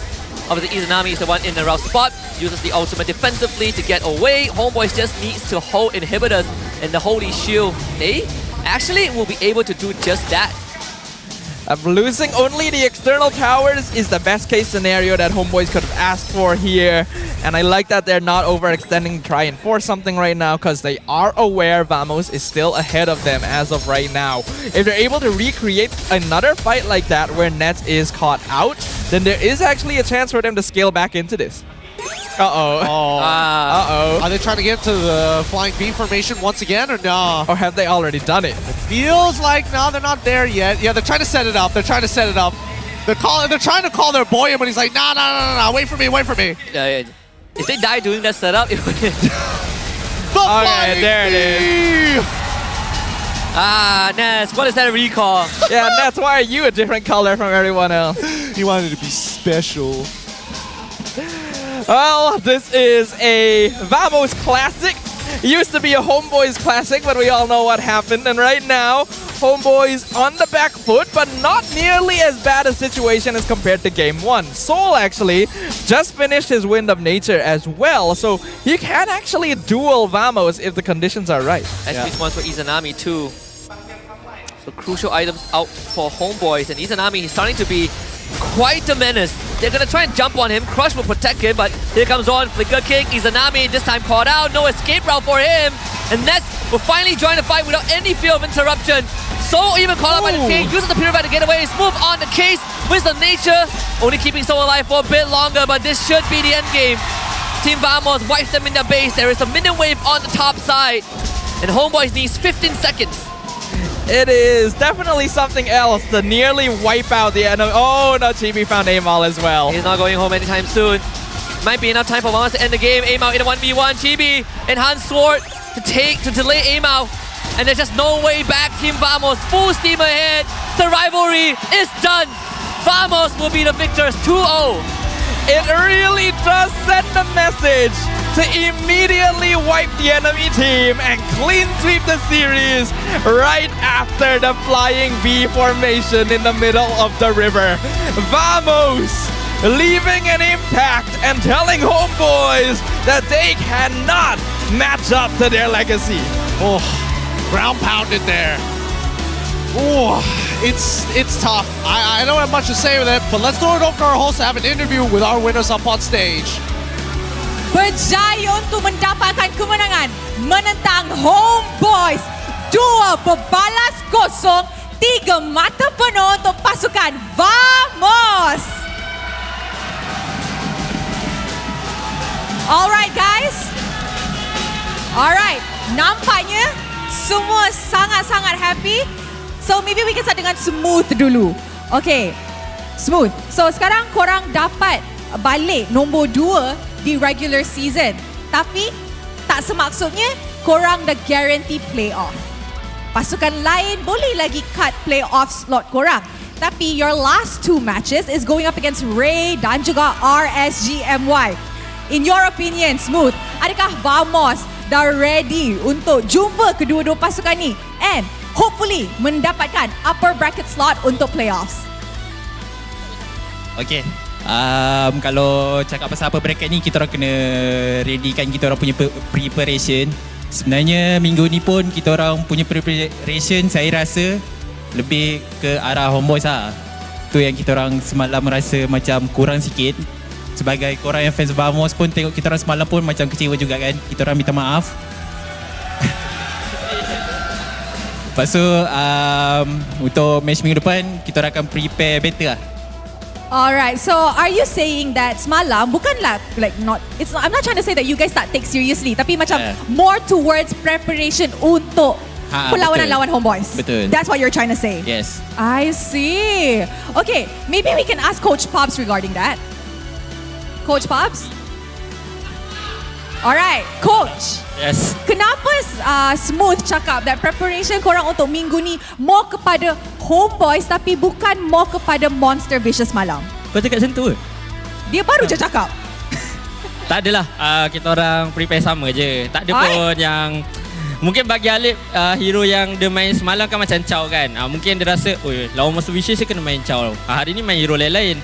So mungkin dia rasa macam tu. Tapi sebenarnya kita orang anggap opponent semua sama. MV sama kuat, Homebois sama kuat. So apa yang kita orang training kat scrim tu, itulah yang kita bawa dekat tournament. Okay, now you cakap pasal apa yang korang training dekat scrim, itulah yang korang bawa dekat tournament. So maybe you boleh terangkan sikit, kenapa Xorn tiba-tiba keluar dengan Natalia tadi?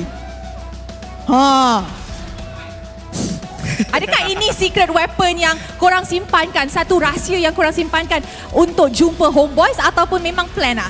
Lawan siapa-siapa pun Sabtu ni memang akan keluarkan Natalia. Okay. Okay, betul lah. Memang kita orang simpan untuk Homebois Nata ni. Tapi in case tiba-tiba dia orang tahu kita main Nata, kita ada hero lain. So korang kena tunggu lah.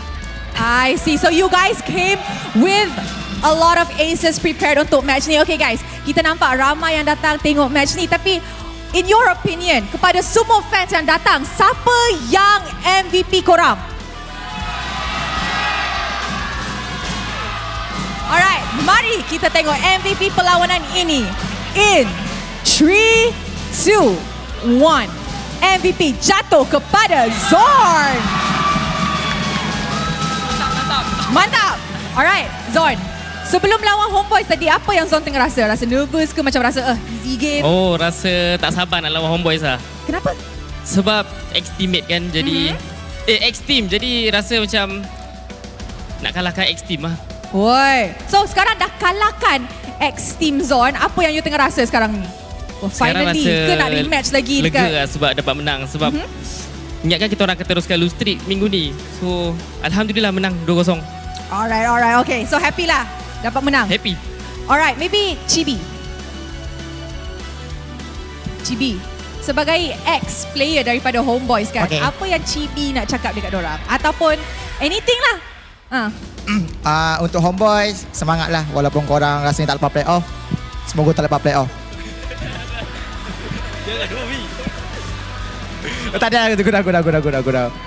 Homebois, semangat. Aku yakin korang boleh lepas playoff sebab kita tengok poin tak jauh pun. Korang ada peluang. Korang ada berapa match lagi? 2 Homebois?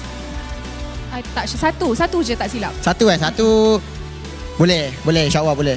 Kekal semangat dan terus maju ke depan. Alright. Wow, baiknya. Baik je Chibi. Okay, Sepat. Ingat boleh lari ke Sepat? Ramainya. Siapa belum tanya? Sepat, apa Sepat dah cakap kepada Mal dengan Udil? Ex-teammate awak? Untuk Mal dengan Udil Ya. Udil! Bangunlah Udil! Jangan duduk kat backstage macam saya. Itu je untuk Udil. Sebab Mal main kan tadi kan. Baru nak cakap Mal pun bangun juga. Tapi Udil je yang kena bangun. Okay, maybe kita pass dekat Walot. Okay. Walot, tadi dekat atas tu Rose tengah cakap dengan Anca. Rose tanya Anca, 2-0 Vamos ke Homebois? Dia cakap, I rasa easy lah 2-0 Vamos menang Homebois. So, kalau korang jumpa JP Niners dengan Anca dekat playoffs, korang nak bagi chance ke memang bantai terus? Nak bantai? Bantai terus. Anca dengar tu. Tu Anca. Cakap sikit dekat Anca. Cakap apa? Anything yang nak cakap kepada Anca. Yeay. Nanti kau jumpa aku, bagi aku sisiran ya. Okay, boleh. Set. Nets. Okay. Senang je Apa yang Nets nak cakap kepada semua fans yang datang ke MBSJ hari ini? Dalam Melayu. Terima kasih untuk Vamos, Forza Vamos dan Playing Boys and sponsor kita apa? Alda Alpha, Critical, KPRG, Kopi Saigon. Terima kasih. Alright. Terima kasih kepada Vamos dan juga congratulations, you guys may now go celebrate your win. 2-0-3 mata penuh untuk Vamos, tapi tak semaksud tu dorang dah secure slot playoffs. But before we throw to their mic check, you guys boleh rate your favorite players by scanning the QR code. So you guys boleh bagi rating pasal performance dorang hari ini. And with that, Mari, let's throw to the mic check untuk mendapat tahu macam mana team Vamos communicate in game.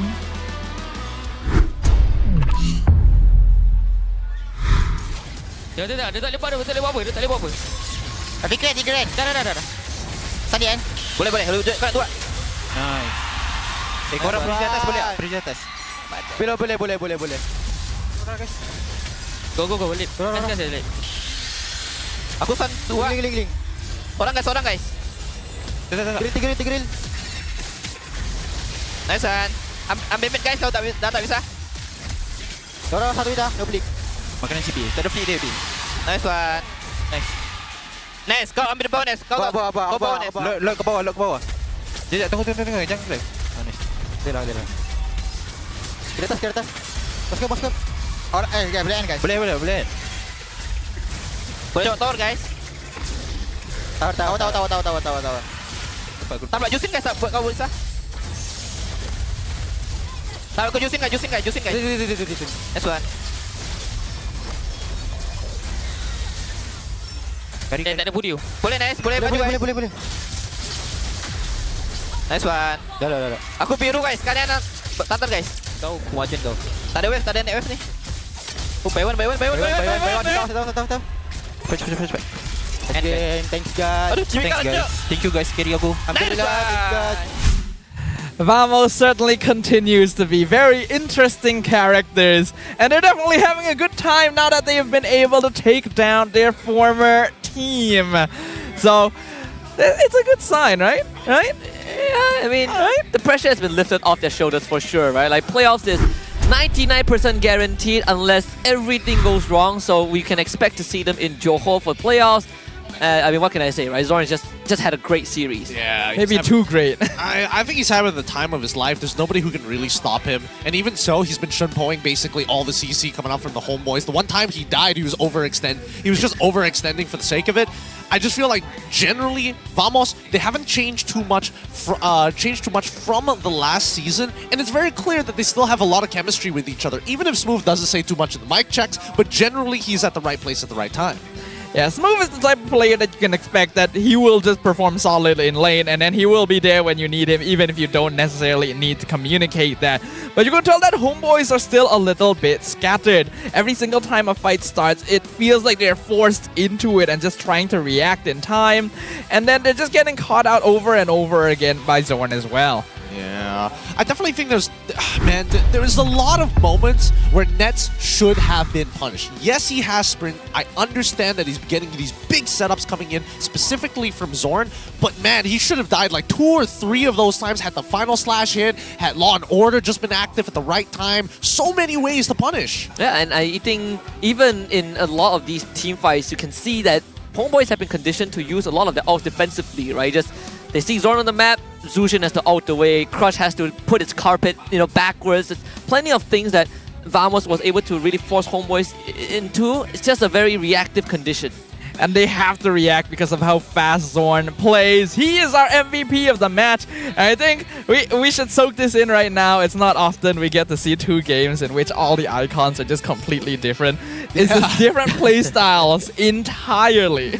It really is. And his first item, Winter Trunkin. Winter Trunkin. This guy goes with the Winter Crown. I hate it. I hate it. I hate that. He probably stole his item, yeah. And that's definitely not the full item build.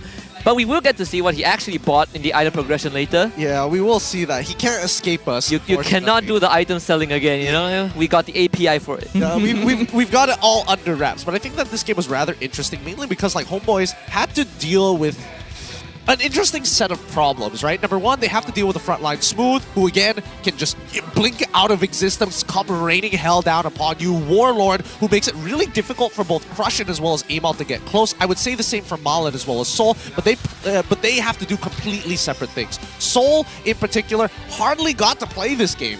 Yeah, poor dude. A lot of fights, you see him, he uses his ultimate. Half of the duration is wasted because he just cannot join the fight, right? And to wait for the right timing, usually his front line is already gone, so he's just there to pick up the scraps. This draft from the Homebois is designed to try and prolong team fights so that he can do damage, but it just means that if Vamos has enough burst damage, they just break through the front line instantly.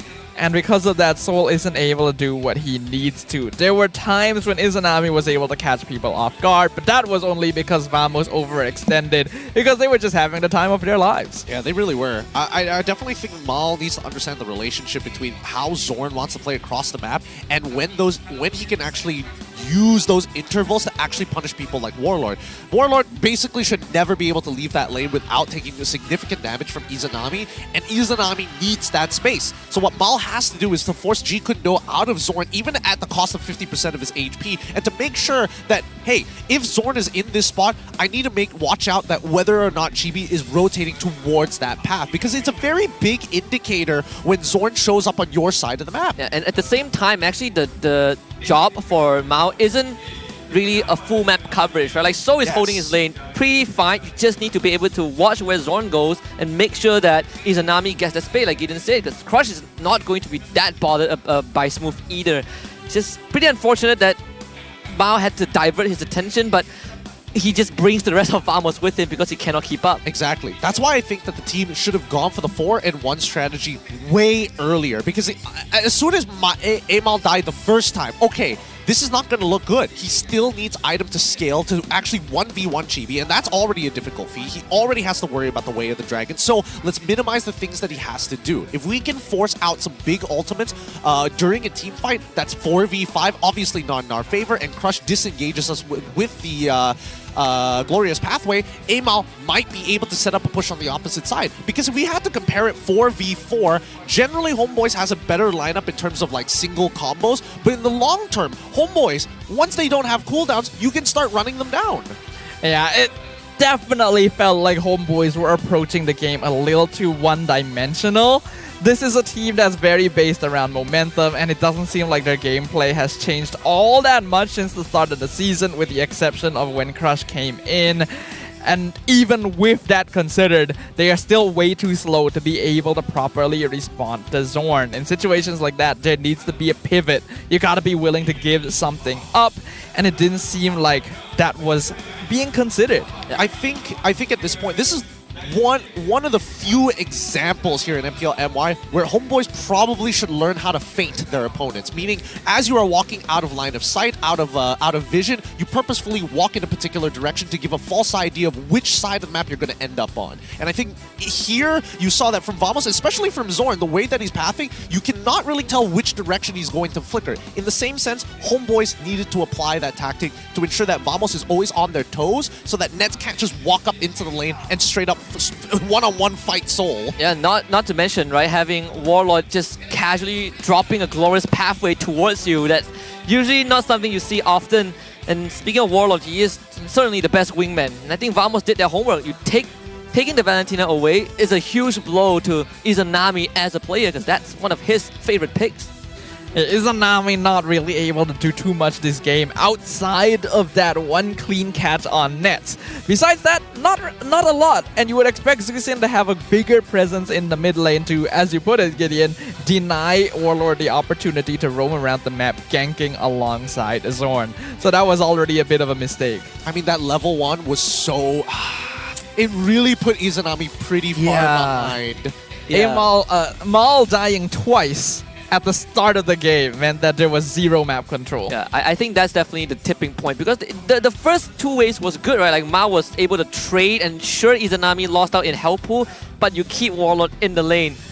But the chain dash for Mao really kind of prevented Izanami from getting meaningful help because now Mao is trying to play catch up. Yeah, I mean, generally, I think that Mao, as much as he is, I can't even say like fresh to the Rome role. There's a lot more complexities that need to be taken into consideration. Something that he will learn over time, especially when he's taking these losses against Xorn, who's been doing this pretty much all of his life. Speaking of which, he did go for a Thunderbelt first item, and then afterward, traditional tank stuff. He sold his items at the end of the game. This guy, truly a representative of the pub players out there, or at least what they dream to be.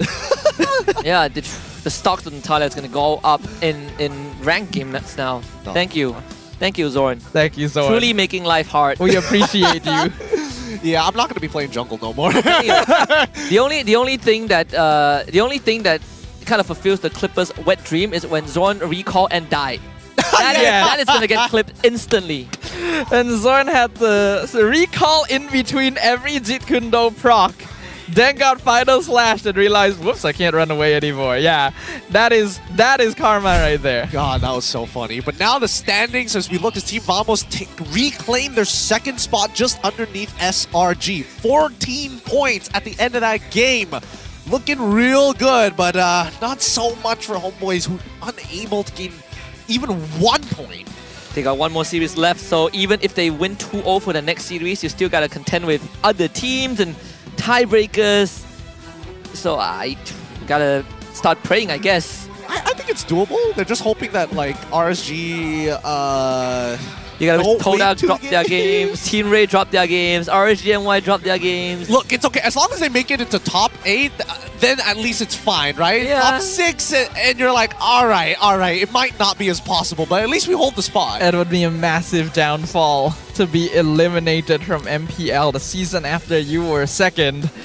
And I think that the Homebois don't want that to happen. But yeah, only one match left and they're sitting in 8th place. They really have to hope and pray that the teams around them will not perform well for the rest of the regular season. Otherwise, this would be a very unfortunate farewell.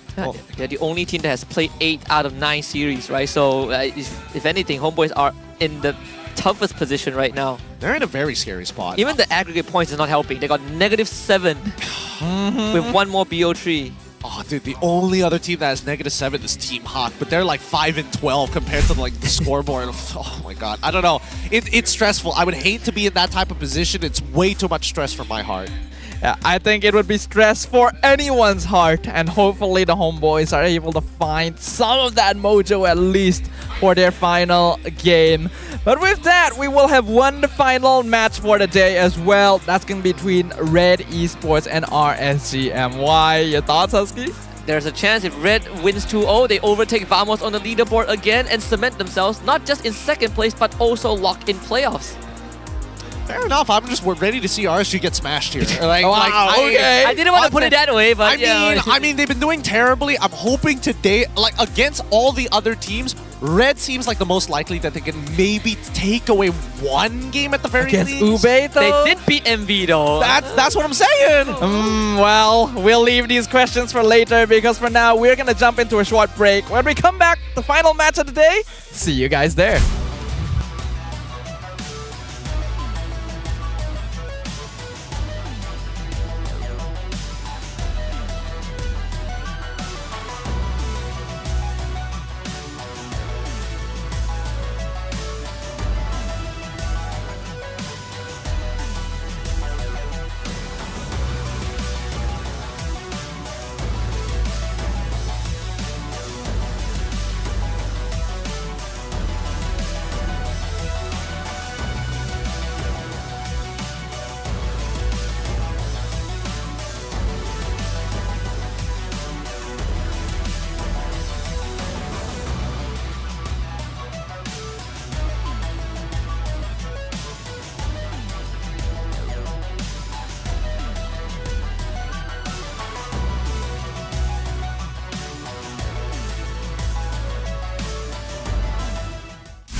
jago sukan apa jua? Jagokan lagi dengan rangkaian 5G termantap dan tak pelik. Gaming sepantas kilat. Menang di Land of Dawn. Tukar ke Holling Prepaid 5G sekarang.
Tangan aku kenapa ni? Aduh, limu lagi gatal sangat. Gunalah Head and Shoulders.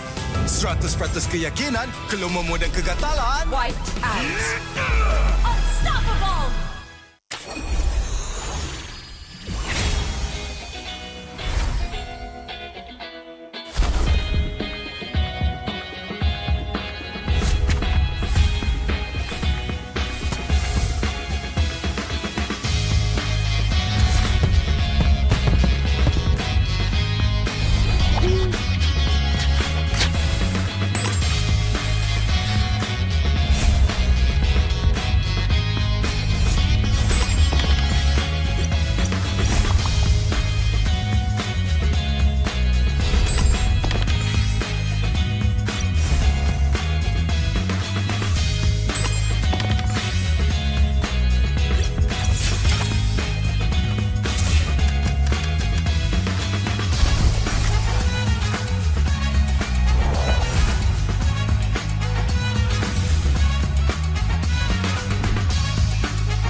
Panas.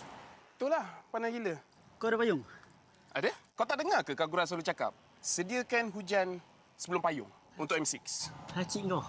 Sediakan payung sebelum hujan. Oh, iya ke? Tapi apa kena-mena dengan M6? Apa kena dengan M6? Ha.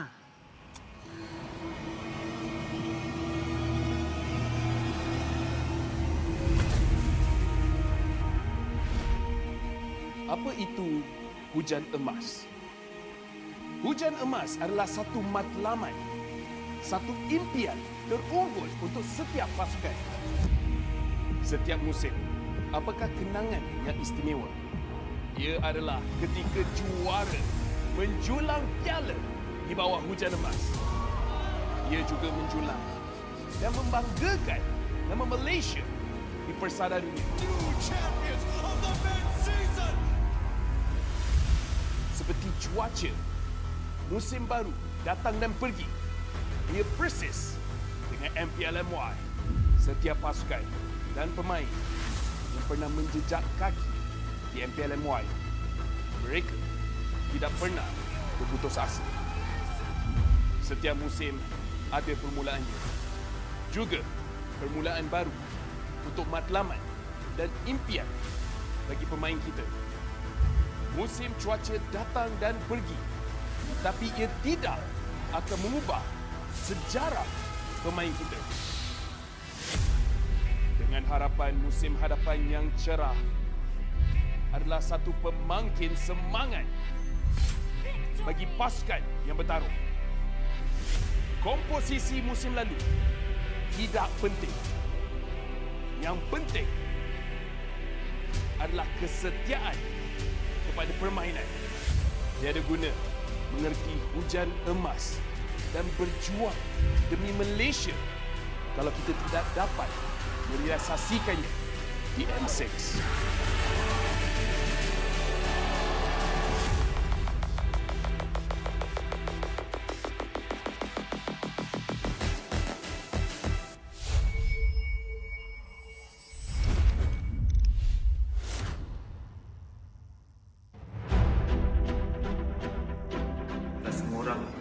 Boleh menyarung jersey kebangsaan. Jadi once you pakai menyarung jersey kebangsaan, you rasa sangat-sangat berbangga, you terpilih atau diberi tanggungjawab untuk mewakili negara. Perasaan bangga tu you tak terangkan dekat semua orang. Cuma feeling you pakai saja, once you pakai saja jersey tu, you akan rasa macam you want to give something to Malaysia. I think if you guys have any issues, so make sure lean on to each other. Talk to each other as much as you can.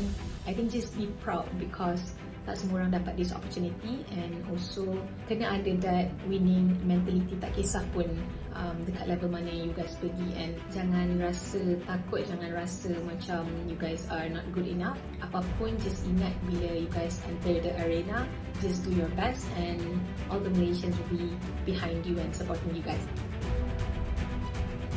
Saya tak ada nasihat, saya kagum dengan apa yang anda semua lakukan. You are all to me personal heroes because I grew up in a time where gaming was seen as a waste of time, but you prove otherwise. You put gaming and you put Malaysia on the world's map.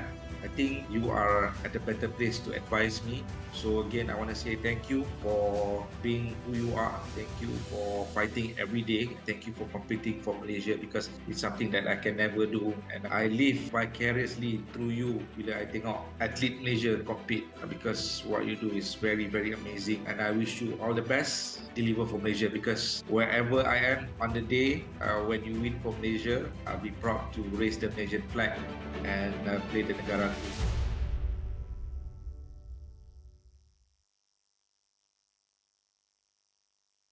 Hey guys, this is Rose dan sekarang saya bersama dengan Team Hug untuk main game Siapa Dalam Team. So sekarang ni I ada a series of questions and I'll ask you guys and I want you guys to point at the person who's most likely to. Okay. Number 1, funniest. Miko. Why Miko? He makes a lot of jokes. Always not serious. Oh, it's not serious. Okay, who gets nervous easily? Miko. Why Miko? Yeah, he's sweating now. Who sleeps the latest? Miko. latest? Miko. Miko. Last night 4 AM. Oh, okay. Who sleeps the longest? Miko. How many hours does Jesus sleep? So long, 10 to 11. Who eats a lot?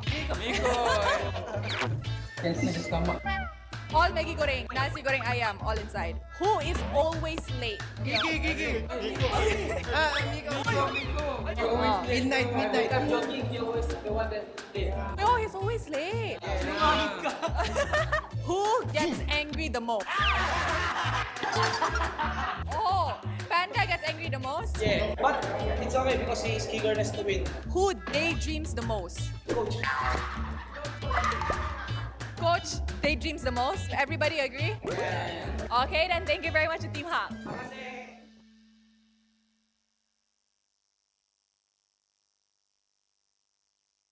Hi guys, this is Rose dan sekarang saya bersama dengan Team Vamos untuk main konten ataupun game Siapa Dalam Team.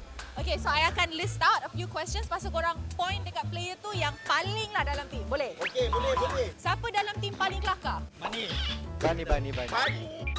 Oi, kenapa Bani? Paling lucu. Paling lucu, paling comel. Okay, siapa dalam team cepat nervous? Bani. Bani juga.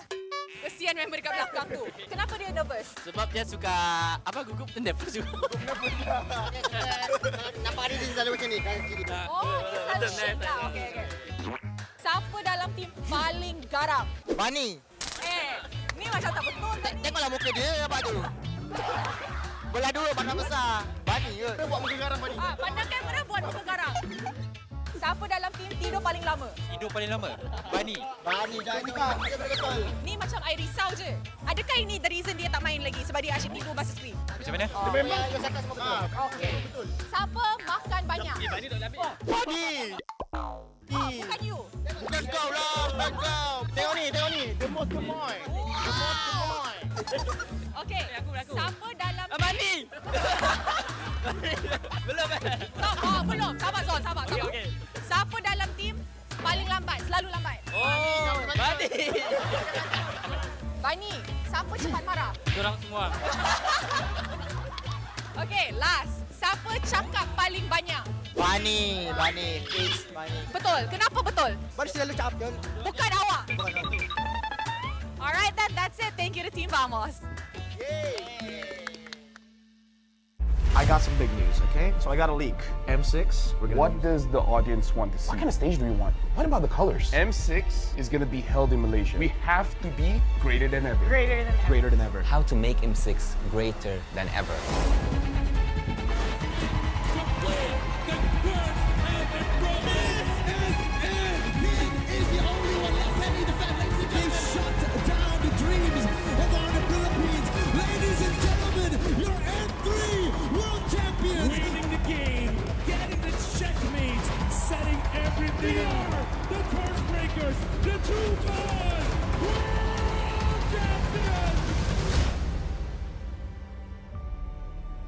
Before we begin, I just want to say thank you very much, gentlemen, ladies, for coming today.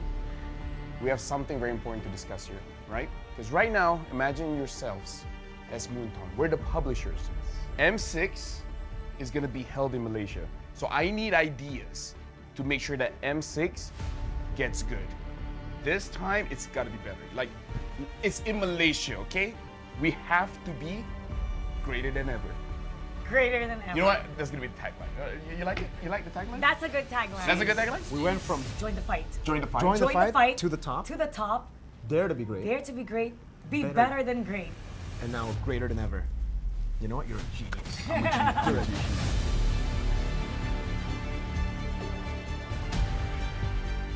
Let's talk about what does the audience want to see, right? What do you guys think the audience wants to see? More teams. More teams? How many are we talking? I don't know, but more regions, more teams. How does 16 sound like to you? I mean, it's what we had last year, right?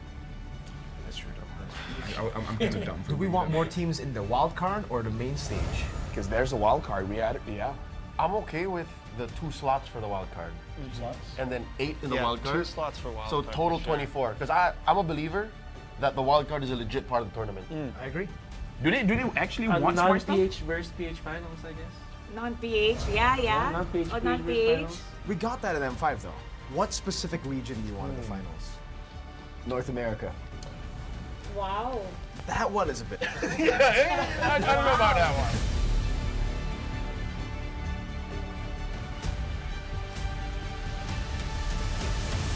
Let's take a flashback, I would say. Throwback to the days of the past. M1 was a great time. M2 was a great time. Every single tournament, it was great. He's got a lot to say about history. I love history. We got to talk about logistics here, and I feel like we need to include Mara for this one because we got to talk about the stage. M1, the stage was pretty good. I feel like it really sets the tone, right? Mara, you've seen the stage for M2, M3, M4 up until a few months ago. It was MSC as well, but let's not talk about MSC. We're talking about the World Series. Like, what kind of stage do you want? What about the colors? I think the color should change depending on what stage we're in. So if it's a group stage, it'll be a different color, wildcard different color, and when it's the grand final, so they know exactly, especially when you're looking back, you know exactly what, which part of the tournament Good it will visual be. storytelling Yes. too. So you just have the LED just changing the background just a little bit. From the past, I would go to how to make M6 greater than ever, right? Greater than ever. I would say that build up a story, because everyone loves a story, a good story to be told at the upcoming M6. So let's say, for example, not just about the players, maybe about the region itself, maybe about a team that struggled so much. We have seen a lot of teams and a lot of regions develop in the previous, I would say, M series, even MSCs and every international tournament that we have. So why don't we focus on building a story that isn't matched to any other story that we have ever heard in our lives? I think if we're going to cover story, what about something documentary style? You know, like something that you're back in M1, you're back in the place where it all began, and you cover some of the talents who have been around since M1, some of the players who have been around since M1, who have been around through several M series.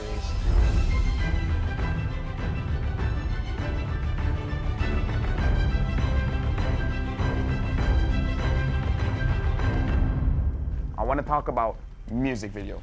What do you guys want to see in this music video, right? What's the song gonna sound like? What's the story? I think it should be player orientated. I think it should still, I think instead of doing like something like we've been doing where it's its whole own thing, make it about all the M series, you know? Take moments from all of those series, take player moments, you know, that's what's gonna hype up the fans, seeing those moments. Upbeat, like for fighting, very upbeat, a catchy line, so when they hear that line, they know it's M6, and it has to be downloadable for people to use as a ringtone. I want the music video to be playing with the BMI. I want to see like scene changes with Claude moving through. Yeah, flashbacks, future forwards. Cool. Yeah, and then the BMI because he can go back and that would I want Dexter to sing. You want Dexter to What? sing? You know what? Every year we seem to always, the MV, the music, something about it just misses it, right? So not just MLBB players, but the overall grand audience, right? Anybody outside of the MLBB space, I want to be able, same as Mara, like have that on the ringtone. I want to see random people who have no idea what Mobile Legends is playing it on their phones. I'm gonna be like, that's a dope song. So I got a leak. What's the leak? M6, we're gonna be using a new format. What format? They're changing it? Why? You know, all the way from M1, all the way to M5, I've always thought, especially M1 to M4. Single elims, we've done that before. We've done double elims, you know. We've done group stages We've with done no... We also done no eliminations at the group stage. We've done no eliminations, Good times. Hate that. This time, it's gonna be a Swiss format. Like the cheese? What Swiss format? What is that? What is that? There's no going back from here if you start. You know what the Swiss format is? Actually, yeah, I do. What is it? Okay, so let's keep it very simple, right? So for this M6, I'm thinking we're gonna be bringing 16 teams, and then we'll make the total. If you win 3 times, you'll advance forward. Lose 3 times, you're gonna get knocked out. Oh no, you play with everybody. You play with everybody. 1-0 meets 1-0, so everybody starts with 2 groups. Group A, Group B. 8 teams here, 8 teams in B. Then, every single time they have to fight, we're gonna redraw. That's a great idea. That's a great idea. Wait. Who's doing the redraw? Yeah, who's doing the redraw? I want to know this. Don't worry. Is it gonna be us? Don't worry. I don't. I mean, I think it should be Mara. No, I think it should be Mara. You know what? I think so too, but I've suffered I suffer. We have suffered. I cannot draw anymore. So now it's Gideon's turn. Exactly. Yeah. Wolf, Gideon, Wheezy. Whoa, wait a minute. Is we're gonna have Yasu and KB do it. Because we don't want to do it anymore. Me and LaFell, We've had enough. we've had enough. Good idea. So we will do the draws ourselves. You will have to suffer the wrath. Is it alright if I had all the Filipino teams and the Indonesian teams in one group? You know what? Nah. That's why, you know what? This is the reveal. If the players are gonna face off against their opponents, they should draw. Why put the responsibility on the league ops? Why to put the responsibility on talents? They should be the ones to decide their own fate. Okay, let's decide this. Mar, what do you think about that? Players? I think the players, that's perfect. Perfect. So, well, they can't say it's biased. They can't say it's planned. Exactly. They know. Not stale. Yes, exactly. So it should be the players because, well, they're responsible for who they draw. Wait, We've had enough. They changed their minds right now. Just with you giving us that idea, I'm gonna cut you out. But actually, hold on. We need to hear what KB has to say because, you know, he's the professor here. So what do you think about the Swiss format? Like, what do you guys feel? Do you guys feel it's fine? Because if you guys say it's okay, we're gonna run with it. And if we say that it's not okay, you're gonna also run with it. If only one of you says it's not okay, then we won't run with it. I'm okay. Because you know what? We can't predict any team. Even in the group stage, you know who you facing on. Yeah. You have 3 teams as an enemy. But in Swiss round, you can't predict tomorrow what's going on tomorrow. What if we lose? Every round. So yeah, technically, groups are a thing of the past. Because you know what the discussion is, right? Whenever somebody makes it out of groups, oh, it was an easy group. Exactly. They weren't ready for that group. So now, I like it. You get to find out who really is deserving of making it. It's time to talk about the strategy for the teams. No, I mean like for How do they think for Swiss format's format, gonna play yeah. out? No, okay, we're locked in, right? It's gonna be Swiss format. Okay. We've seen teams talk about, oh, best of 2 is a different kind of strategy, right? Best of 1, completely different strategy.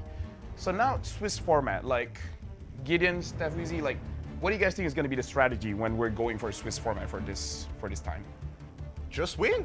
That's simply what the format is asking of you, right? It's saying, hey, the faster you win, the better the more times you win, the easier it is to make it over to the next stage. That's the whole point of the format, to kind of weed them out. Let's think about this, right? Because you're gonna play way more games in this format. Am I correct? Right? In the group stage. Playing more games. Imagine the first one, you're already showing everything you've got. Isn't that like, you know? I mean, I think it's cool that the teams will be facing teams with the same record. Yeah. So I think it'll be even competition. So you'll see the teams scale the later we get in the Swiss format.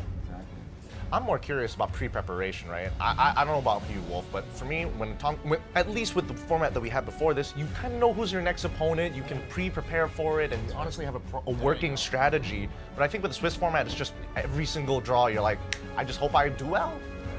But at the same time, like you said, it really shows us who's the best team actually, who actually deserves the upper bracket. Because if we only have like 16 teams, let's just say that 8 teams make it to the upper bracket or the lower bracket. It's always been like the upper bracket teams have a shorter way to the finals. Like you only have to win 3 series actually if you're from the upper bracket. But you can only get rewarded of that if you survive the grueling Swiss format. Okay, now I can see that maybe we're not as close as friends because the way that I'm thinking is very different. What is the way you're thinking? There's 2 games, so that after this you're fighting all the easy teams. Maybe. Right. Think about it. The people that lose to I mean, it's all great until a Filipino team gets beaten twice and have the same strategy. Now that won't happen. No. Like imagine if Malaysia we just lose 2 times, then we can eventually fight NA. Don't mind. Oh wait, no. This is where I draw the line.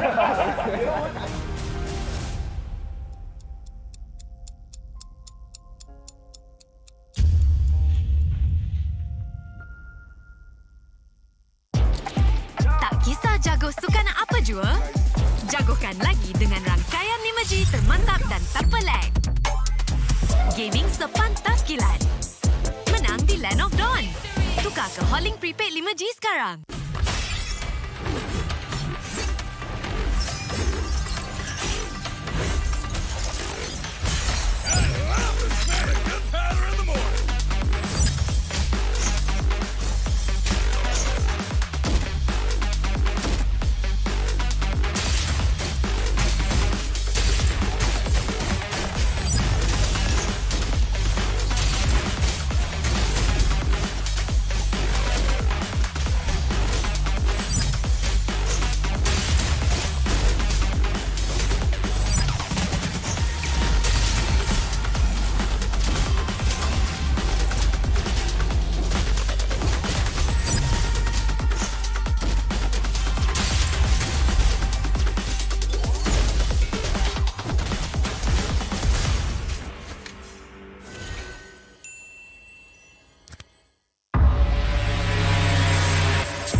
Tangan aku kenapa ni? Aduh, lemu lagi, gatal sangat. Gunalah Head and Shoulders.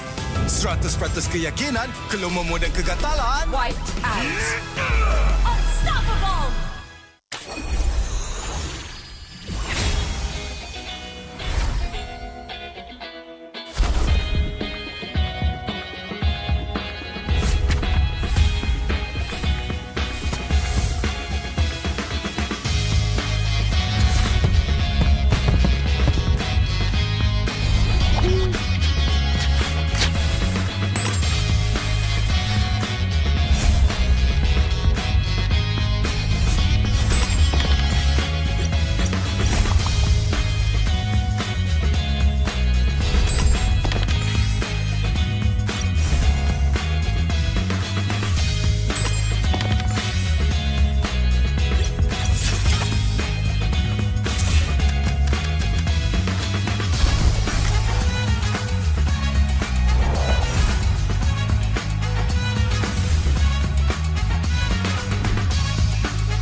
Welcome to the land of God.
Panas. Itulah, panas gila. Kau ada payung? Ada? Kau tak dengar ke Kagura selalu cakap? Sediakan hujan sebelum payung untuk M6. Hacik kau. Sediakan payung sebelum hujan. Oh, iya ke? Tapi apa kena-mena dengan M6? Apa kena dengan M6? Ha.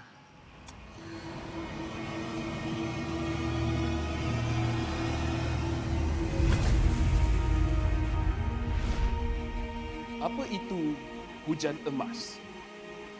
Hujan emas adalah satu matlamat, satu impian terunggul untuk setiap pasukan. Setiap musim, apakah kenangan yang istimewa? Ia adalah ketika juara menjulang piala di bawah hujan emas. Ia juga menjulang dan membanggakan nama Malaysia di persada dunia. Seperti cuaca, musim baru datang dan pergi. Ia persis dengan MPL MY. Setiap pasukan dan pemain yang pernah menjejak kaki di MPL MY, mereka tidak pernah berputus asa. Setiap musim ada permulaannya. Juga permulaan baru untuk matlamat dan impian bagi pemain kita.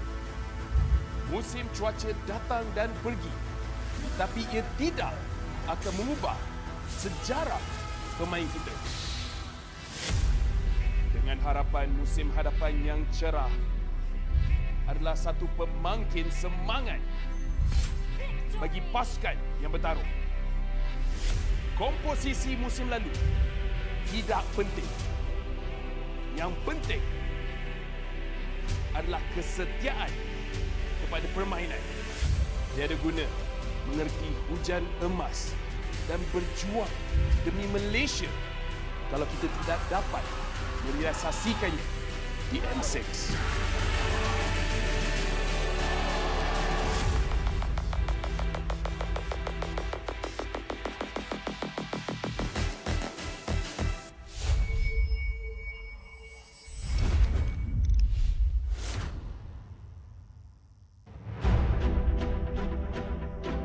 Semua orang boleh menyarung jersey kebangsaan. Jadi once you pakai menyarung jersey kebangsaan, you rasa sangat-sangat berbangga, you dipilih atau diberi tanggungjawab untuk mewakili negara. Perasaan bangga tu you tak terangkan dekat semua orang. Cuma feeling you pakai saja, once you pakai saja jersey tu, you akan rasa macam you want to give something to Malaysia. I think if you guys have any issues, so make sure lean onto each other, talk to each other as much as you can. I think just be proud because tak semua orang dapat this opportunity, and also kena ada that winning mentality, tak kisah pun dekat level mana you guys pergi, and jangan rasa takut, jangan rasa macam you guys are not good enough. Apapun, just ingat bila you guys enter the arena, just do your best and all the Malaysians will be behind you and supporting you guys. Saya tak ada nasihat, saya kagum dengan apa yang anda semua lakukan. You are all to me personal heroes because I grew up in a time where gaming was seen as a waste of time, but you prove otherwise. You put gaming and you put Malaysia on the world's map.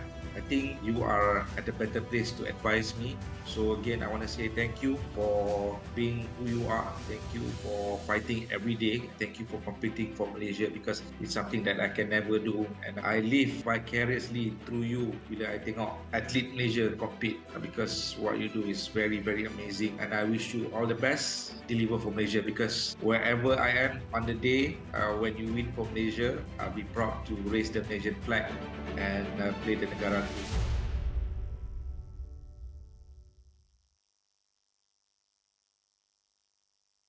Hey guys, this is Rose dan sekarang saya bersama dengan Team Hak untuk main game Siapa Dalam Team. So sekarang ni I ada a series of questions and I'll ask you guys and I want you guys to point at the person who's most likely to. Okay. Number 1, funniest. Miko. Why Miko? He makes a lot of jokes. Always not serious. Oh, it's not serious. Okay, who gets nervous easily? Miko. Why Miko? Yeah, he's sweating now. Who sleeps the latest? Miko. You are latest? Miko. Last night 4 AM. Oh, okay. Who sleeps the longest? Miko. How many hours does Jesus sleep? So long, 10 to 11. Who eats a lot? Miko. Can see the stomach. All Maggi goreng, nasi goreng ayam, all inside. Who is always late? Gigi. Miko. Midnight. I'm joking, he always the one that late. Oh, he's always late. Who gets angry the most? Oh, Panda gets angry the most? Yeah, but it's okay because he's eagerness to win. Who daydreams the most? Coach daydreams the most. Everybody agree? Yeah. Okay, then thank you very much to Team Hak.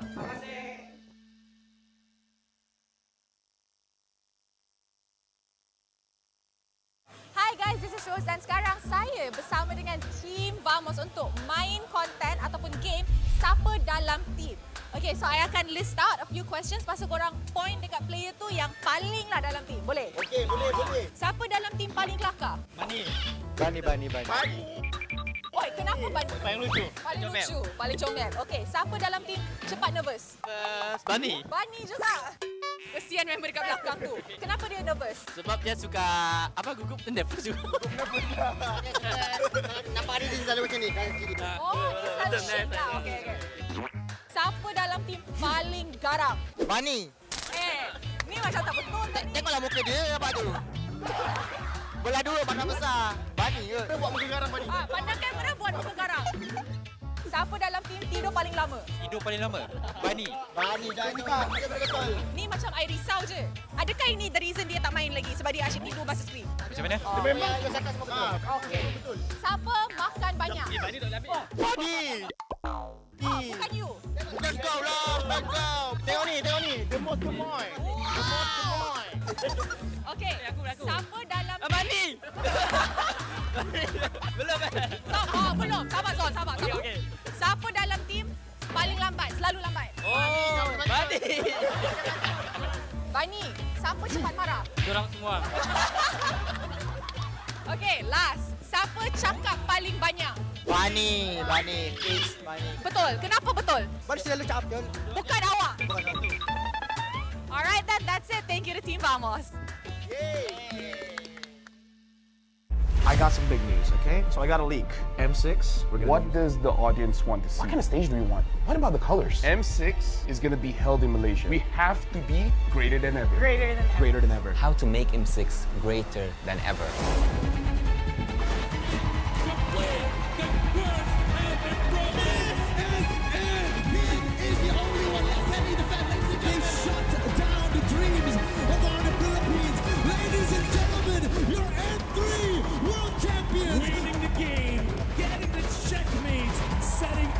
They are the curse breakers, the two-time world champions!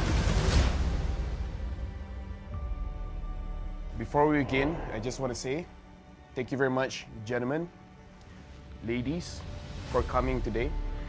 We have something very important to discuss here, right? Because right now, imagine yourselves as Moonton. We're the publishers. M6 is going to be held in Malaysia. So I need ideas to make sure that M6 gets good. This time, it's got to be better. Like, it's in Malaysia, okay? We have to be greater than ever. Greater than ever. You know what? That's gonna be the tagline. You like it? You like the tagline? That's a good tagline. That's a good tagline? We went from Join the fight. Join the fight. Join the fight to the top. To the top. Dare to be great. Dare to be great. Be better than great. And now greater than ever. You know what? You're a genius. I'm a genius. You're a genius.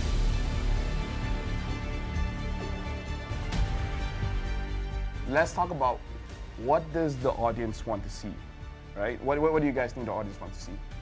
More teams. More teams? How many are we talking? I don't know, but more regions, more teams. How does 16 sound like to you? I mean, it's what we had last year, right? That's true.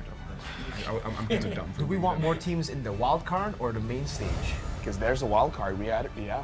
I'm okay with the 2 slots for the wild card. 2 slots? And then 8 in the Yeah, wild card. 2 slots for wild so card, total for sure. 24. Because I'm a believer that the wild card is a legit part of the tournament.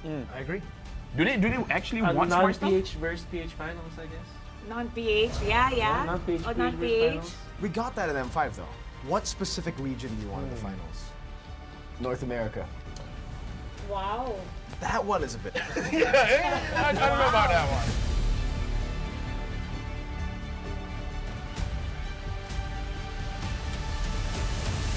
Let's take a flashback, I would say. Throwback to the days of the past. M1 was a great time. M2 was a great time. Every single tournament, it was great. He's got a lot to say about history. I love history. We got to talk about logistics here, and I feel like we need to include Mara for this one because we got to talk about the stage. M1, the stage was pretty good. I feel like it really sets the tone, right? Mara, you've seen the stage for M2, M3, M4 up until a few months ago. It was MSC as well, but let's not talk about MSC. We're talking about the World Series. Like, what kind of stage do we want? What about the colors?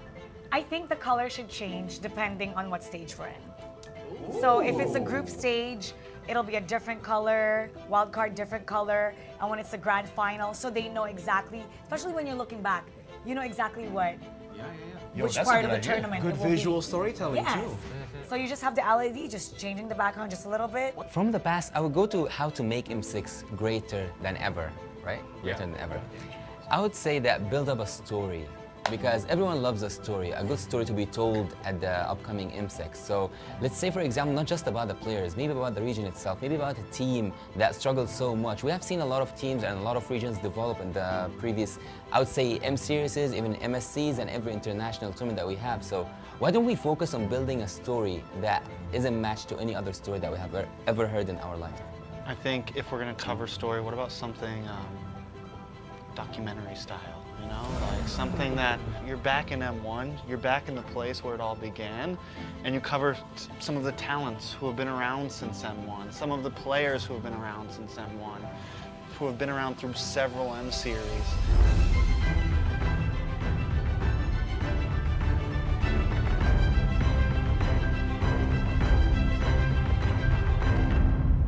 I want to talk about music video.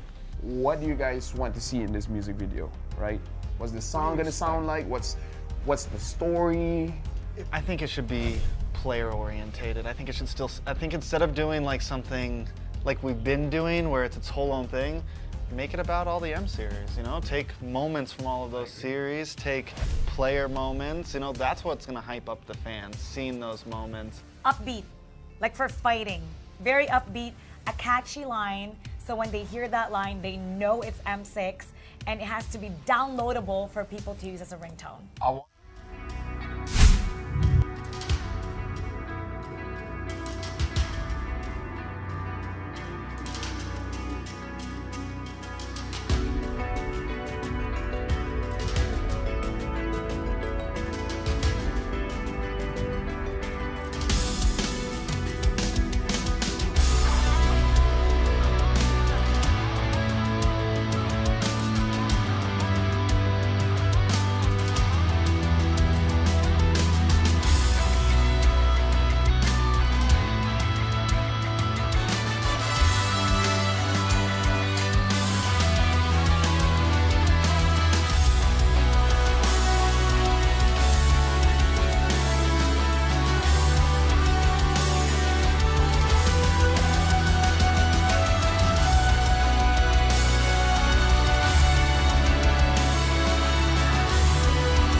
I'm a rock star.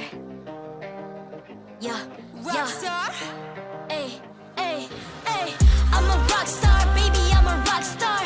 I'm a rock star. I'm a rock star. I'm a rock star. Panggil aku rock star. Ini kejohanan kita semua orang rock star. Kita rock star, kita buat saja gaya kita. Makin panas apinya sudah membara. Macam mana pun ku menempuh segala. Demi negara ku buat semua bangga. Step into my world, you know I'm always in my zone. You know I got my team, no I'm never alone. Bring out my best, buat yang terbaik. Jadi juara perlahan kita naik. Aku nak push, naik-naik jadi lebih bagus. Jadi hero, ku ada skill. Berapa banyak musuh aku dah kill. Ramai cuba mencapai, cause they envy me. Tiap game aku pasti jadi MVP. I'm a rock star, baby, I'm a rock star. I'm a rock star, I'm a rock star.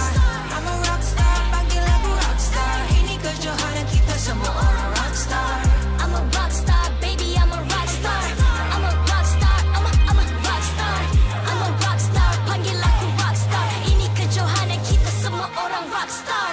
Tengok nanti siapa yang juara. Ni peluang kita bawa pulang piala. This is my game, this is my time. Menang semua, everything will be mine. Kalau jatuh kau pasti kembali. Bangun balik ku tegak berdiri.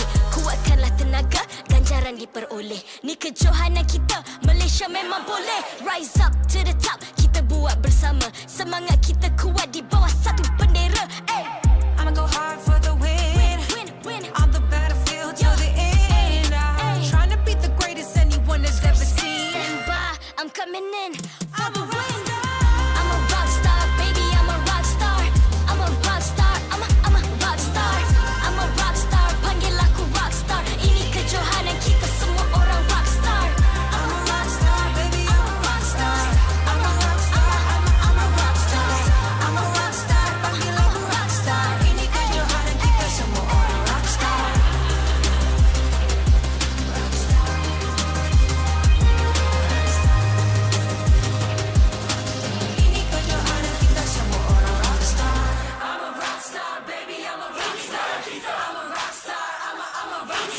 Rockstar, panggil aku rockstar. Ini kejohanan kita semua orang rockstar.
MPL MY Season 14 is powered by Moonton, KPRG, and MSNJ. Official 5G mobile internet hotlink.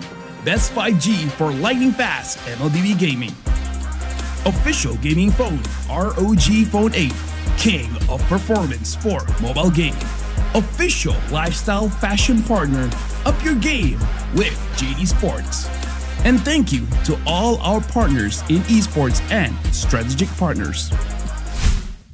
The festivities continue once again here at the MPL Malaysia Season 14 stage as we are about to jump into our final match of Seru Saturdays for Week 5. My name is Stafa, I'll be your host on the English desk today, and I am joined once again by Gideon as well as Husky. How you feeling? Feeling good and running high on caffeine, but I think it's the necessary boost I need for the closing BO3. You know, another team might just lock in playoff slots and another team might not have the chance to even keep their slot. That's a fair point here, and I think that RSG definitely looking to be the underdogs in this match, especially after like the victorious win that Red was able to achieve the previous day against the Homebois. I think they're going to be riding off of that momentum for a large part of the game, but pre-preparation could change my mind. Who knows what RSG has prepared? Yeah, anything could be possible here. We've seen a lot of surprises this season, a lot of teams getting better, a lot of teams getting worse, but one thing that we're glad to say is that all of them are doing it in style with JD. Make sure you guys up your game by checking them out. But of course, our final match, RED Esports versus RSG MY. From what we're saying, it seems like Red is the favorite going into it, but what can RSG do? What can RSG do? I mean, for starters, like that. Whoa. Hey, let's start from the very bottom, right? First things first, they got to start winning lanes because so far we haven't seen a proper winning lane. Mainly, they hold priority, and that's usually on Rippo's end, on his side of the map, assuming that he gets to play something that actually can push a wave. Other notes here, it's got to be with the gold lane. I think that's also a potential problem down the line for playoffs, but until then, let's see whether he can hold his own. Yeah, I agree. I think that gold lane especially, you know, they got Bunny in, and today he's playing up against Owl, right? And we saw how dominant Owl was. Signature pick on the Bruno, super lane dominant. You can't just rely on Rippo to win the lane alone. And he has a lot of weight on his shoulders, and we have seen how that kind of crumble around Rippo. So you need a secondary win condition. You know, I think it's kind of funny as well because owls do eat bunnies at some point. That is something that happens. Well, hopefully that doesn't happen here, because we are gonna have a look at the standings one last time before we jump into the match. And earlier we witnessed Team Vamos take a very convincing 2-0 win against the Homebois. Yep. I mean, the top 5 teams as of right now really separating themselves from the bottom 5 currently, and I think that even though some of the bot 5 teams from 6th place all the way to 8th place have an opportunity to actually catch up with the rest of the pack here, assuming that they can actually win those 2-0 victories, but RSG MY is in a very unique spot, right? They've only played 6 games. This would be their 7th game. Even winning a 2-0 here might not necessarily get them out of the red zone. But they have the most chance, right? Aside from SRG, which at this point doesn't really matter anymore, RSG MY have a very good chance to use the last 3 series that they have to get as much points as possible. This could actually put them in contention for playoffs if all goes well, but they gotta start with RED Esports. I think this is a good benchmark to see where RSG MY is at right now. Yeah, having 3 remaining series is still quite a lot of point earning opportunities, and if they're able to somehow 2-0 all of them, that actually can even bring them up to 2nd place currently. So there's still that possibility. RSG has been getting a little bit better. They managed to get a win under their belt, but it's very, very reliant on those individual lane and player micro mechanics. Do you think they've managed to find the synergy they need to play as a team yet? Maybe amongst like 1 or 2 players, they have like individual synergies that work well naturally, but overall as a team, their team fights have been looking pretty abysmal at times, right? Really split ideas of how the fight should actually go, very focused on the things happening in front of them. Okay, we'll take that into mind. For now, we have a video for you guys to check out. Hello, nama saya Aris dan ini adalah Sensui dan juga Ul. So, kami daripada tim RED Esports, kita akan bermain Fast Hero Challenge. Okay, so game ini adalah korang antara berdua ni, diorang kena sebut nama, tapi tak boleh hero sama. Are you guys ready? Yeah, ready. Alright, okay, so first, Ul. Almond, Alpha, Julian, Bruno, Leia, Clint, Matilda, Mia, Estes, Grak, Carmela, Gatot, Chu, Hylos, Obius, Terisla, Wanwan, Edith, Rusha, Hayabusa, Fanny, Ding, Erkert, Saber, Amon, Minotaur, Dulong. 3, 2, 1. You forget already? Yeah. Okay, so the winner is Ol. Congrats, Ol. So right now we have a punishment from Sensui. You must do a 10 squat. Okay, 1, 2, 3, 4, 5, 6, 7, 8, 9, 10. Okay, ready? No, man, just based on that alone, he should do an actual 10 squats later on stage, because that does not qualify. Man, I'm surprised he can carry his team doing squats like that. Yeah, his legs have to be buckling. Hey, man, one thing I know for sure is that Blacklist International does not teach their players how to squat with proper form. That's the bottom line for me. But you can't deny RED Esports have been on the up and coming for a little while. Started off the season pretty bad straight up, but have really found a place for themselves in the Ube strategy. Considering that we've discussed RSG doesn't seem to be in the best case scenario, RED Esports seem to be in place to dominate. The best part was that after yesterday's win over Homebois, the coaching staff also mentioned that they also can play something other than the Ube strat, right? So they have a lot more in their pool, and a big part of this, I think, also credits to Grace and Kim, who has been a big part of keeping RED Esports kind of running, the engine running. Yeah, absolutely. I mean, their debuts of both Grace and as well as Kim have been, well, for Kim, a little bit more explosive, and the same goes for Grace, where he joined RED Esports halfway before they got relegated altogether, right? Both Kim and as well as Grace have history together, and not to mention, generally a more aggressive playstyle. Grace especially. Kim, I mean, he'll only do it after he wins his lane. Yes.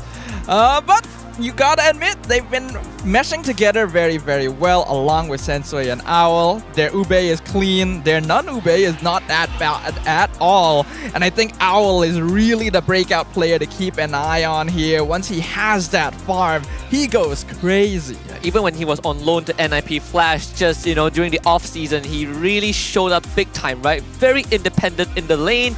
And then when we look on the other side to RSG MY, his lane opponent, Bunny, this is a tough matchup.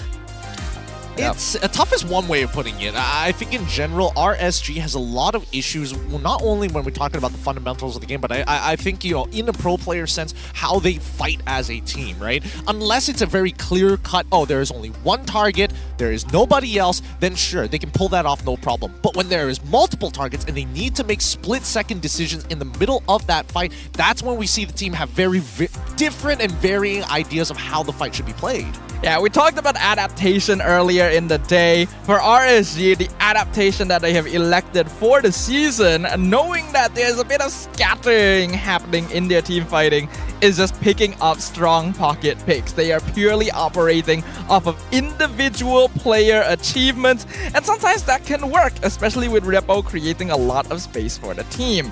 Ran QT gonna be coming in to rejoin the roster instead of Ilham now. He did pretty good at the start of the season. Let's see how he will perform now. Yeah, we spotted the limitations of RSG MY pretty early into the season. Like when they went up against Team Hawk, it was one of the most painful series, right? Because both teams were really disjointed. And of course, if RED Esports wins this match, they're guaranteed playoffs. So very important for it. Wow, second team guaranteed into the playoffs, and they both have red in their name. I'm noticing a bit of a trend here. But you're onto something. They gotta win first, and RSG could surprise us. Who knows? I would like to be surprised by RSG. When it comes down to the draft, generally they've been having like good drafted comps throughout the season. It's just the executional side of things that's been a little wonky for them. Yeah, I think it stems from different ideations, like Gideon mentioned, right? Again, you call back to the series against Team Hawk. It is clear that XP and Ron wants to do one thing, but everyone else is just not connecting. But the core difference between these two teams is the fact that Team Hawk refined on it, albeit there's still some questionable macro calls. But RSG MY are still stuck in the past, right? You still see a lot of unsynchronized movements, and at one point, if you are relying on Ripple to break the game open, you have a lot of underlying issues. Unlike a lot of other teams this season, we can see that they're trying to fix synergy, but RSG just seems to have given up a little bit on it altogether and are going for these strong individual heroes to try and make something happen. While this could give them the boost they need to make it into the next season or into the playoffs, would you say that it's just not a healthy thing to do? It probably... Not healthy is one thing. Not healthy is a very strong phrase of putting, but I definitely think it's not very beneficial for the team.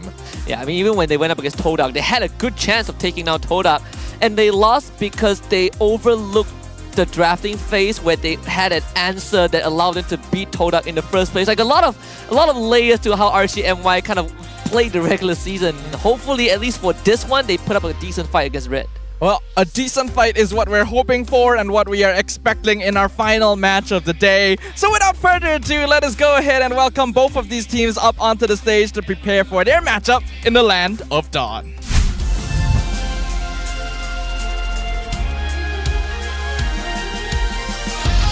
RED Esports. Fresh off a powerful victory against Homebois, this team is back on the rise.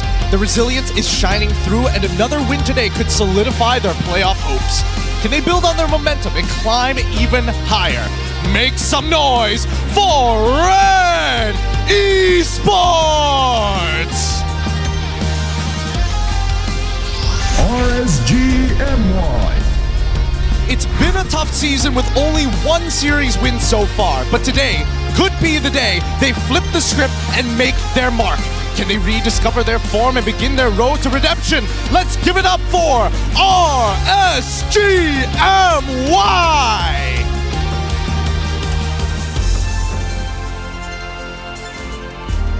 Now introducing the coach and analyst of the two teams and head of League Ops, Franklin, that will ensure fair play and professional integrity in the matches. Let's keep it going with fist bumps between the teams, a true sign of professionalism. This is how we roll. This is the Malaysian sportsmanship. Good luck to both of our teams up on stage.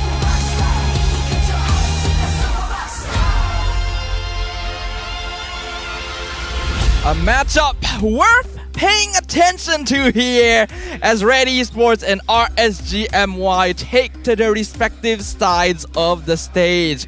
We've already talked about the dynamics that we will expect between these two teams, but are there any particular heroes that may become hot topics? Nolan, I think, is the first one that comes to mind. Nolan and Fanny. It's been a classic for both junglers, but more so for RanQT, like, because without Fanny, you can see the severe dip in the performance. Yeah, I think so too. And hopefully, you know, if he does have access to Fanny once again, maybe Ripple might have an opportunity to taunt once more. Well, speaking of Ripple taunting, Adin has said that there's an art to Ripple's taunts. And we asked him, how does he get inspired? He says, during game day, I don't really think about it much, but after the game, when we win, the idea just pops out suddenly. So every single taunt has its own creative way. You know what? A part of me always wants RSG to win just so I could see Ripple taunt, because I'm starting to miss it. Yeah, it has been a hot second. We got our two trash talkers most of the time just sitting out on the bench or just not winning the game to get that post-game interview. Yeah, like when he taunted, I wasn't even here to witness it. So I'm running dry on that the taunting Ripple hype, energy. That Ripple energy. We don't have the Ripple energy. That's true. We need some of that. I like this kid. A fan in the crowd saying, it's assignment week, but I came to MPL. Why? Because I can. Hashtag study last minute. Bro, the second hashtag MPL dulu, baru assignment. Yes, so that's the spirit. Oh, that's man. the spirit right there. That's not a good example, kid. I hope your lecturer isn't watching respect. this. Respect to him. For direct translation for our international viewers, it's MPL first, assignments later. I think a lot of people can get behind that. But assignments, studying, they can be pretty important, especially for a team that is on the down low, RSG. They have a strat, but will it work against a much more well-oiled machine?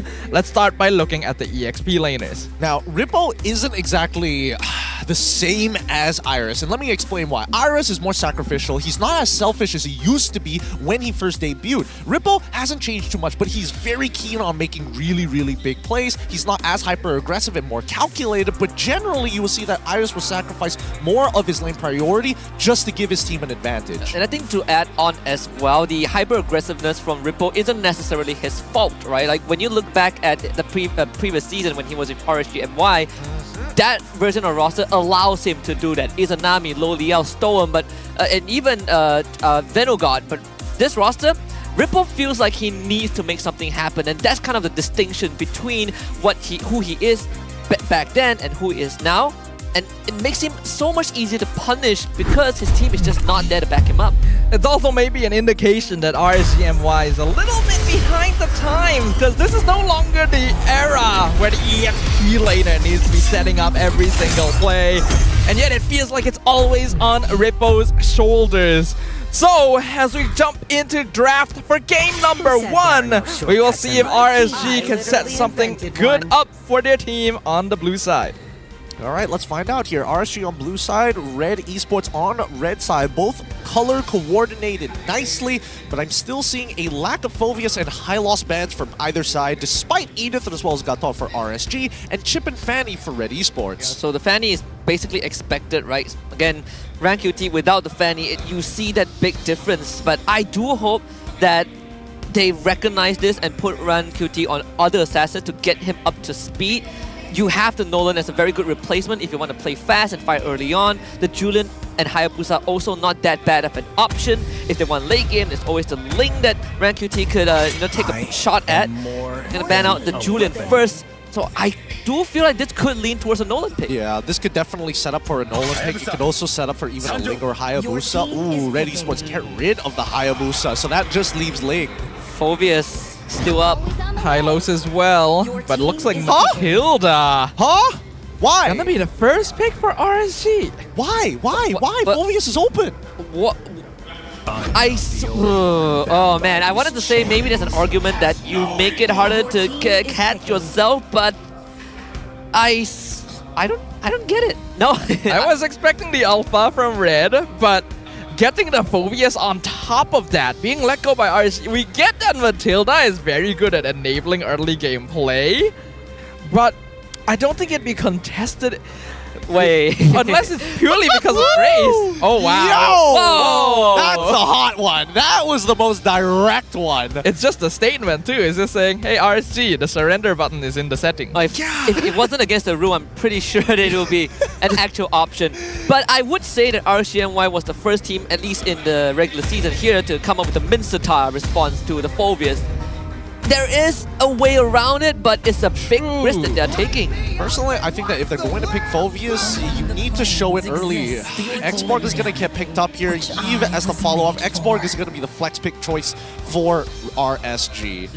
We've seen that example, right? Xborg, if you put him into the jungle, he can really terrorize this Phoveus lane. But Rafa comes out, and what are you going to do right now, RSG? So smart! You're so smart! This is the Grace specialty. Very good at Enchanter supports. And having that Rafaela speed you up will get you out of Xborg's Flamethrower, get you out of real-world manipulation a whole lot more easily. So smart of Red. But they're also banning out the Ling, follow up by RSG, banning out the Bruno here. So very targeted bans so far. It looks like Rand might not... Well, I feel like Xborg at the end of the day probably is going to go into the jungle, right? Yeah, I think even if he isn't planned to be in the jungle, these ban sequences would probably force him to be in that spot. And honestly, I would much rather an Xborg jungle right now after seeing that Rafa. It's not like you want him in lane, right? I would rather him being able to power from and contest for objectives when needed. Yup, and hopefully RSG ban out the Harith here. That'd be nice. That would be nice. Unless they are confident that both Matilda as well as Eve are able to keep him in check. Because yes, the RWM is a very powerful spell, but it also limits the mobility of how far the Harith can actually extend his lead. But these three heroes right now just don't have any hard CC. I don't think letting the Harith through would be a good idea. But they do ban it in the end. They ban the Lo Yi, so Harith actually goes through. Come on. Give Owl a free lane here. There could be a Valentina pick also, but I would much rather go for the Harith, right? You're not worried about mid lane picks right now. I mean, every mid lane pick available is still useful. Aurora is good, Vexana is good, even Valentina is a pretty good option. They can wait until the very end here. Right now, just pick up the Harith, call it a day. See, RED Esports gonna be taking a moment to think it out a little bit. But I don't see any reason not to, really. Harith is great. Phoveus and Alpha both do physical damage already. Wow, so they go for the Valentina first. Which, I mean, both are great. But I would much prefer the Harith. But you know what would be crazy? If RSG doesn't pick the Harith right now. I mean, RSG right now is less incentivized to pick up the Harith because Phoveus is available now. Yeah. And I think that's like the main issue. That's why Red was like so heavy on the jungle bans this time around, especially on Red side. That's probably why they let it through too. And if RSG does lock in Harith, they'll probably go like Beatrix or something because she can actually somewhat hold the lane. Even carry wouldn't be too bad. Right? I think Carrie might... I don't know, because Carrie can deal with the Phoveus, maybe the Alpha if she spaces correctly, but cannot deal with Rafa and as well as Valentina, both of which outrange her. More like Carrie for Red, I mean. By the way, that guy Sign said that if Rippo was MVP, he'll go bald. Why are people wagering there? Like, we need something that has higher stakes. Like if Ripple gets MVP, I'll get married on the spot or something. Yeah, if Ripple gets MVP, I'll take chemotherapy. You know? Whoa! Oh my! They actually let it through. They went for a ton. That dude. I don't know what to feel. I mean, this Xborg jungle, we saw it coming from a mile away. Yep. But the onus is on Ripple again. Poor dude has so much to do. It's so less resources. Yep, it's going to be a really difficult time for him overall to try and set this up because I'm guessing, just wild guess, that the majority of the Red members are going to take Purify. This is a classic combo of Arlet into the Eve. I think we used to call it like the broomstick combo. You sweep them into the RWM. But if you have enough Purifies, if you have a Rafaela, that's not going to bother you very much. Oh boy, I don't know what to feel about this. I'm leaning towards Red, and I can't even hide my bias for this game one, but I do hope that this shift in personality is going to give RSG MY a fighting chance against Red. We're just going to find out. RSG MY on the blue side, RED Esports on the red side for this game one showdown in the best of 3. The Land of Dawn shall bear witness to who emerges victorious in game number 1, as two teams both eager to prove themselves and gain more points to qualify to the playoffs. Face off! Well, let's find out how they're going to play this out because I'm interested to see how Grace is actually going to utilize his kit. Because right now, the side lanes are extremely volatile. If Grace just shows up even for half a second, just to top up his laners or even to harass his opponents, it's really going to skew the lane. Ideally, he shows up when somebody's about to pop regen. Yeah, that as well. A fun fact is that ever since Iris departed from RSG MY a few seasons ago, he has hardly beaten Ripple. So the win rate, head-to-head, Ripple definitely takes the cake. But in this case, it could be different, right? Because Iris, he's moving out very early on, and the fact that they got to lift the Wanderer does give RED Esports a bit of that space to work with. I mean, Iris at this point, I want to see how confident he is in winning this lane, right? If he goes straight into War Axe and skips the Thunderbell, that's how you know it's like pure lane dominance. I'm a hard carry this if I have to. It could work, but we already mentioned Irish has shifted his mindset a little bit to play more for the team. So if the team needs him to be a little bulkier, then we can expect him to go in that direction instead, even if it may not necessarily translate to a direct 1v1 win in lane.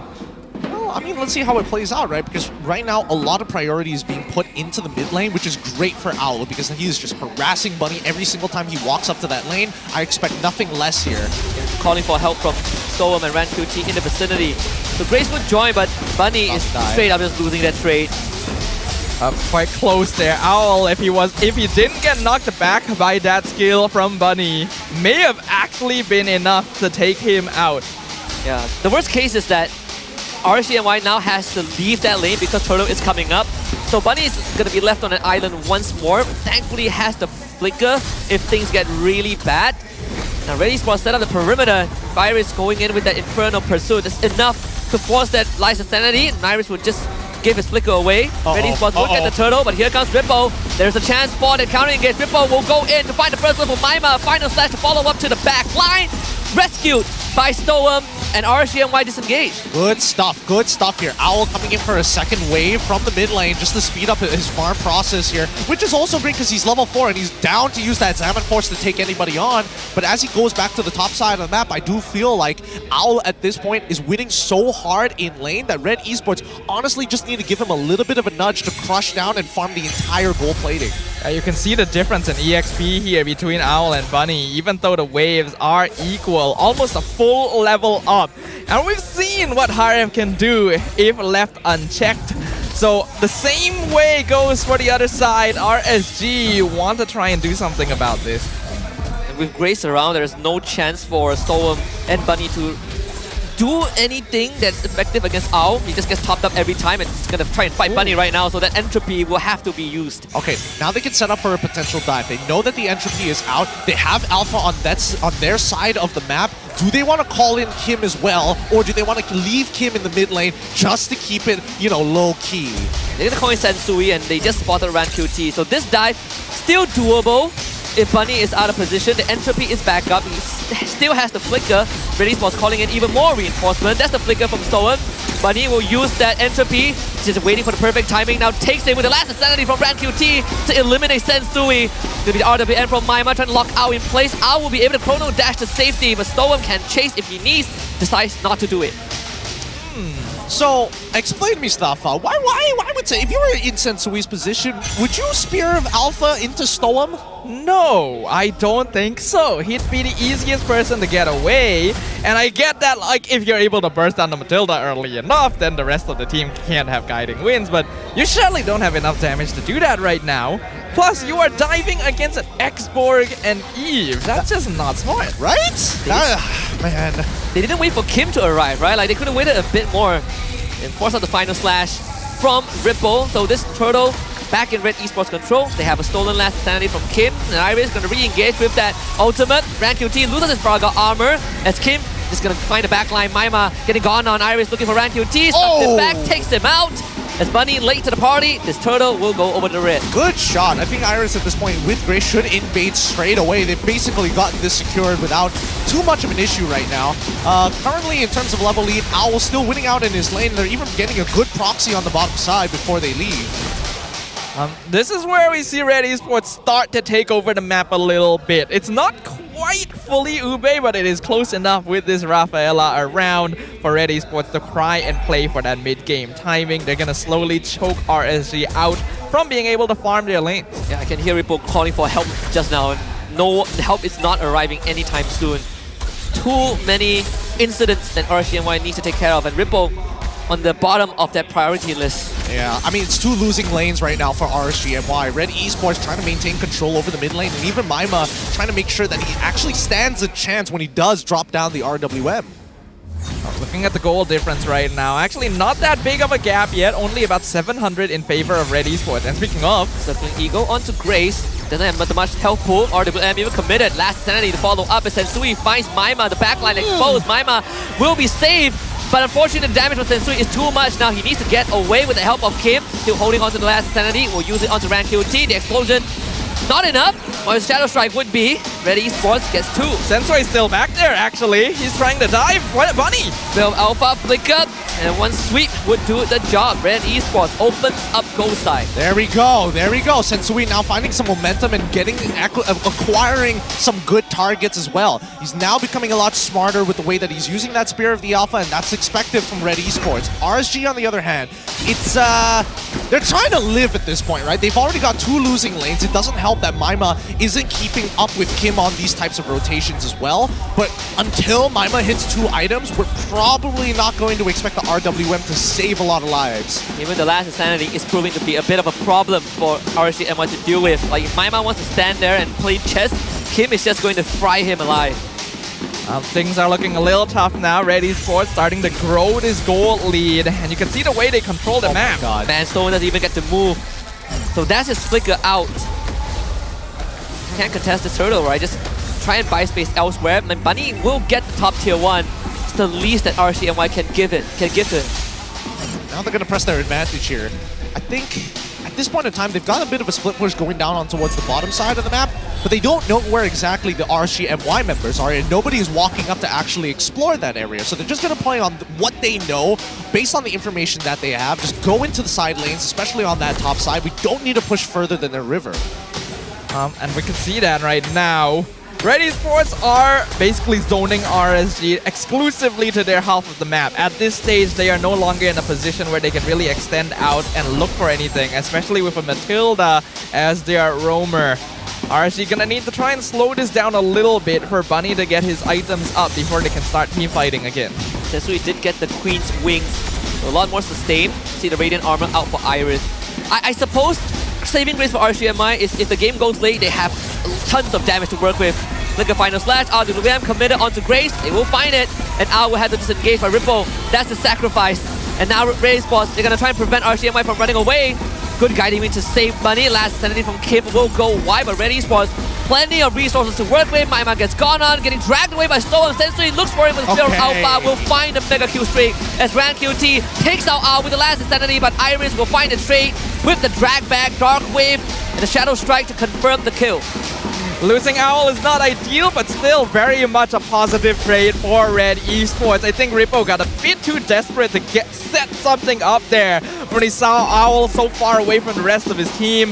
But flickering forward just to catch Grace is not worth his life. I personally think that, honestly, yes, the trade wasn't great, but I think at the end of the day, the idea was there, and I appreciate the idea coming out from Rippo at this point of time, considering how badly the side lanes are doing. But RED Esports are not pressing their advantage as hard as they honestly should. They are so much stronger than they think they are. Yeah. So Bunny will get a free bottom tier 1. Alleviate some of the pressure. RED Esports did get a wave going on top side, but that will be taken care of quickly. Now all focus turns towards the first lore of the game. One thing to note about RED Esports' playstyle, very rooted in the Filipino meta. And the thing about PH meta, they tend to prioritize playing safe instead of taking full advantage of leads. It may be slow, but it does work. They can't even get in. RSG MY, no chance in contesting the objective, and now it's a full retreat, but Grace will give them the speed boost that they need, and RSG MY caught in a choke point will lose Ripple. Iris can still fight this circling ego, that's 3-man knockup, but not enough damage to follow up. Yep, just back up here. There's no need to fight further than that first pick, right? If you push in this traditional front to back, naturally RSG MY is going to peel backwards. Sensui even zoned Maima away, so RED Esports gets the free mid tier 1. At least Bunny finds space, continue to get that farm up. They just need time. Time's running out though. And RED Esports, they just need one convincing fight. One convincing fight as the Lord is about to crash in, looking for probably around like 3 kills would be the minimum to be able to ensure that they break open an inhibitor. But now they can actually invade. Yeah, RSG in a position again where they're basically relying on Rippo to actually get something set up, and purple buff stolen away by Owl too. Getting harder and harder, especially when RED Esports about to get the Flash of the Oasis. Mid tier 2 Not an option anymore since we misses his ultimate. RanQT and Maima working together. The combo more than enough to just blow up Owl. Sensui needs to get out of this. And Iris is also on the run, forced to re-engage to drag out time. The Winter Crown only delayed the inevitable, but eventually Maima finds the takedown, and RSG MY actually responding pretty well. Yeah, they respond well, but RED Esports should have broken that mid-tier 2 before anything were to occur. It seems like they all got so distracted with the fight that they totally forgot about getting rid of the turret. And now, Bunny is in a very good position of his own. Probably recovered from the majority of the early game damage that he received economic-wise. Yeah, RED Esports making some uncharacteristic mistakes here, actually diving too deep and not respecting Rippo's playmaking potential. All the while, really putting themselves too far forward against RSG MY when they have so much zone control. They still hold the lead, but Bunny has been given a lot more space than he should have. Yeah, I think RED Esports, all they need to do is just wait. Literally just wait. They want RSG MY to walk out of their base. If they want to fight them in the jungle, probably not the best idea. So the next best thing is going to be this upcoming Lord happening in about 47 seconds. So just keep on invading the jungle, take every single one of their buffs, and as soon as RSG back up, take the objective, walk away. Bunny's gonna try and force Kim away. So that's Entropy out. Low cooldown spell, not too big of an issue. Saving grace is that RED Esports always has their wave on RSG MY's side of the map. And when we look at Lord takes, it's very hard for RSG to just casually walk up to contest it. So that's the advantage that Red has. If you're in RSG MY's position, I don't know how you want to exactly start the fight. Because as much as Rippo needs to set it up, he needs to get some priority targets, both of which happen to have Purify. And you can't really force it out without committing an ult or a battle spell.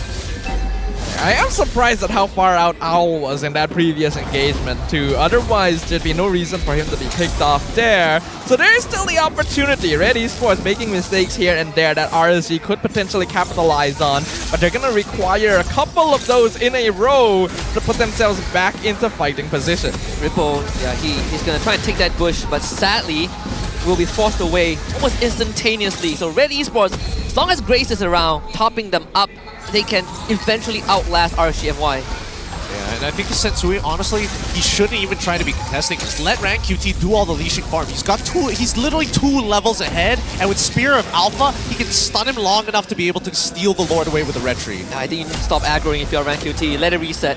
Yep. Then pick back the aggro up. Yes.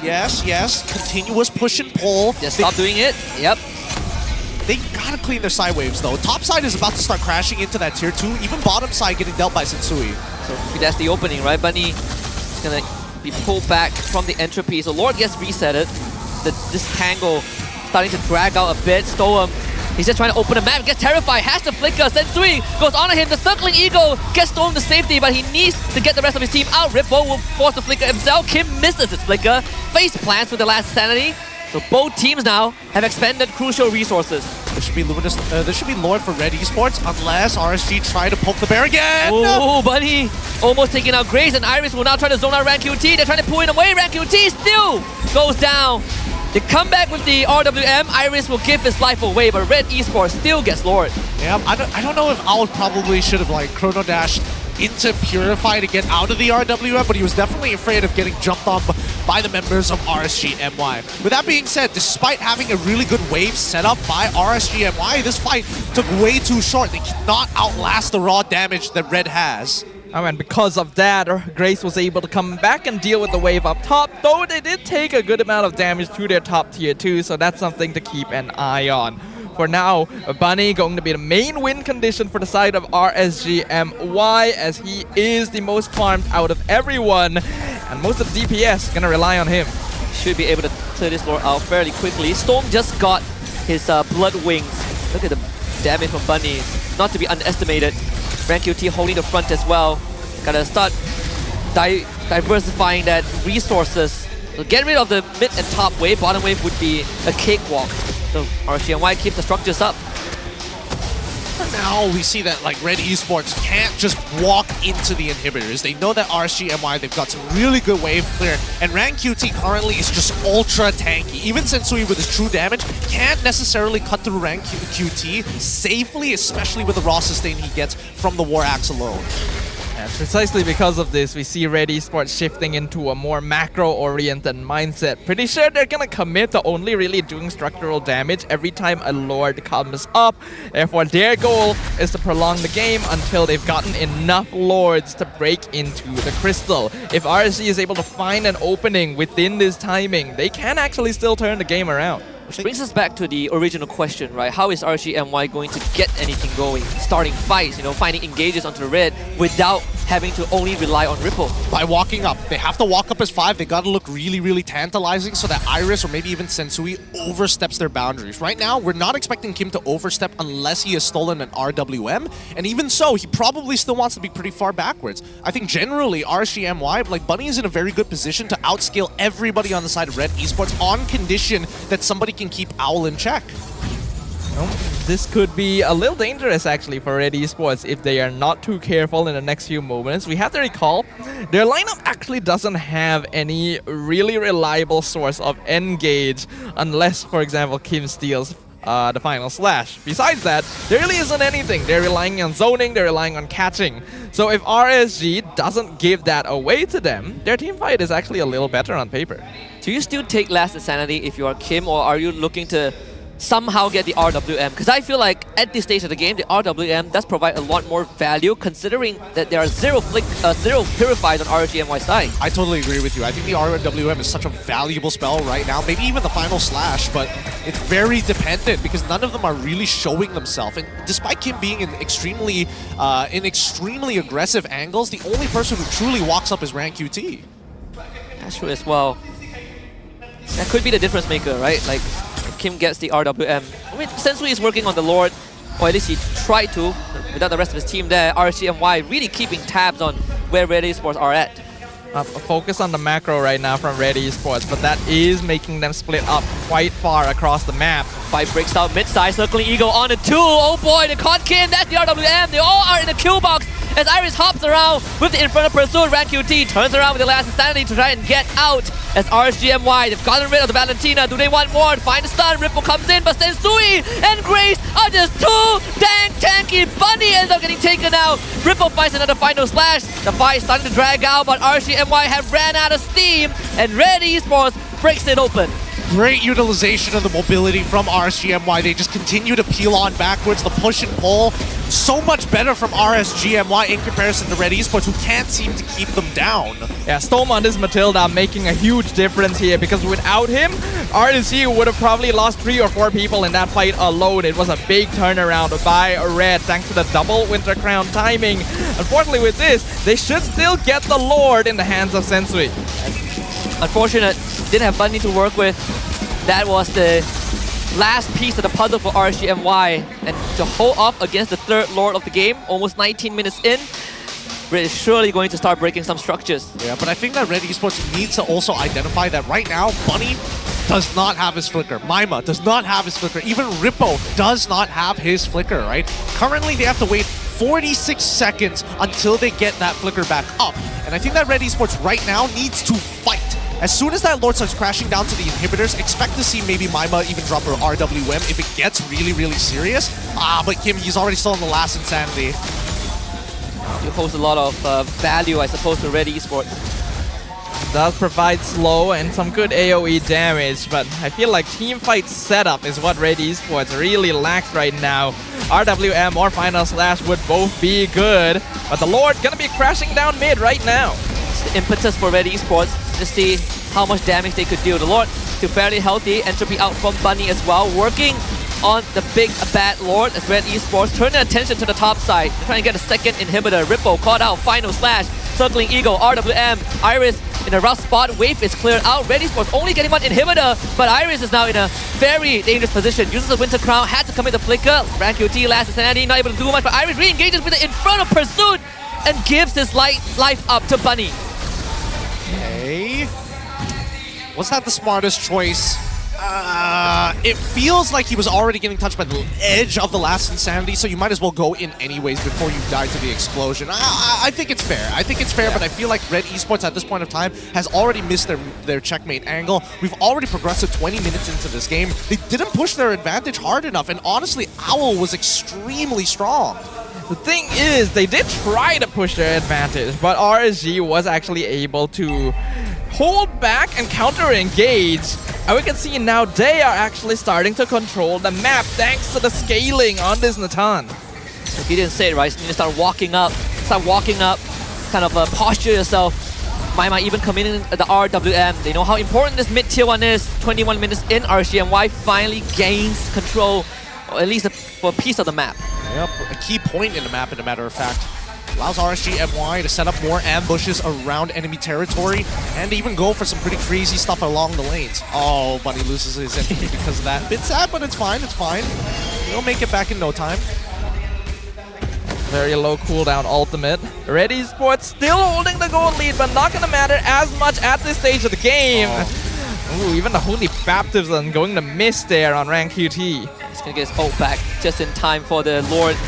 Look at top side, right? Bottom wave, there is the bottom lane, there's a wave setup. The top side as well, RSG MY. A big slow push, and that's where the Lord will spawn. See how this is going to play out because Owl is already at full build at this point in time. Now with the Divine Glaive in hand, all the MR doesn't really matter built on RSG MY's side. Owl needs to somehow go down first, and I feel like the only way he's going to die in these types of team fights is if he accidentally chrono dashes into Bunny. Have to get caught by maybe Ripple without the Purifier, right? Here. Yeah. All the resources at his disposal. It's gonna be hard conditions to meet, but I think RSG actually has a lot more leeway now compared to before. Red will notice that Bunny was down bottom, but a very quick rotation over. Yeah, MyMy even playing a very dangerous game, right? He was stepping forward, making sure he's staying just out of range. And now with the rest of RSG MY gathering on this Lord Pit, RED Esports will just slight reset it. They don't really want to force it too much, but RSG MY will eventually have a wave built up on their bottom side. Yeah, so the longer this goes, the better it is for RSG MY. You can see that MyMy, he's clearing out these bushes one by one to allow, to basically tell Storm, hey, this is how much play space you actually have. Like it. They're walking up a lot more and actually force RED Esports away from the Lord Pit.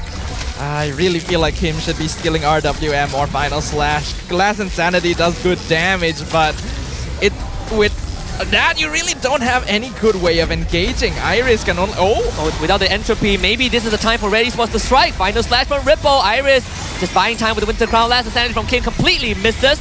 Immortality purchase. Iris is going to come back to life, and Last Insanity response from Rank QT. Iris expires and RSG MY is still fairly healthy. Bunny gets the entropy back, re-engages, Sensui misses the spell of Alpha, goes into the Winter Crown.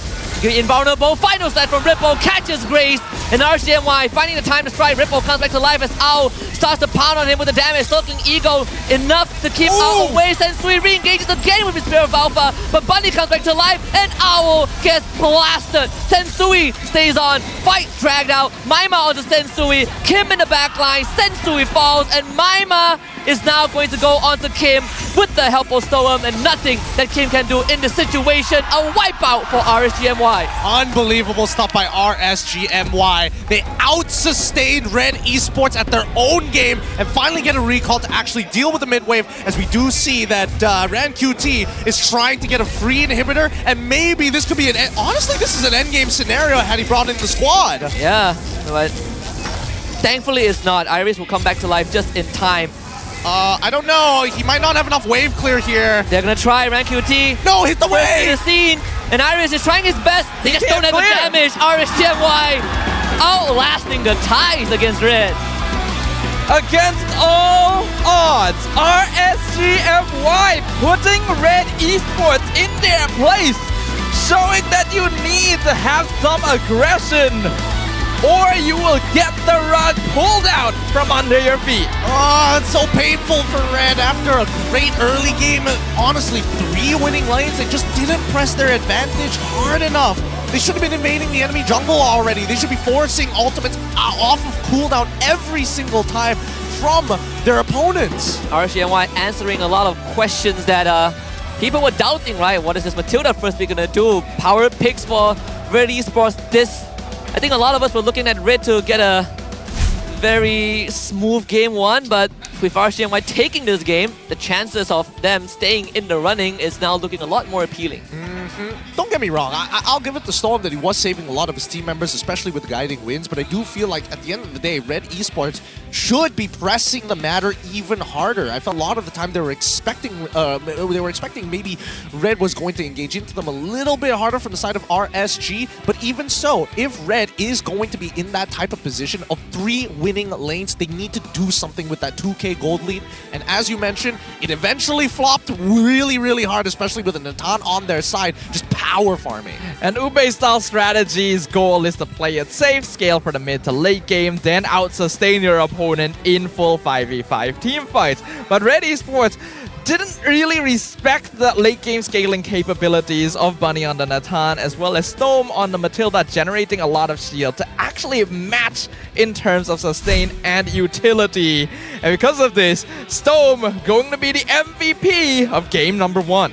Actually, just masterclass performance on the Matilda. So many crucial saves, plenty of crucial engages. Just how he helped his team move around the map made it feel like, you know, RED Esports were just outpaced. I mean, look at his items, right? Even for him, he's not even thinking about surviving. He's thinking about healing his team back up to full while still providing a good amount of damage with just the Soul Blue.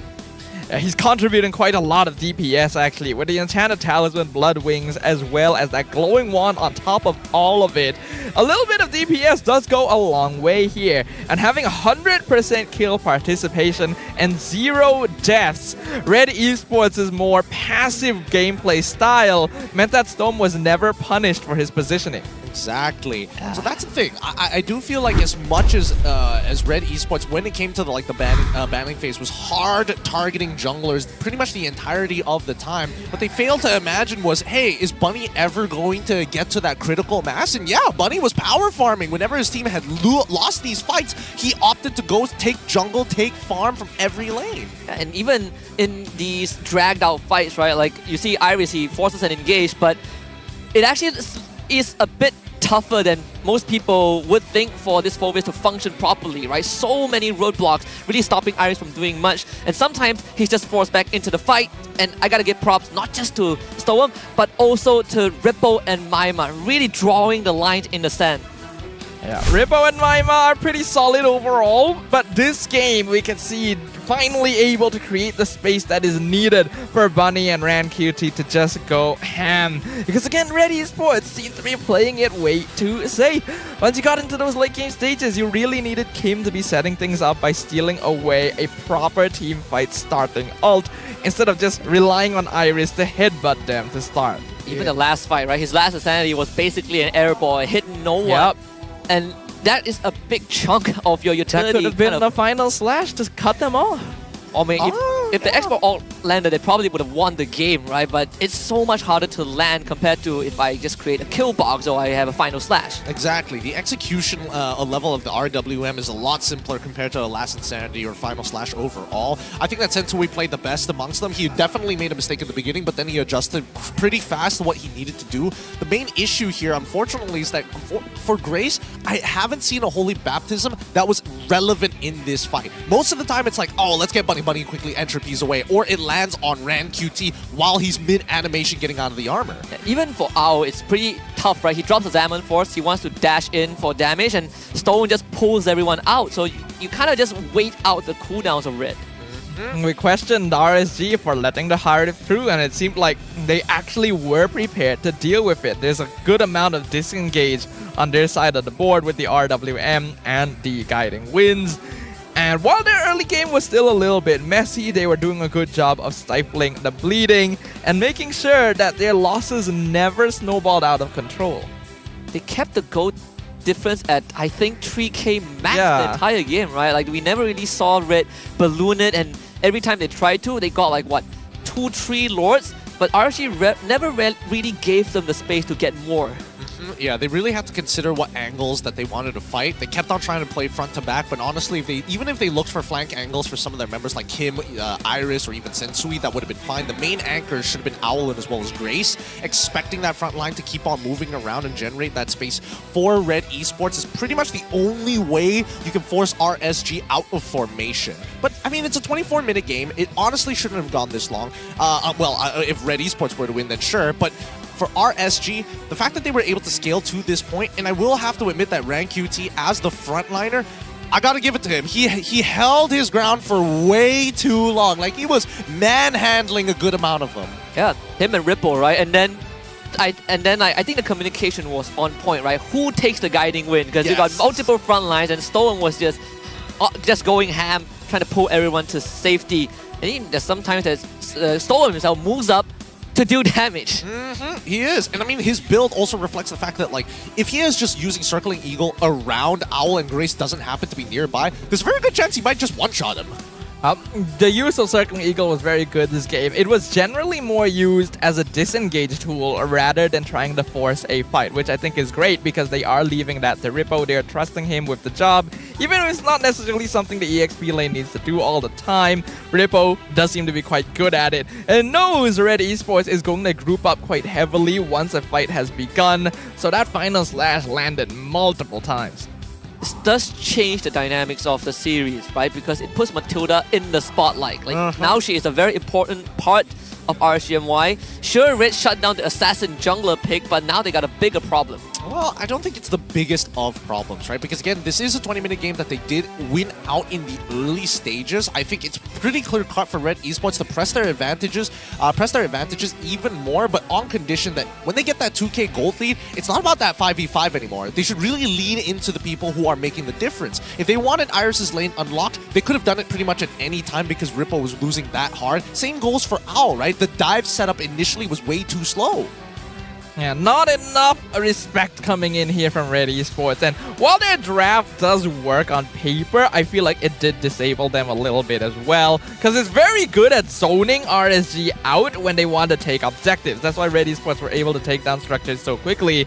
But in a direct 5v5 team fight against Arlet, Xborg, and Eve, it can be hard to hold your ground if you're depending on a death ball. Even Maima dealing 91,000 total damage as the Eve. A lot of it, get info, create kind of the safe space for RSG to start walking up forward. And you gotta feel bad for Iris because a lot of times when he starts the fight, he is committed. Yeah, he is very committed. There's pretty much no way to get out as the Phoveus unless you have Flicker, which Iris did, but even so, it's very difficult to run away when Matilda is able to kind of keep pace with you and bring a friend along. Yeah, that's why Phoveus may actually be a difficult hero to play into Ube specifically, because without a roam that can set up the fight, a lot of that job falls into the EXP laner, and Phoveus doesn't have the best crowd control overall. Therefore, Iris is hoping his team can follow up, but it's hard for them to do so. Even the last fight, you could see it. I wouldn't say it's a forced engage, but Iris saw an opportunity, flicker Dark Wave to start the fight, right? Because they really don't have much way to do so. It's either a godlike Holy Baptism, they don't have an engage tool with Kim, so Iris had to get it going. And then the rest was just up to whether Owl has the space to put out damage, which he didn't. I feel like in some of these cases, then you should be throwing Sensui into the fire, right? Because he did get a pretty early Winter Crown, and I think that Sensui as well as Iris, as the main engager, should come at 2 different times rather than in the same direction at the same time. Because then at least you still have potential counterplay with the help of Grace in the Holy Baptism in case you're like, oh, we're worried about the counter engage of the final slash, right? Once the final slash is out, then Grace can start pulling the team back. Initially, we saw Sensui trying to go in at different angles, specifically to zone off towers, and that worked pretty well outside of the very first one. But as you get into the later stages and RSG has more map control, Matilda makes up for a lot of positioning mistakes, where if Sensui sees someone is alone and tries to engage on them, they're instantly pulled out by Storm, forcing a direct front-to-back 5v5 where RSG has the advantage. Do you think that Storm will still get the Matilda? I feel like that would probably depends on where Red is on, right? Yes. Like if they're on blue side, which I don't think they will be since they get side selection, but if they are on blue side, they probably would take it for Grace, which is one of the utility heroes he uses, but not. Do you ban it? I personally hope so, right? Because we also had a quick message with Red's Aush. You're famous for your Ube strat previously, but yesterday was not Ube. And he replied, it's part of our plan. We like to make the enemy overthink. I don't care even if people say my draft and hero picks are repetitive. If there's a way that helps my team win, just use it. Until I find a better recipe for us to win. I personally don't have a big issue with the draft from Aush in Game 1. Maybe the only thing is we needed a little bit more setup. That's it. Otherwise, it's a perfectly workable draft, and I feel like RED Esports was strangely hesitant a lot of the time. Yeah, I can understand why, because you're expecting the counter engages from RSG to be very devastating with Final Slash and even Last Insanity. Breaking the Fraga armor was already a huge problem, and I think that maybe... Well, I mean, I don't think it's that big of a deal, but maybe the optimization of items from Sensui, rather than going just more axe straight into Queen's Wings, we could get a Fury Hammer first and then into the Queen's Wings just to have that extra bit of punch to cut through the armor. Perhaps. If we just look directly at team comparison, though, RSG are the much more aggressive team overall, having over 100,000 damage more. Actually, that's a million, right? Over 1 million damage more done than RED Esports with only 2 extra games. Yet, despite that, have a slightly lower first blood rate.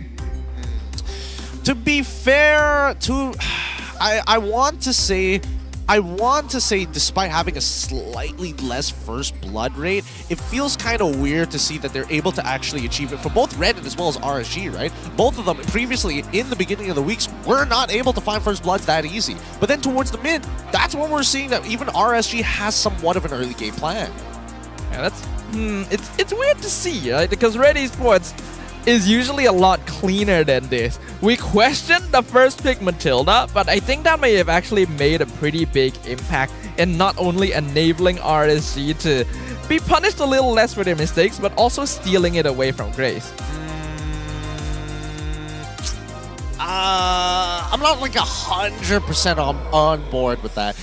I mean, it also comes down to the pre-preparation of like what they were practicing in scrims, which is why they're leaning into it a little bit more, I suppose, but I can't say for certain. Perhaps. For now, let us go ahead and remind you guys again that M6 is going to be happening in Malaysia at the end of this year. Early bird tickets have already sold out, so you guys want to make sure to grab tickets for the rest of the days as soon as possible. And while you're at it, do scan this QR code, use the redeem code to get some little rewards in game. Yep, and this is just the early bird, right? There's still plenty of other tickets available still. Not to mention even what was it? Grand finals, semifinals, and quarterfinals? We still got like pre-sales and regular sales. And comeback sales. Comeback sales. And maybe we got post-game sale, who knows, right? The post-game sale. We got plenty of seats at Axiata Arena, so don't worry about it. We could fit an entire village in there. Yeah, probably. But it's time for the drafting phase here, and I do want to see some of the adaptations, specifically from RSG, because I don't think they're going to go with the same strategy once more against RED if it's going to be the exact same draft, assuming RED takes the RED side. RED Esports have successfully shown that they can adapt to situations between games, so I doubt they're going to allow the same thing to happen. This time, they are going to have first pick against RSG. It's close to an upset as we can get, right? RSG MY is just one game away from really pulling the rug from underneath RED, giving themselves not only a breathing chance, but also tipping the scales on our perception on RED Esports performance. Julian gets banned out once more. RSG MY starting off by eliminating mobile junglers. Okay. It feels like despite the teams swapping sides that the bans haven't changed too much, honestly. I feel like it should be the other way around, but even so, let's see. Matilda gets banned out for the side of RSG. Ooh, yeah, Red is on red side, blue side. So it kind of falls into what we discussed early on. There is a possibility that they take Matilda. The Matilda first pick worked surprisingly well, so RSG gonna respect that now that they are on second pick. RED Esports also banned out the Khalid to make sure Iris has a better time in lane and to prevent potential early invades. This is a chip ban, right? Yeah, it's got to be a chip ban. They're willing to let Phoveus through. RSG is willing to let Phoveus through one more time, and I'm okay with that, right? Because Iris definitely was overstepping his boundaries, and if he's going to get a volatile pick, sure, do it again. All right, Lucian's going over to from RSG MY already. So does Lafel's curse still exist? I can confirm it still does. We did it yesterday. Somehow does. We were like, Ruff is not going to get caught as the Hanabi, right? 3 seconds later, proceeds to get he caught. dies. So yes, it still exists. The Lafel curse is just too strong. It's way too strong, but we do see the Gatot getting locked in for the side red as their first pick. This is flexible for them. It feels like Iris is most likely going to pick it up, but there is a chance that Grace could pick it up too. Yeah, Grace actually popped off with the Gatot earlier in the season to the point that teams started banning it against him specifically. So the Gatot getting let through here going to go a long way in enabling RED Esports to take fight more on their own terms. We'll see what's the response from RSG MY. They will take the Phobius themselves and the Cho as well. So very honest opening. Cho roll Phobius XP. Right. I'm totally fine with that. Again, Phobius, Ripple plays it fine. Stoem in particular, pretty decent on Cho. We'll see how Red responds to this, and it looks like they're getting the Lo Yi as well as the Alpha once more. Ooh, this one's a bit dangerous, actually. Yeah, a lot of cross-map plays, right? Because Lo Yi did get banned out by RSG in Game 1. And unfortunately, Cho can't be everywhere all at once at the same time. Diversion and Avatar, the Guardian, to open up the map. Going to be really good. Not to mention the team fight potential that they carry on their own. This is a very different situation where now RED Esports does have ways to effectively start and continue fights. What does Mima play here? Because usually they get their mid lane pick within the first rotation. Valentina or Vexana? Aurora? I think it's going to be Valentina again, I'm not going to lie. But he did take Eve in Game 1, but this one definitely feels a bit harder. Let's see, they take the link, okay. Okay. They opt to skip it, they show the link first. Alright, I'm fine with this. Generally, I'm okay. At least with link, you're able to kind of like foresee maybe where these cross-map plays might head towards. You're able to kind of forcefully get these global ultimates out of RED Esports before you make anything happen on the map.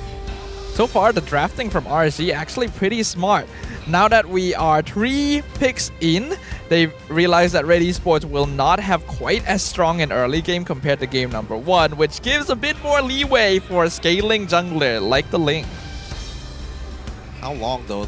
Next couple of bans Time to take the field. targeted towards gold lane, getting rid of the Bruno once more, similar to what they did in the previous match. And we're seeing the Harif follow-up from RED Esports. Okay, so it's going to be like down to the gold laner bans.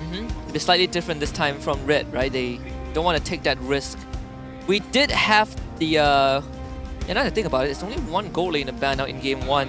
So Moskov, Claude carry a lot of options for both sides, but more for RSG MY themselves.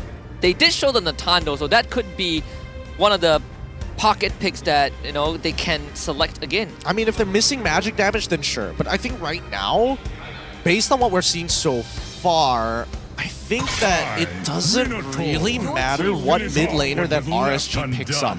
I think the only exception to that would probably be Novaria, that's able to kind of open up vision for the rest of the team. But if you're playing like Task, for an example, wow, what a call.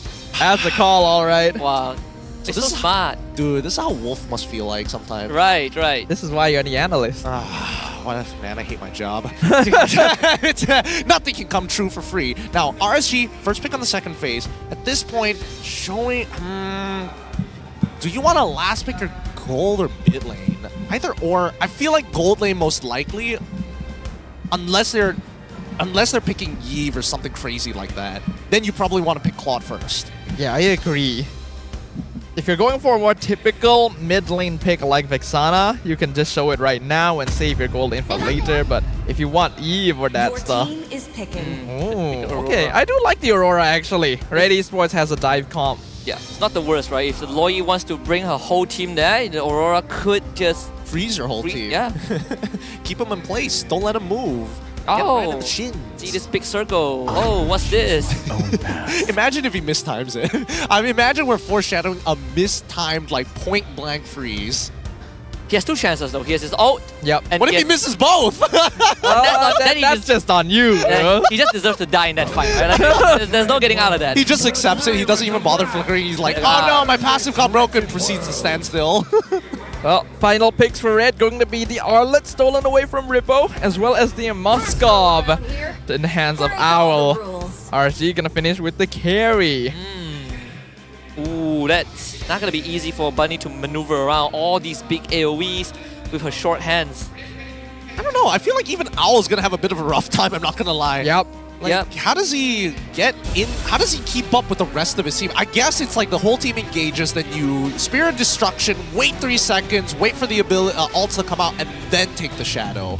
Yeah, I think looking at both teams' lineups, they're going to be much more appropriate for fighting in the mid-game. So we're not going to see too much happen in the first couple of minutes unless RED Esports decides they really want to snowball Sensui. But barring that, mid-game is going to be where we're seeing a lot of engagements to get that superiority. With what RED Esports has in terms of draft, I am looking at Sensui once more to be the tip of the spear. So we will see if RED Esports can refine it with a different approach in game number 2. They find themselves on a blue side this time with RSG MY on the red.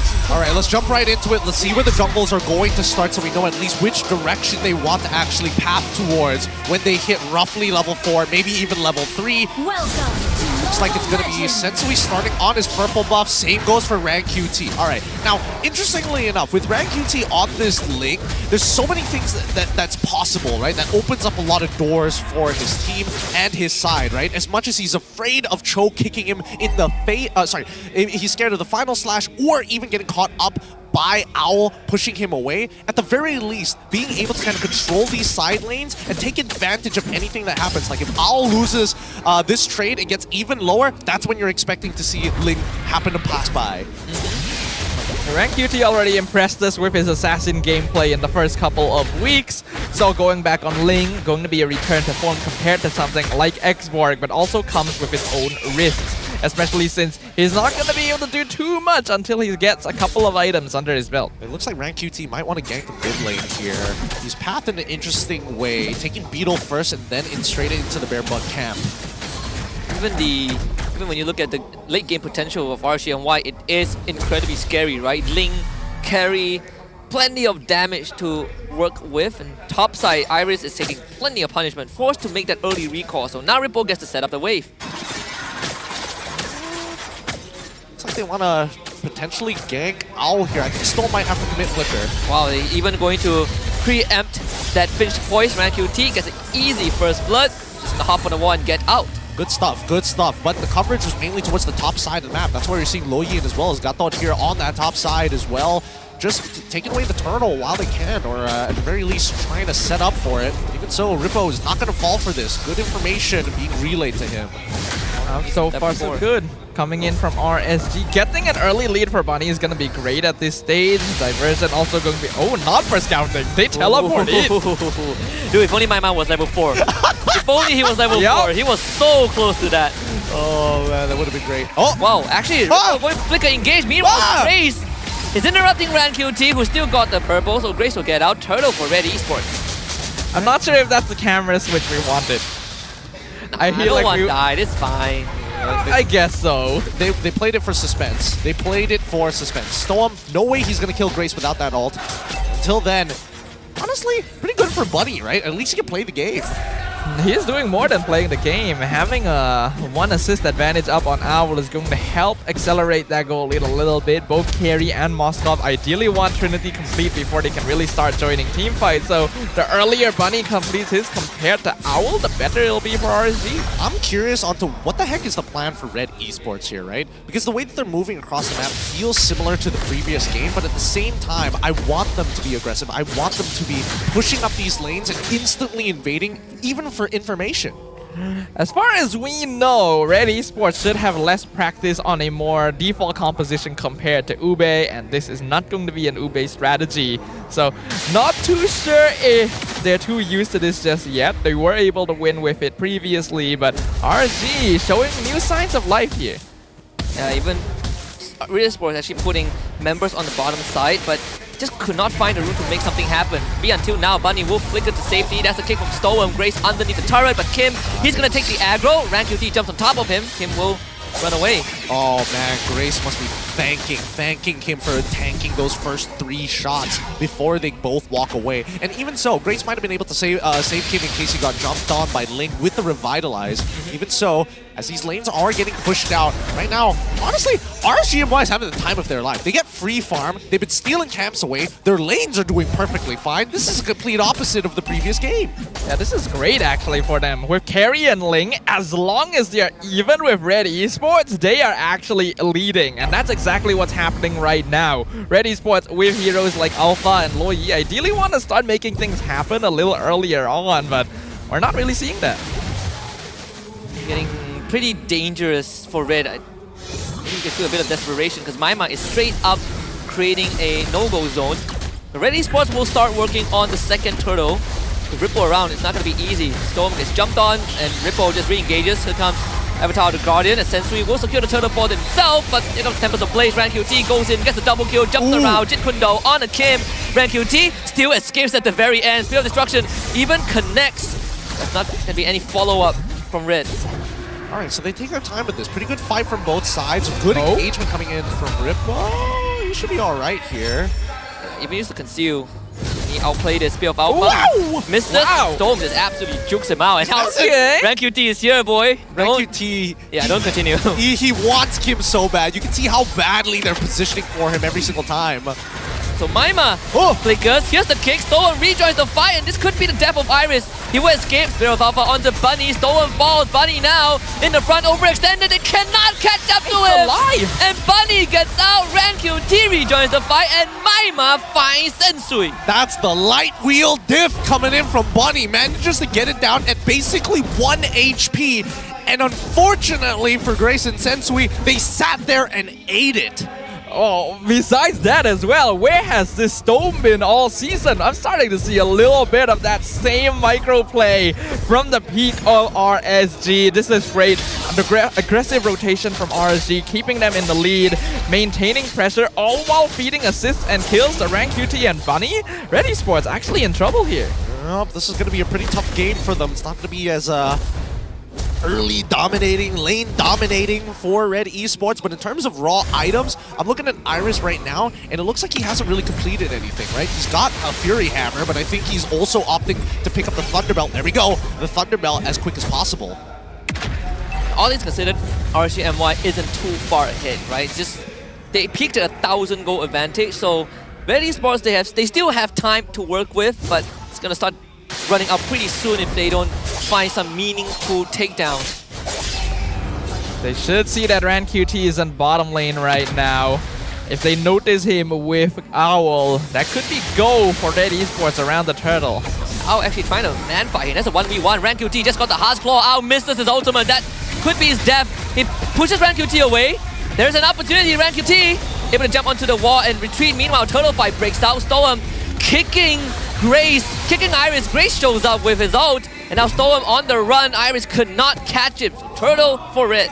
Does RanQT really not win that against Owl? He's 3-0-2. Owl played it really, really well, don't get me wrong. Holding on to his knockback for the longest of times, and honestly juking RanQT as he goes in for well, actually not canceling his Finch points, but his just regular dash. I think that that should have been pretty free for RanQT. And he also has Haas Claw. I think a lot of it did come down to Owl actually outplaying him, delaying the Spear of Misery, but... Oh, this is going to be tough. But he still got out. Oh man, that split second when RanQT just short of picking up that second sword allows Al to actually make it through. If he gets a perfect combination, maybe he can put him at 1 HP, but even so, it's starting to feel like this game is slipping out of their hands. A little bit. A lot of commitment being used by RanQT multiple times now to try and take down Owl, but not having much success in it. They are still even with RED Esports, so that's good for late game scaling comp. But considering the number of kills they have, they should definitely be more ahead. It's back to an even state, in fact. So back to square one it is. The fact that the side lane turrets for RED Esports are still up, that Owl doesn't have to worry too much, and Grace is doing a very good job just covering Owl. Well, making sure that Owl's able to free farm and also within range of their mid lane. While the sides are getting pushed by RanQT, Sensui's able to match it up. But even so, we're not seeing much progression in terms of the economy. The most that we're seeing is just stealing away 1 or 2 camps. And even so, that mid lane, highly contested. Oh! Gonna catch Rant, the final slash, but he's gonna get out. Avatar the Guardian only heading onto Ripple. So nothing on that mid side. Meanwhile, Owl does get kicked. Jin Kundo knock up. Bunny will secure the kill, but here comes the gang squad. Bunny will escape. Cross pay tribute to Stoem. Great bait coming from Storm there. Seeing the diversion, immediately pulling attention from the ambush away from Bunny so that he can get away.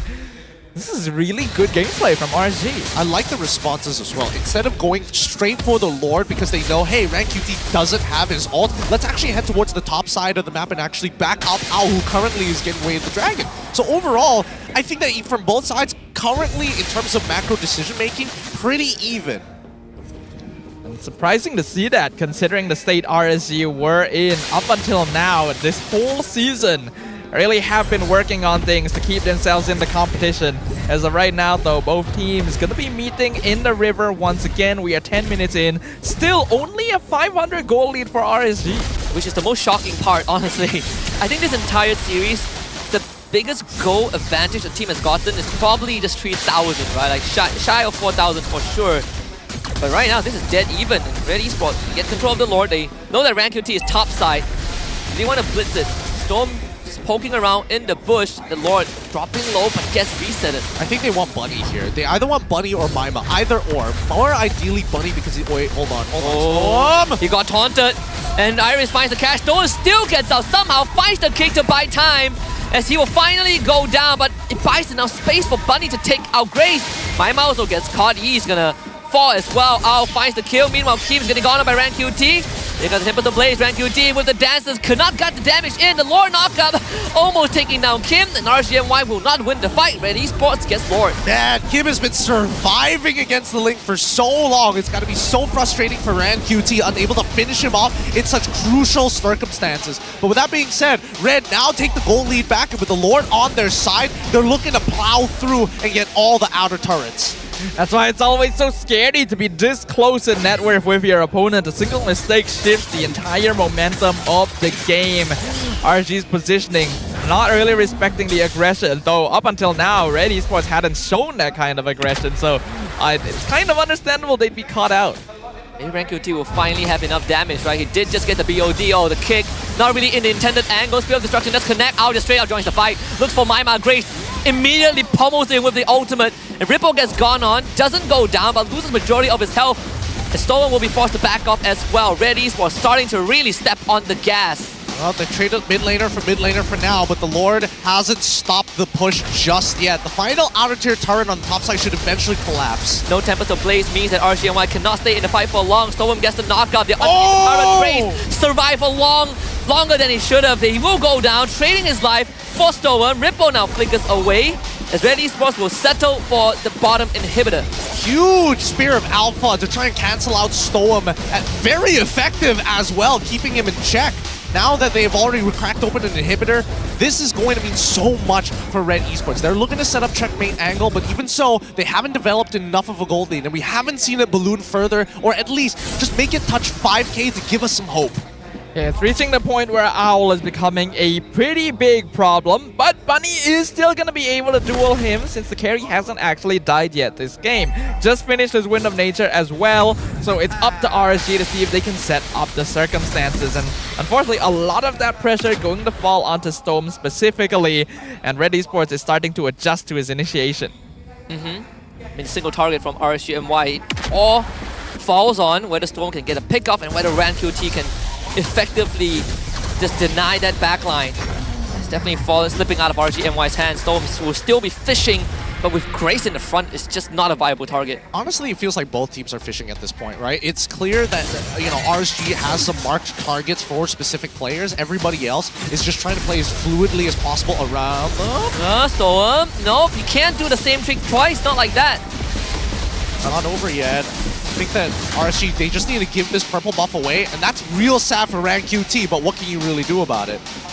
Yeah, better to give away the purple than to lose your life at this stage right now, as RED Esports gonna be able to get another free inhibitor. RSG's chances of securing victory dwindling right before their very eyes.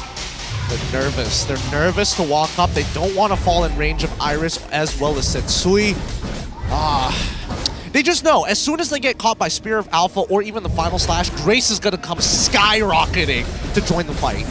And Stone can't pull the same trick off anymore, right? So it really goes down to whether he can find a creative angle. So the flicker becomes infinitely more important. But this Lord is just no way to contest it. Ripple is just gonna get caught by Iris. No way out from him. Even with the flicker, he's only delaying the inevitable. Grand QT is gonna finally show himself. Jumps right in very early on.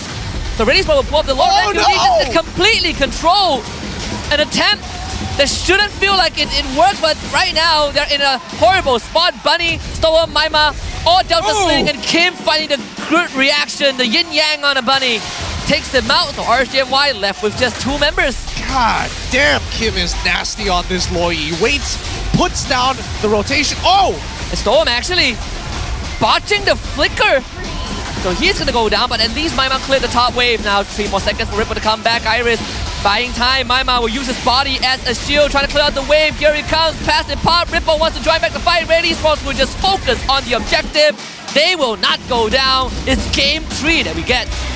A full series being claimed here by RED Esports as they make use of their game knowledge and control to stifle the momentum coming in from RSG and not allow them any additional advantage despite a clean early game. A very good equalizer coming in from RED Esports. It keeps RSG in check, keeps them in place. You can't just win every single time. You have to face resistance. We're seeing some patterns showing. Matilda, important for Red to consider, but at the same time, the Arlet pick has been valuable, right? Victory in both games and has been very important getting these engages off. I think the draft is definitely going to change with now maybe Matilda coming out of the map. Well, yeah, maybe if they are on blue side from RSG, Matilda on top of the Arlet might just be the way to go here. But even so, I just feel like both sides are just really afraid to commit to a fight unless they have some guaranteed odds. Yeah, it does seem that way, right? But you gotta give props here to RED Esports. We know that they can be a very passive team, but I think they use that passiveness very effectively here when RSG was in the lead, making sure to disengage every situation, using information on the map to prevent giving more kills over to RSG when they were already in the lead, and slowing the game down long enough for them to take back control. And even when RSG MY seemingly look like they have a sizable lead, they're winning these skirmishes, it never really blew past 1,000, and I think that's something that RSG MY might have overestimated once they realized that, okay, Stone can't pull the same trick off over and over again. That's where they really got into very dangerous territory, and this one was just desperation from Ran. Yeah, I think that, you know, as much as professional MLBB does get extremely technical, the higher and higher you go up the list of some of the best teams in the world, between RSG as well as RED, I feel like keep it simple. Honestly, keep it as simple as you can. And with that philosophy in mind, that's why Iris simply just, hey, if there is a pick and he's clearly away from his team, final slash him out of the way and let's fight. Iris fulfilling a very similar job to Rippo in the last game, with the added bonus of not being the only form of engagement that his team has to rely on. That allows him to delay his timing, find different angles, and really catch the members of RSG off guard when they're not expecting his presence. Yeah, and a lot of times also was a big deterrent to players like Storm and RanQT, but particularly Storm, who found it harder and harder to get into the back line. Even with a flicker, it really doesn't mean much when you are dealing with that much crowd control from RED. Well, I mean, that's credits to Iris, right? Adapting and recognizing the pattern of how Storm actually plays. Like, when do you expect him to use the third hit of Jikundo? Is he going to swap that out with a Shunpo the next time they meet? Are they expecting him to actually commit with the flicker? And even so, eventually, a lot of that pressure built up that Storm couldn't even get the third hit Jikundo plus flicker onto Kim. I think it's funny looking at this game because the win conditions feel a little bit swapped. You would think, looking at their lineup, RSG is supposed to be the team that just plays it slow, keeps the net worth even, and then scales up to take over the late game. But it was RED Esports that was doing that instead, preventing RanQT from getting any additional kills. He was 3-0 and then just went kill-less for the rest of the game until the very end. Yep, poor dude. Yeah, can't 1v1 the Moskov, cannot 1v1 the Loyer. I was gonna bring the exact same point. The fact that he couldn't kill Owl, who was like, what, 0-1 at that point of time, and then couldn't kill Kim afterwards, even though he had done it before, that's when it's like, man, this game is almost impossible to play. And I feel genuinely bad for Rank QT, because I know that he's not a bad player, but definitely the pressure has gotten to him. It's very tilting when you're in that much of a lead and you still can't take these 1v1s when you're supposed to be able to do so. And you can see Storm getting more and more desperate as time goes on as well to start a fight, to get the pickoffs he was securing in the early game. But RED Esports just huddled up together. They just knew, we just gotta hold on. RSG is going to want to do something, and that's when we jump back on them. I think the worst part was that Rank QT gets a fresh Claw, immediately tries to 1v1 Owl 2 times and doesn't get him in both times. He uses his ult both times as well, and still they got the Purify out of the poor man Owl, and he still survives. I cannot justify that to be legal, but at the same time it happened, and I just have to accept the fate. I mean, Owl is a bird as well, you know, so he has some experience dealing with these flying opponents, and unfortunately, we see this as a core example of why Ling isn't as popular anymore. He does have a lot of damage, but he's not able to safely output it by himself. So both games with Phoveus have resulted in a loss, but I mean, what is the contributing factor to that though? Well, I think a lot of it just comes down to how far is your Phoveus compared to your anchor, and this time Maima in particular always has to move out of position. He's got no mobility whatsoever other than his flicker, and as soon as Grace puts the Sky Guardian's avatar on top of him, he's out of there. I think the key factor here is that both these teams like the team fight, and both teams are actually surprisingly good at disengaging from fights. So because Phoveus is very all-in, once you start the fight, you have to keep chasing them, you can basically force him to drag himself back into your team and separate it from the rest. Not to mention, with a Phoveus in the EXP lane, you lack AoE setup. Once again, heavily relying on Storm, and with Iris on the Arlet this time, is able to stack them all together much better. Even in terms of total turret damage, it's just Owl being the demolisher, right? Split pushing lanes, and RSG MY couldn't really match up with the cross-map movement that Red has. Hall of Famous, we got Owl and Grace. Ooh. And that, Owl having the rich guy and the carry, and Grace being both the sandbag and the best wingman. There is a reason people consistently banned Gatot against him. Yep, he is very fast on the trigger when it comes down to the Sky Guardian's avatar, and the placement has been really, really great. Even some of these fights that we see Ran actually getting caught, he actually gets taunted first before getting full comboed by Kim. Of that last fight, when he wanted to jump in with the Tempest of Blades to steal the Lord, gets taunted, jumped on, immediately blows up. Yeah, poor dude got just completely RKO'd by the Sky Guardian avatar. He didn't see it coming at all. Didn't see it coming. But as we look at the item build, right? Again, Thunderbelt is frustratingly enough really important in these types of matches that go 20 minutes long.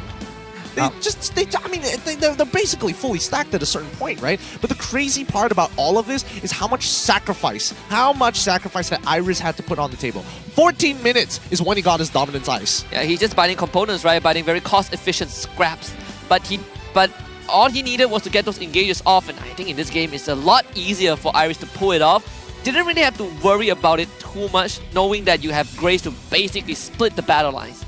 You talked about how Iris plays a much more sacrificial role nowadays, and you can see that. His farm really was not good. Rippo was actually itemizing faster than him, but his contribution to the game weighed a lot more heavily because he was setting people up. He was stacking them together for the Spear of Alpha, for the yin-yang reactions, for Grace to come in and smush them into paste. It's just great. It is just great. And I do think that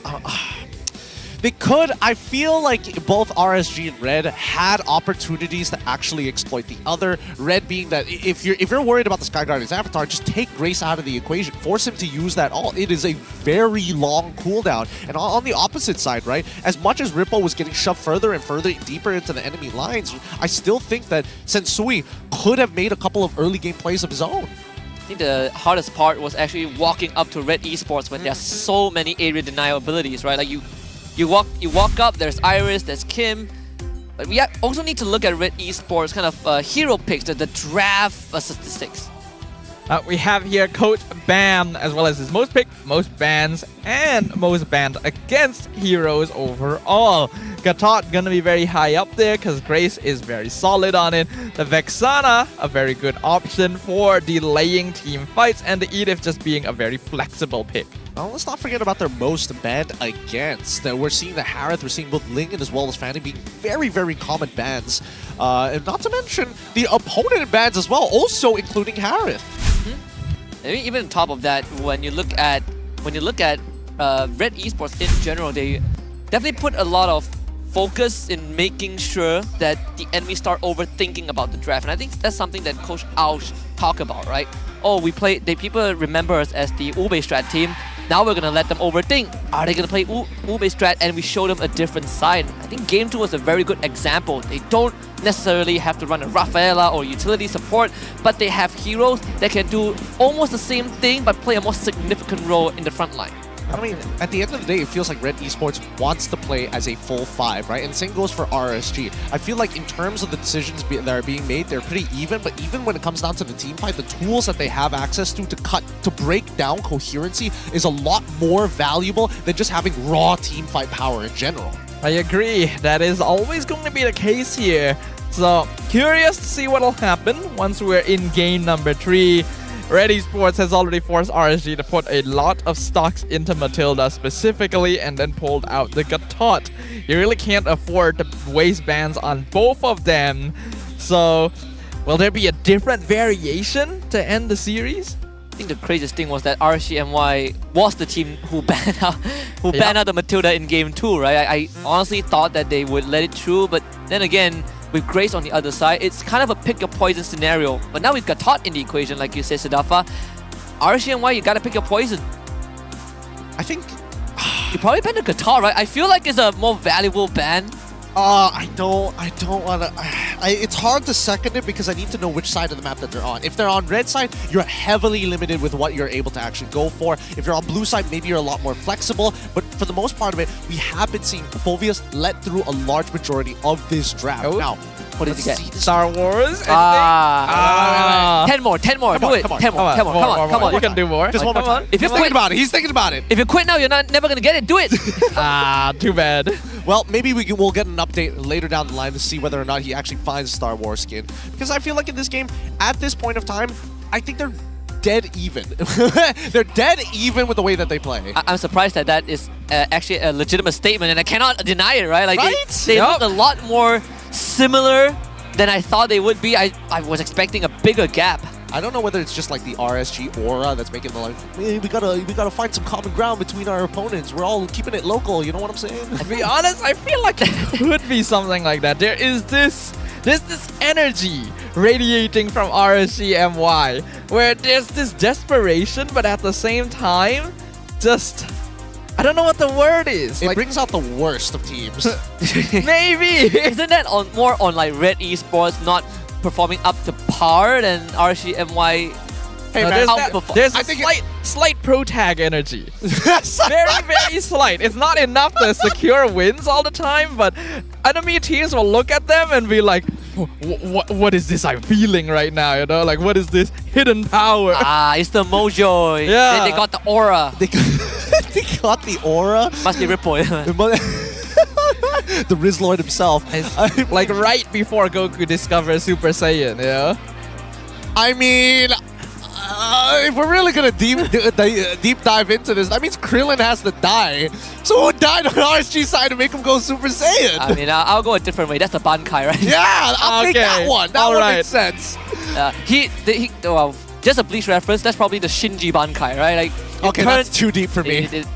Basically, you turn allies against themselves. Yeah, maybe early RSG was the Shinji Bankai.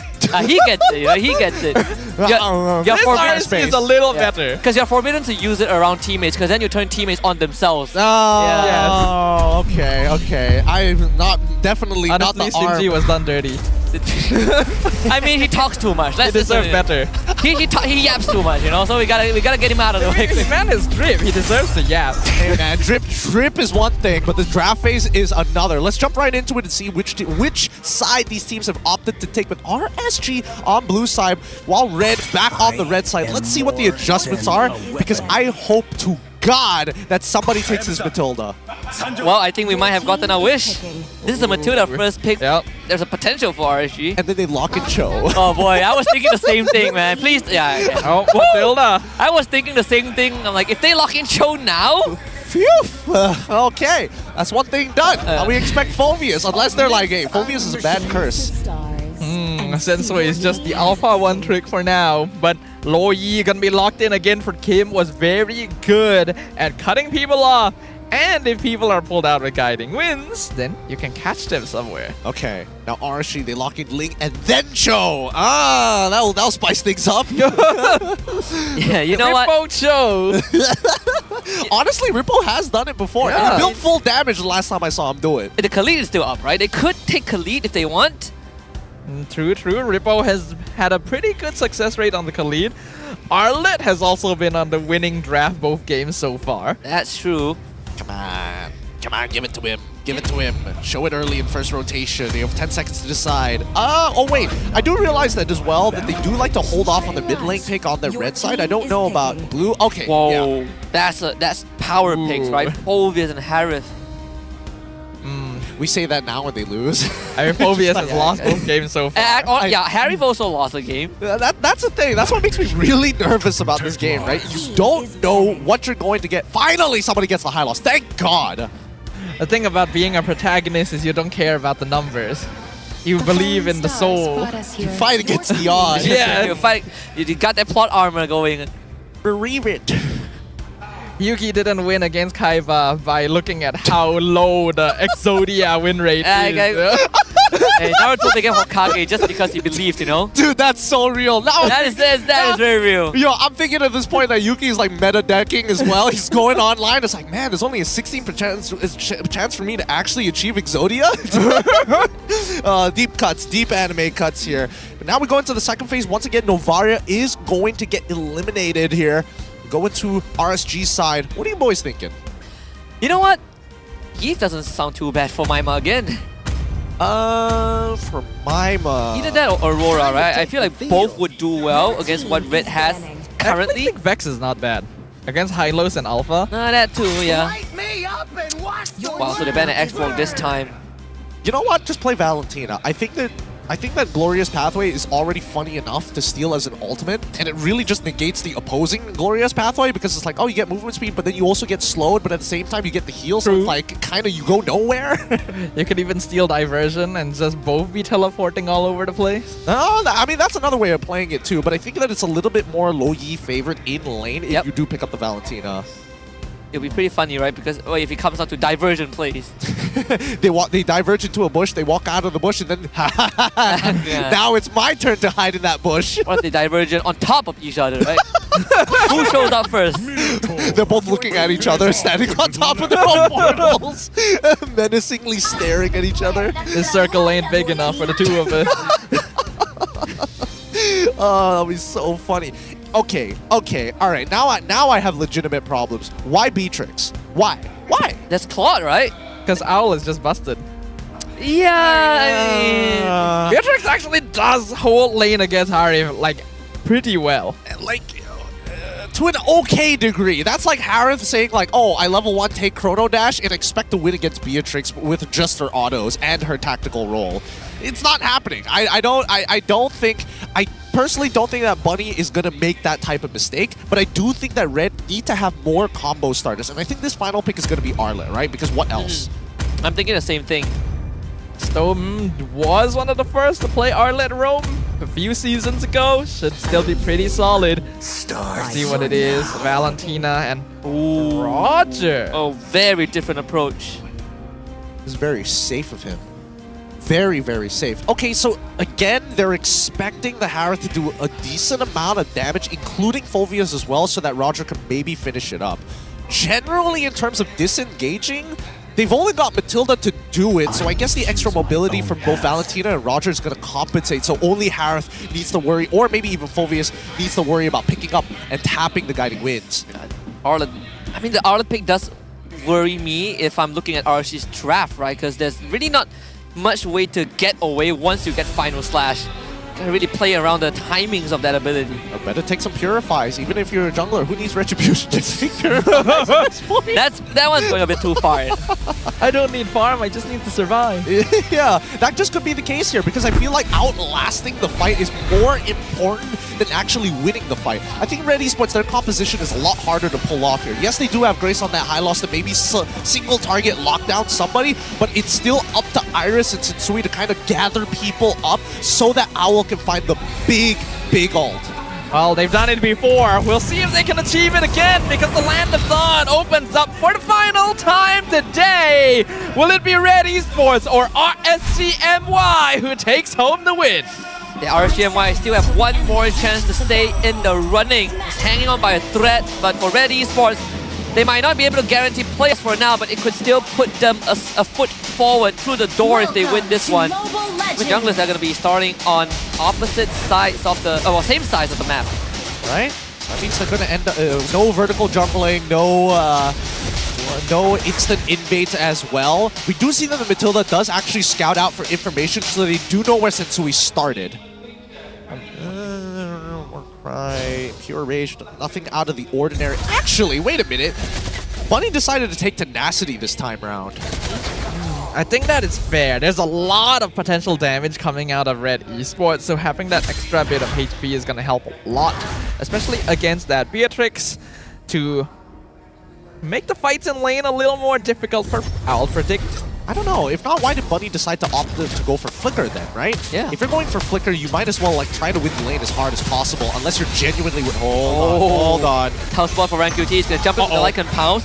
Gets the purple buff, but it's not gonna be worth it if he dies. Pulled away by Stone! No way! The save at the last second, and now RGMY might have an angle to get something done. Ripple flickers, Dark Wave, dashes into Sensui. Grace has to revitalize Ripple. Overcommitted. Stone's trying to save him again, but not possible this time. First blood for Kim. Dang, that was nasty. Oh, wait, he's going to get another one here. At least he gets the flicker off of Stoem.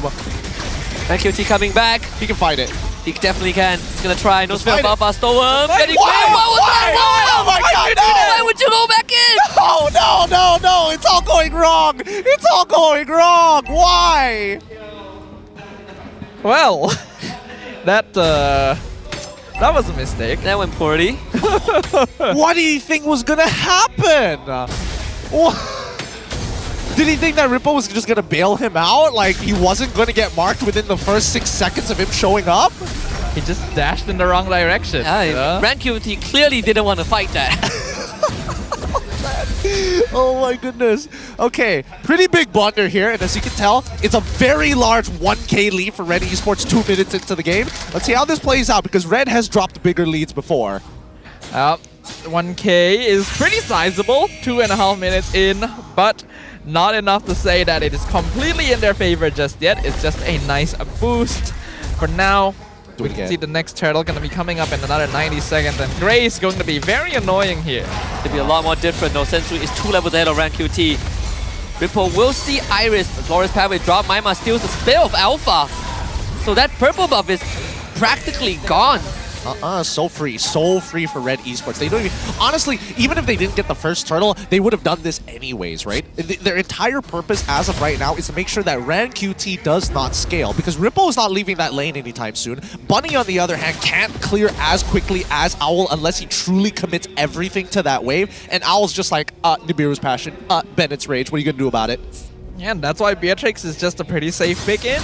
Like, is not gonna be having the best time once Harith has Zaman forth, but before that, Owl has control in the lane and still match the clear overall.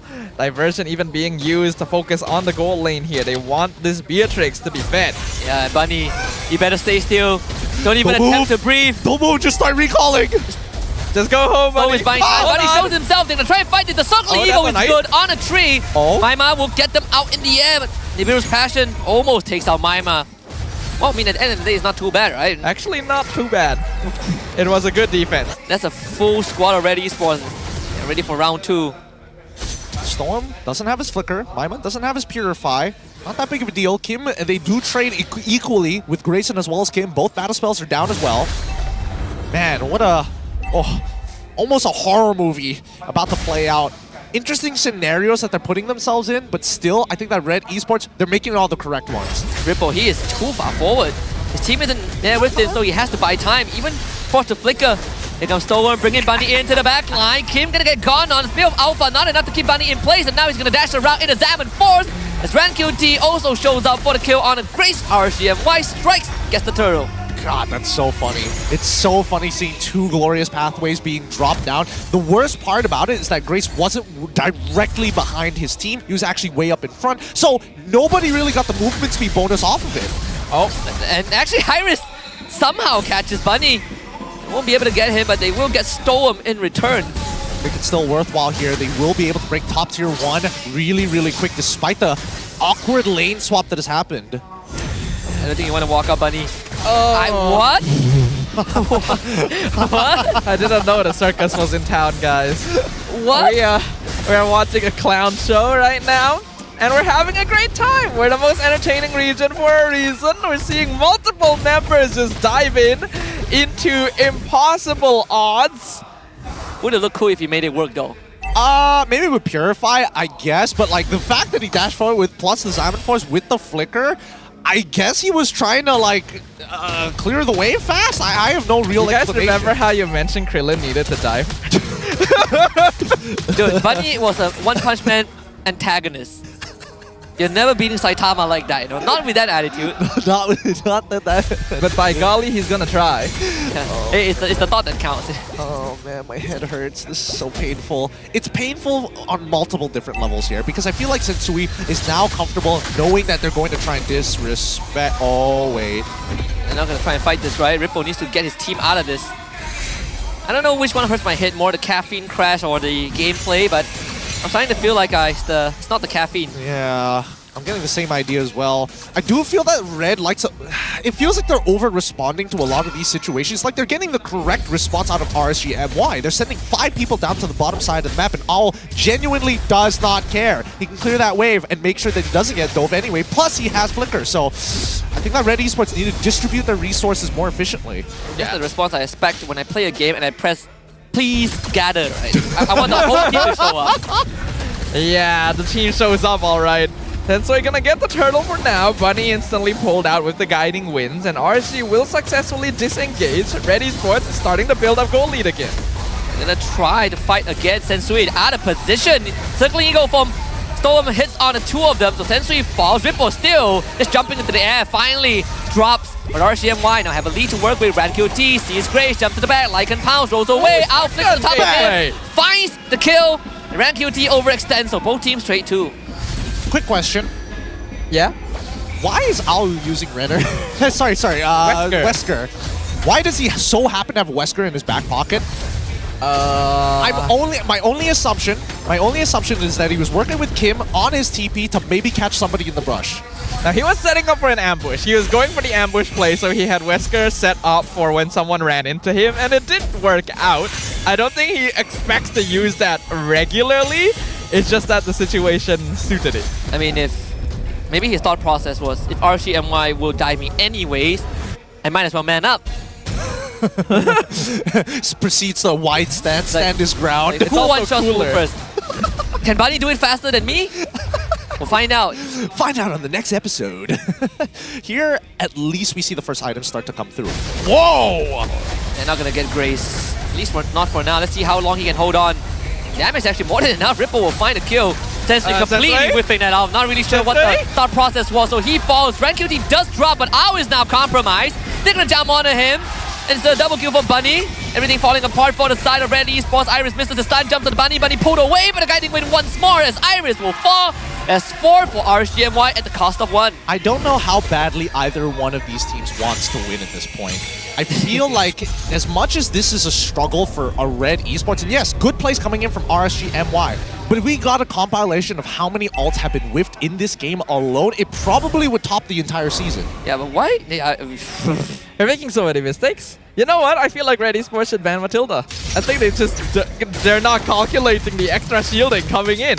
They keep diving in thinking, okay, we're doing a good amount of damage. Matilda comes in, gives the shield, pulls people out. And RED Esports is like, oh, I'm bad at math. Well, okay, to be fair, despite having like a pretty whopping lead at the very beginning and it hasn't really developed into too much, at least they're getting battle spells, right? Bunny doesn't have his flicker, Stoem doesn't have his flicker, Rippo doesn't have his flicker, in comparison to just Kim. Also, Sensui needs to understand how important that Spear of Alpha is. If you miss it, that's a lot of agency kind of wiped off the floor. I think the big brain play is to purposefully miss it so that once you see the commitment from RSG MY, that's when Iris goes for the flicker final slash plus Grace dropping down the ult. Oh. And Rippo, that's a full combo. Rippo pulled away but still goes down. Circling Eagle from Stoem, knocks on the 2, it's time to peel for his team, but Rank QT just cannot survive it. Nibiru's passion a bit too strong. And that's actually good because RED Esports has just kept RSG MY away. Stoem still hanging around, and the rest of RSG MY tried to clear the wave. Stoem now gets jumped on. Law and Order keeps him in place. Maima jumping back in. Xorn will be there for RED Esports. Final slash once more. RSG MY overcommitted, overextended. Maima has to be escorted out by Stoem. Nicely done, and that's why Maima steals the Spear of Alpha, baby! In clutch situations like that, it can save you. Creates just enough distance to pick up and even still be in range of the guiding wins. So far, pretty good for RED Esports, currently at 30k compared to RSG MY's 28k. I don't know whether it's going to stay the same in the next 3 minutes, but we'll find out. Oh, Heptases on the Beatrix here. Owl getting quite farmed up. Just 1 or 2 items away from being full out, and that first ult burst to start the fight going to hurt a lot. Oh yeah. Even the Ren's apathy will be a bit painful, right? They have ways to set it up if RED Esports finds the angle. I'm more worried about Rank QT. How is he going to join the fight? Because got to facilitate Bunny and also Ran. And a lot of pressure on Stoem. It's way too much pressure, in a matter of fact. But then again, at the same time, I feel like RSG MY, they're on the cusp of turning this around. Because this game is dragged out, Bunny now getting that Holy Crystal, that's huge for him. So if RED Esports, if they with their... Oh, Rensui should be fine this time. Stoem just have to disengage from that. Okay, alright, they're gonna lose all, they're gonna sacrifice all their out-of-tier turrets here for RSG MY. Well, it's not really synced up, so RSG MY should have a slightly easier time defending. They're gonna lose all of the Holy Shield. See if they can take care of this Lord for now. Have to be careful of Iris, right? Still has the final slash. Grace just flops the Glorious Pathway. That's 1 inhibitor now. RSG MY cannot find an angle into the fight. Yeah, it's really, really difficult here because if they do want to actually go for the wave clear, they have to put themselves at such a dangerous angle that Iris could easily catch them with just the final slash alone, not even considering the flicker, right? And even for Kim, as long as RED Esports is taking a traditional front to back, they should win 90% of these team fights, mainly with just the Loyi alone. Because Maima is trying to play off of his cooldowns, but at the same time, there's no realistic way that Shadow Strike can hit multiple people at once. And again, the issue of having Phobius in the EXP lane against this lineup specifically is you're not able to punish RED Esports for grouping up as a 5-man. They know that they don't have to worry about anything like a final slash or the penalty zone and can just run down RSG as long as the conditions are right. Another Glorious Pathway. RED Esports rinse and repeat. Rippo lost half his health bar just like that. Chunked out. It's not an easy game here, but RED Esports, they're setting it up, right? Once again, I think at this point, just please play the Lord Dance properly, right? You have a missing inhibitor on the long lane opposite to where the Lord is going to spawn. Utilize that to your advantage. Just let the wave build up. You don't need to rush this. It's on RSG's side to make the call. Owl gonna officially hit level 15 alongside Sensui. A definite EXP and goal lead in control of RED Esports right now. 13 minutes in. Lord gonna be up again. I don't think RSG can really contest this. I don't know how you even walk up, right? Not with Grace around.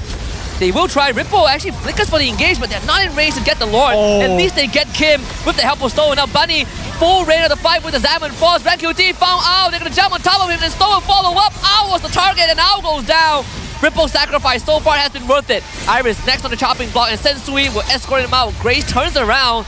But RED Esports, you just need to look for the disengage. Sensui caught out Spirit of Alpha to get away, but Storm got his ultimate back. That's the Winter Crown for Sensui to buy a bit of time, but not enough to survive. RenQT picks him up, RSG MY with 3. Interesting decisions being made here. RED Esports had control over the pit. RSG started the engage. We saw Owl kind of being left in the lurch for some reason.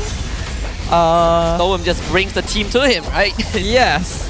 I do not understand. I really don't. RED Esports just need to fight in a straight line. They don't need a group as 5. They literally need to set up.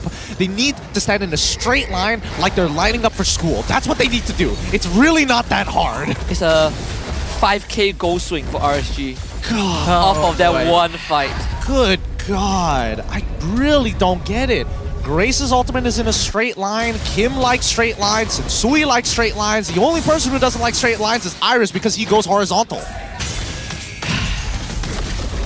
This game is leading to a lot of questions. RED Esports seems so much cleaner coming into this week. RSG does seem to have this quality, right? They really are just bringing out the worst in their opponents somehow and forcing them to fight on equal ground. Maybe this is the best version of RSG MY that that we've seen this season. You remember Prime RSG? This is the ascension back to that spot. Ah, man. Some teams get better the stronger their opponents are. Yeah. RSG makes their opponents worse. It's like the body of a smith, you get tankier the lower your health is. This one is the more desperate you are, the better you play. You got nothing to lose. Oh man, I'm gonna go for another deep cut here. What is that? Black Clover, there's a dude who can basically even out the power between two guys and forces them to like fight 50-50. That's a show I didn't watch. Yeah. I didn't watch that show. Alright, that was just a deep cut here. I don't remember the name of the guy. I'll get back to you on that one, but hopefully when this game ends, God knows when it's gonna end, probably in 25 minutes, because so far, unless RED Esports figure out to fight on straight lines, RSG can hold out. There is a move in Pokemon called Pain Split. That move is great, honestly. It totals up the HP of both Pokemon. Yep. And then evens them out. Yep. That's basically RSG MY's hidden passive. There's a passive ability in Pokemon. I don't remember the name, but it basically makes no, not a passive, an ability that makes your ability neutral. Like you get nothing. Mold Breaker. Yes. Mold Breaker. Yes. God, we're nerds. This game is going on forever, and both sides can't. I don't get it. How does RED Esports not manage these lanes? He's got a slow push on that top side. You don't have to do anything. You don't even need to start this. You just need to show presence. Alright, another Lord going to be contested right now. All 5 members of both teams around the Lord pit gonna be performing that dance. So Maima already poked out quite a bit by Kim. Just wait it out. Put it to 50%. Draw RSG MY in because that second wave is gonna start crashing. When Bunny shows himself, then that's where you consider blitzing down the Lord. Really not that deep. Okay. He Do it shows now. up. Alright. You see Bunny. Do it now. Commit. Where's commit? Get out Wait. No. Wait. Hold on. They spot another one. They want to clear out that mid lane first. You gotta get out in it. They missed the timing. You gotta wait another wave. They're playing too safe. I get it. You've made mistakes. But that was the chance. That was the time. Didn't get out in, man. Who's gonna do it first? Somebody's gonna make the first move here, and I think that RSG MY might just be the first one who fights. They clearly saw Bunny. Storm saw all of them. And he's onto Owl. They're gonna jump onto him. Ripple just full on commits. Owl just goes down. Mama found him. And this is a straight line, but it might be a bit too late. Ripple continues to dunk on him. Sensuido is fighting Bunny, but he just doesn't have the output. RenQT gets rid of Grace's immortality. Maima falls, but so does Sensui. RSG MY wins the fight. There's no way they win the fight like this. Oh my God. I can't believe it. Storm, why do your mechanics have to be so good? Had you just missed out on one person there, maybe RED Esports could have saved a member, but man, RSG MY bringing it back. The hero arc starts once more. Okay. Well, RSG get the Lord. They're gonna be able to push with this. RED Esports actually has a lot of towers still left standing, so they should be able to hold out against this. But somehow Stome starting the fight by dashing into a bush with 3 members of RED Esports is apparently the answer. The best part was that I was standing right in front of him. Like, if you had the whiskers, sure, but why would you even be there? Like, maybe Grace, right? You want Vision? Put Grace there. Put Iris there. You know, all they need to do, Grace just needs to walk up to Bunny, stun him, and I'll just press his one alt button. It doesn't matter which. I don't care which one it is. Just hit it. Apparently, Eagles beat Owls. That's what we've learned That's here. true. I mean, it's not nighttime yet, right? He's probably still asleep. true. Oh, good argument. Good argument here. Oh, wow, that's Stolen Growers pathway as RSG MY lets them taste the same medicine, and now it's just a cross. Iris gets the free and final slash, followed by his Homebois body. Finally get rid of Stolen. Mid inhibitor falls. Bunny is still alive though. RSG MY loses 2 members. RED Esports, they do lose 1 structure. They gotta do that one more time. One more time. One more time. Twice wasn't RSG enough. just tried to commit for the full 5-man push down mid when they still had towers in the side lane to go for instead. That's great. I love it. RSG MY is just playing RED Esports' comp better than them. They're going at them in a line, and they're getting deep in there. What happens? The replay of that, great, great. Check out how straight that line was. I wish I could draw on the screen. That would be literally perfect. Wait. Perfect line. Look at the live feed. They just lost Maima. Oh, wait. Wait, Red is running it down? They can't end this yet. Wow. I'm telling you, if the counterfeited Glorious Pathway does a better job, I would be so mad. I'd be so mad. This game is hilarious. This game is actually quite hilarious. They're trying to make as many like TikTok highlights as possible, and honestly, I have to admit, some of them are pretty cool. Man, I tell you, they're doing fan services for the Clippers for sure. Oh yeah, dude, that's exactly what it is, right? Just like out of context cool plays in MPL MY. They don't show you any of the setup for it. It's just, oh, the cool play, and then before that of just like wasting 20 minutes of their lives. They're throwing for content. We're gonna get trashed so hard. I can feel it already. I feel it too. I feel it too. You can't expect everybody to be playing at the top of their game. Definitely not for RED Esports and Falls RSG MY. How did we get to this point again? Just raw belief. Just raw. I think that's what people call these days the tate bayo. The tate bayo. Which interesting enough actually means nothing. Yeah, it's just colloquialism. But the subtitles tell me it's believe it. That is true, right? Now that you mention it. They're telling you to believe it. To believe that it doesn't mean anything. Yeah. To believe that it meant something. Yeah. Oh, good lord, good lord. All right, let's see any macro. Let's see how they're gonna play this macro-wise, right? Because now you can blitz it. I mean, there are waves pushing into RSG's base. Actually, wait, they're just gonna. The minions! Oh my god! They're in the base. The crystal's open. Do you really want to fight this? That's a glorious pathway. Okay, Storm just zone out the back line. They gotta get rid of Grace, who is incredibly tanky. That is never going to work. On a RED against the Free Lord. The minion wave actually spawned in time to stop them. I don't understand. This was like the perfect angle for Kim to send somebody into the base and go for a back door. Hey, he's not hold out, okay? Oh, okay, that's a good point. That's a good point. Sorry, I take back my statement. That's not Zyme. Zyme would have done that. Man, not everybody's Sanji these days. What a QT.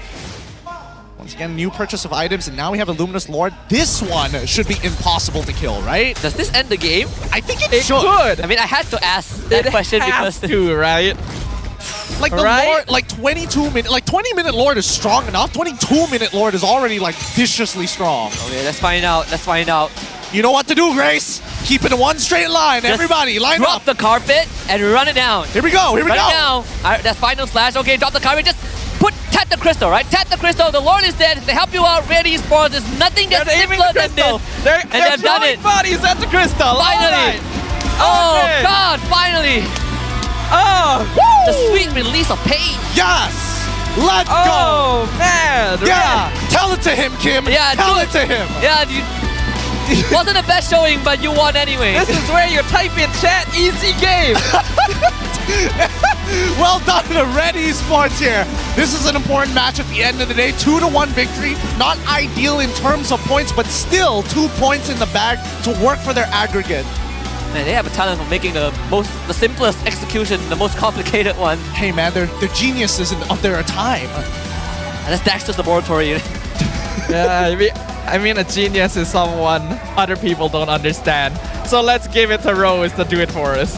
2 berbalas 1 kemenangan untuk pasukan RED Esports. Dan bukan itu sahaja, tapi RED Esports has officially secured the second slot for playoffs. MBSJ, give them a warm round of applause. Thank you. Guys, congratulations on securing the second slot. Yes. Baru 2 slot secure dan korang dapat 1 slot. So, adakah korang expect secure slot ke playoff awal macam ni? Baru 2 je selama Red Giants dengan RED Esports. Untuk awal-awal macam tak expect lah sebab kita orang kena bantai dengan Vamos kan. But then bila kita orang dah main first 5 line up, alhamdulillah lah nampak macam cerah lah masa depan tu. Sekarang dah macam boleh nafas tak? Sekarang boleh nafas lah, cuma kita orang tak boleh nak selesa sangat lah sebab masih panjang lagi kan MPL ni. Korang expect tak menang 2-1 hari ni ke? Korang tengah expect 2-0 ke? Apa ekspektasi leading up to today? Kita orang expect game yang sengit lah untuk RSG awal. Tapi tengok diorang pun macam kita orang bagi 1 point je lah untuk first game tu. Ya, sebab diorang pun nak play off kan. Lea Iris ni. Okay, maybe kita boleh tanya Kim? Kim. Alright, Kim. Lagi 1 perlawanan untuk korang dan korang akan jumpa Toda. Tapi korang dah secure playoffs ni. So adakah korang plan nak main serius lawan Toda untuk hopefully secure upper bracket ataupun korang akan main-main je lah sebab dah secure playoffs? Kita orang akan serius lah sebab nak bantai Zaid. Nak bantai Zaid, kenapa? Dia kata dia ada prime season 9 kan? Saya pun ada lah season 11. Oh! Okay, so perlawanan prime lah ni. It's a battle of prime. Alright. Yeah. Okay, so kita dah tahu 2-1 tapi mesti ada yang star player. So mari kita tengok MVP perlawanan ini. In 3, 2, 1. MVP jatuh kepada Iris. Alright, so Iris, mata okey ke? Saya tak tidur malam sebab saya review game untuk MPL. Oh, I see. Okay, sebab I nampak mata dia macam bengkak sikit. Okay, now Iris, kita nampak that awal season ni RED Esports memang tak stable. Tak stable langsung. Tapi sekarang dengan 4 win streak, 11 points. Adakah ini satu statement yang korang dah ready untuk playoffs yang akan datang? Okay, bagi saya alhamdulillah lah kita orang dapat win streak ni. So mungkin dengan win streak tu boleh buatkan kita orang lagi semangat lah untuk kita orang bantai dekat playoff, insyaAllah. Alright, thank you. Sensui. Sensui, this regular season, we have still yet to see you pick an assassin hero. So, will you be picking assassin heroes in the upcoming playoff? And maybe you can tease the fans about it. Ano ba sabi ko? Kahit ano, sige. Siguro po kasi, pero meron pa rin po mga tinatago pa pong pocket picks na pinapractice pa rin po namin na titingnan namin kung gagana po ba o hindi. Okay, dia cakap mungkin kita boleh tengok Sensui main assassin pick di playoffs tapi dorang actually ada banyak lagi pocket picks yang dorang tak keluarkan lagi sebab dorang tengah cuba dekat screen kalau jadi ke tak. Alright, thank you very much. Maybe we can give it to Al. Okay, Al, wrap it up. What do you want to say to the fans who supported you guys and now finally you guys are going to the playoffs? Thank you for supporting RED Esports. I hope you still supporting us this upcoming playoffs. Alright, thank you very much to RED Esports, guys. Give them a warm round of applause. Thank you very much. You guys may now go celebrate your victory. Congratulations, guys. An amazing game. And dorang dah dapat second slot untuk playoffs. Kita ada 4 lagi slot. And of course, kita boleh tahu siapa yang akan pergi in the upcoming matches. Tapi sebelum kita wrap up our day, mari kita dengar mic check daripada pasukan RED Esports.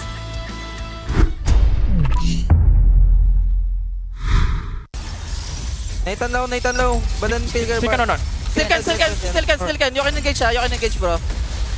Watch, my low. Okay, just stay in the front. I think I'm dead. It's okay. Expert also. Take mid. I'll zone the Arlot guys ha. Fight now. Just zero. Ito natin. Box. Back to lot. Box ha. Box. Can see me guys? Ada. Sakit. Purify ha. Simi. I got three. I ulti. Pobis. Carry on me. Die. Nabar.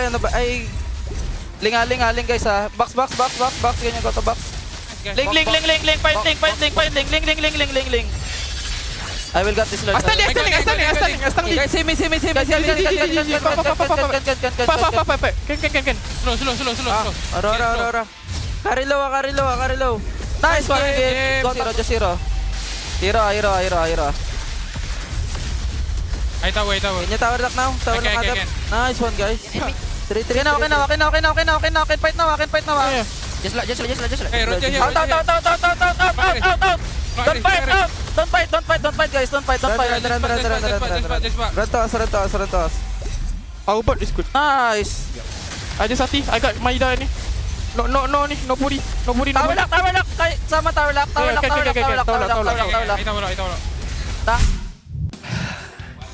Well, that was a game, right? Great game. Gucci, real, so style, so GD. Could have asked for a better ending. Exactly. I generally the comms seem to be okay. I thought maybe it was a comm issue initially because they have imports and they need to be able to all communicate in English. You can definitely see a bit of other languages being thrown into the mix. But even so, the comms seem not to be much of an issue. They did get the main points across. If anything, maybe they're responding a bit slowly though, right? Because we were seeing Sensei just screaming like out, don't fight, and they're still like trying to get away from the fight and stuff, so it could have been a little cleaner.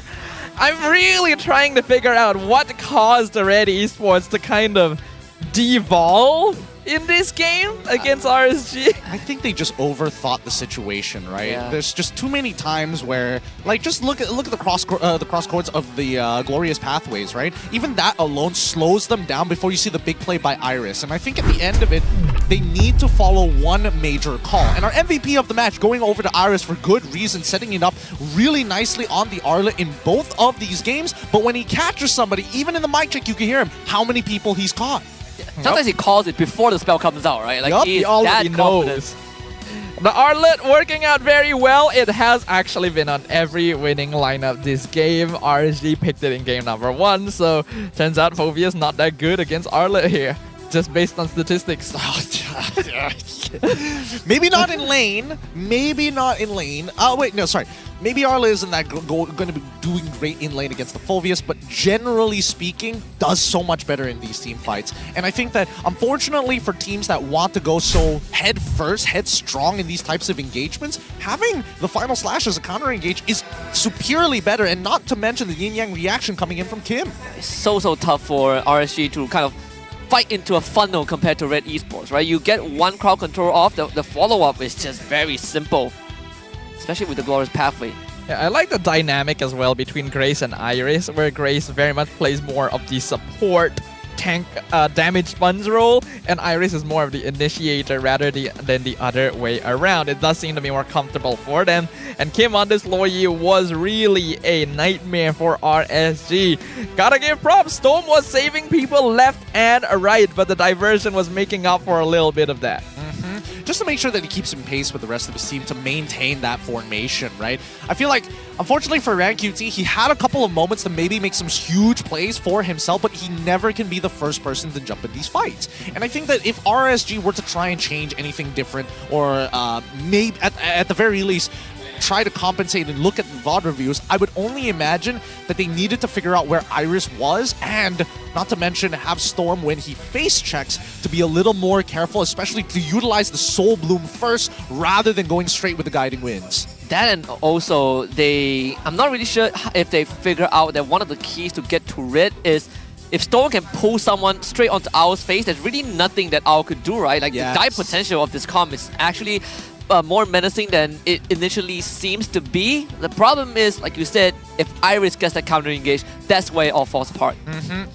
You gotta be careful not to commit too many resources here. If we look at the total damage dealt, RSG did over 100,000 more damage than RED Esports, with Bunny just out DPSing Owl completely, Maima too. But yeah, I mean, what can you say really?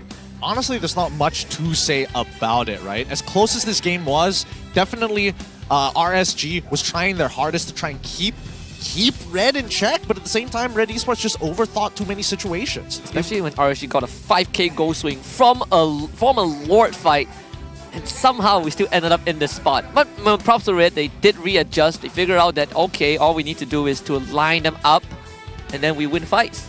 It's not even lining them up, it's lining themselves up. It's just literally stand in front of Kim. Kim is doing so much for the team already in these team fights, splashing multiple targets, and even so, if they get on top of him, Iris is generally there to back them up. Not to forget about Grayson is revitalized, which has saved both Owl, Kim, and Sensui countless times. Yeah, Iris is the machine at the bowling alley that resets the pins for Kim between every frame. And Grace is the one who sets the wax floor for the bowling ball. Yeah, not much to say about this game.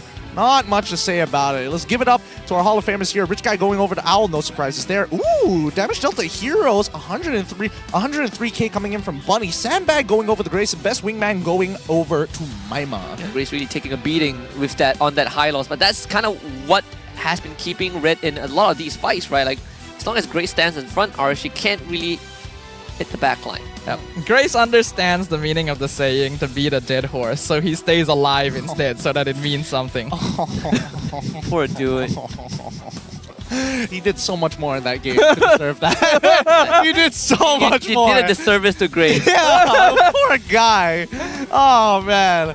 Oh, man. He didn't deserve that one. He didn't deserve that one. All right, but still, 17-16. I do think that Red...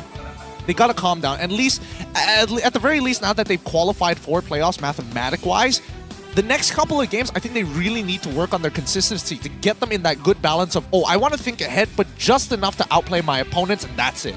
Yeah. It seems like RED Esports is very effective against particular teams that are a little bit weaker in the early game. But RSG may just add too much chaos factor into the mix that causes RED Esports to kind of start falling over itself. A little bit, maybe to a certain degree. I won't deny you that. I won't deny you that. Looking at the item bills, nothing seems to be too out of... Wait, what's going on at the end of Bunny's item? Yeah, I'm trying to figure that out. Like, so it's... Is he just rebuying Oracle to refresh the shield or something? Concentrated energy at the end, and then Oracle. Favorite, Bloodwings, Oracle. What? Was he worried about Kim? Was he dying to Kim specifically? I don't know. Because that's the only magic damage, other than maybe Grace. But even so, I don't think Grace does that much when he has... Like, buying Oracle is one thing. Why do you need to buy it 3 times? What do you sell it for? That's also a good question. Not entirely sure. I'm not entirely sure about this one. I guess he needed to do something with the money, right? But he didn't buy anything after it. I feel like to buy it again. To be fair, I feel like we're missing a bit of data here. I feel like on top of the Oracle, there are probably other purchases like Winter Crown, for an example. Maybe. Like quickly being used one on top of each other because the game is so Maybe long. It's 2 stacked. True. It has happened before. It has happened before. But now let's look at the current standings with RED Esports making it into the top 3 and tying up against Team Valmos 14-14. The aggregate points is what sets them apart on top of the match win-loss. RED Esports looking pretty comfortable right now in 3rd place. RSG unfortunately still not able to get that victory, but they were able to get 1 point at least, so that should still sit them in 9th, right above Team Hawk. How many of you guys still have your predictions in terms of power ranking for the team correct? Gone. Aside from SRG, of course. Absolutely gone. Hold on. I'm gonna check. I know you do a lot of that. Yeah, I do that every 2 weeks. I'm gonna check again because I don't remember right now. My man's got a full tier list, but between you and me, Husky, none of them. Not even a single one. For me, aside from SRG and Vamos, and maybe MV, the rest, especially the bottom teams, right? I'm actually very close. You're very close? Besides Monster Vicious, I'm quite close. Oh, yeah, the You're Prophet. kidding. Yeah. Yeah, the Prophet right there. See? What? No way. Okay, let me just double check this. Okay, so SRG Red in 2nd, and then Vamos 3rd? Close enough. All right. That's fair. And I'll take it. Look at the rest as well. Oh, there was more. Dude, yeah, there's the rest. Man is hitting the nail on the head. There's more. The whole list. The whole list? Look at the right side. Oh, the right side. Thank you. Number 4, JP Niners. Okay. Kodak at number 5. Team Ray at number 6, Homebois at 7, Monster Vicious in 8, RSG MY in 9th, and Team Hawk in 10th. Actually, it's pretty accurate. Yeah, pretty close. Yeah, pretty like close by. 7 out of 10, right? Yeah, 7 if out you of ignore 10. the sequence. These teams gave me a headache making this tier list last week. Hey man, you still hit more than half of it. Yeah, I'll take it. Pretty darn impressive. Very impressive indeed. Me and Husky currently only at a 20% correct accuracy. Yeah, man, we took the safe route, right? Vamos SRG. That's fair enough. This is the end of week 5, day 2. We still got one more day of matches before the end of week 5. And tomorrow we are going to be witnessing Team Ray go up against Todak. Then the Niners versus SRG. And ending things off with Monster Vicious versus Team Hawk. Between you and me, guys, I'm looking forward to MV against Team Hawk. Really, I'm actually looking forward to Team Ray versus Todak. I feel like there's a possibility of a coin flip for Team Ray.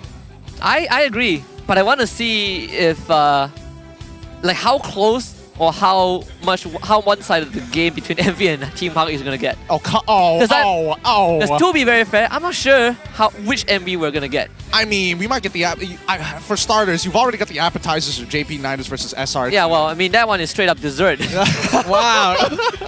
Niners have been getting stronger though. We gotta give them some props. Yeah, I mean I agree. And then there's SRG. I will give them credit. They are improving, but not at a rate where they can go to an international. And I think that's what we're expecting here, right? And this is why the second half of the year is really, really crucial for a majority of the teams, and even for the talents who are casting up on desk, right? Our judgments become harder because we're getting closer every single day to the upcoming international, the big one of the year. Yeah, especially when you look at when you start observing other regions and you make comparisons, you're like, oh boy, we are not ready at all.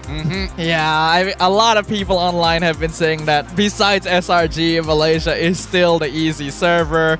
And as much as I'd like to refute them, these teams are, not giving me good reason to. We're taking a lot of beating. I'm telling you, every day I go online and I'm just like, this hurts, man. Hey, just because we have the full spectrum and everybody doesn't have the full collection doesn't mean that we're any less, okay? We still have the high ends. All right, I'll take it, anything that we can get. But with that, we're gonna close out our show for today. Thank you very much, everyone, for joining us. There will be a whole new day of games ongoing tomorrow as well to close out week 5.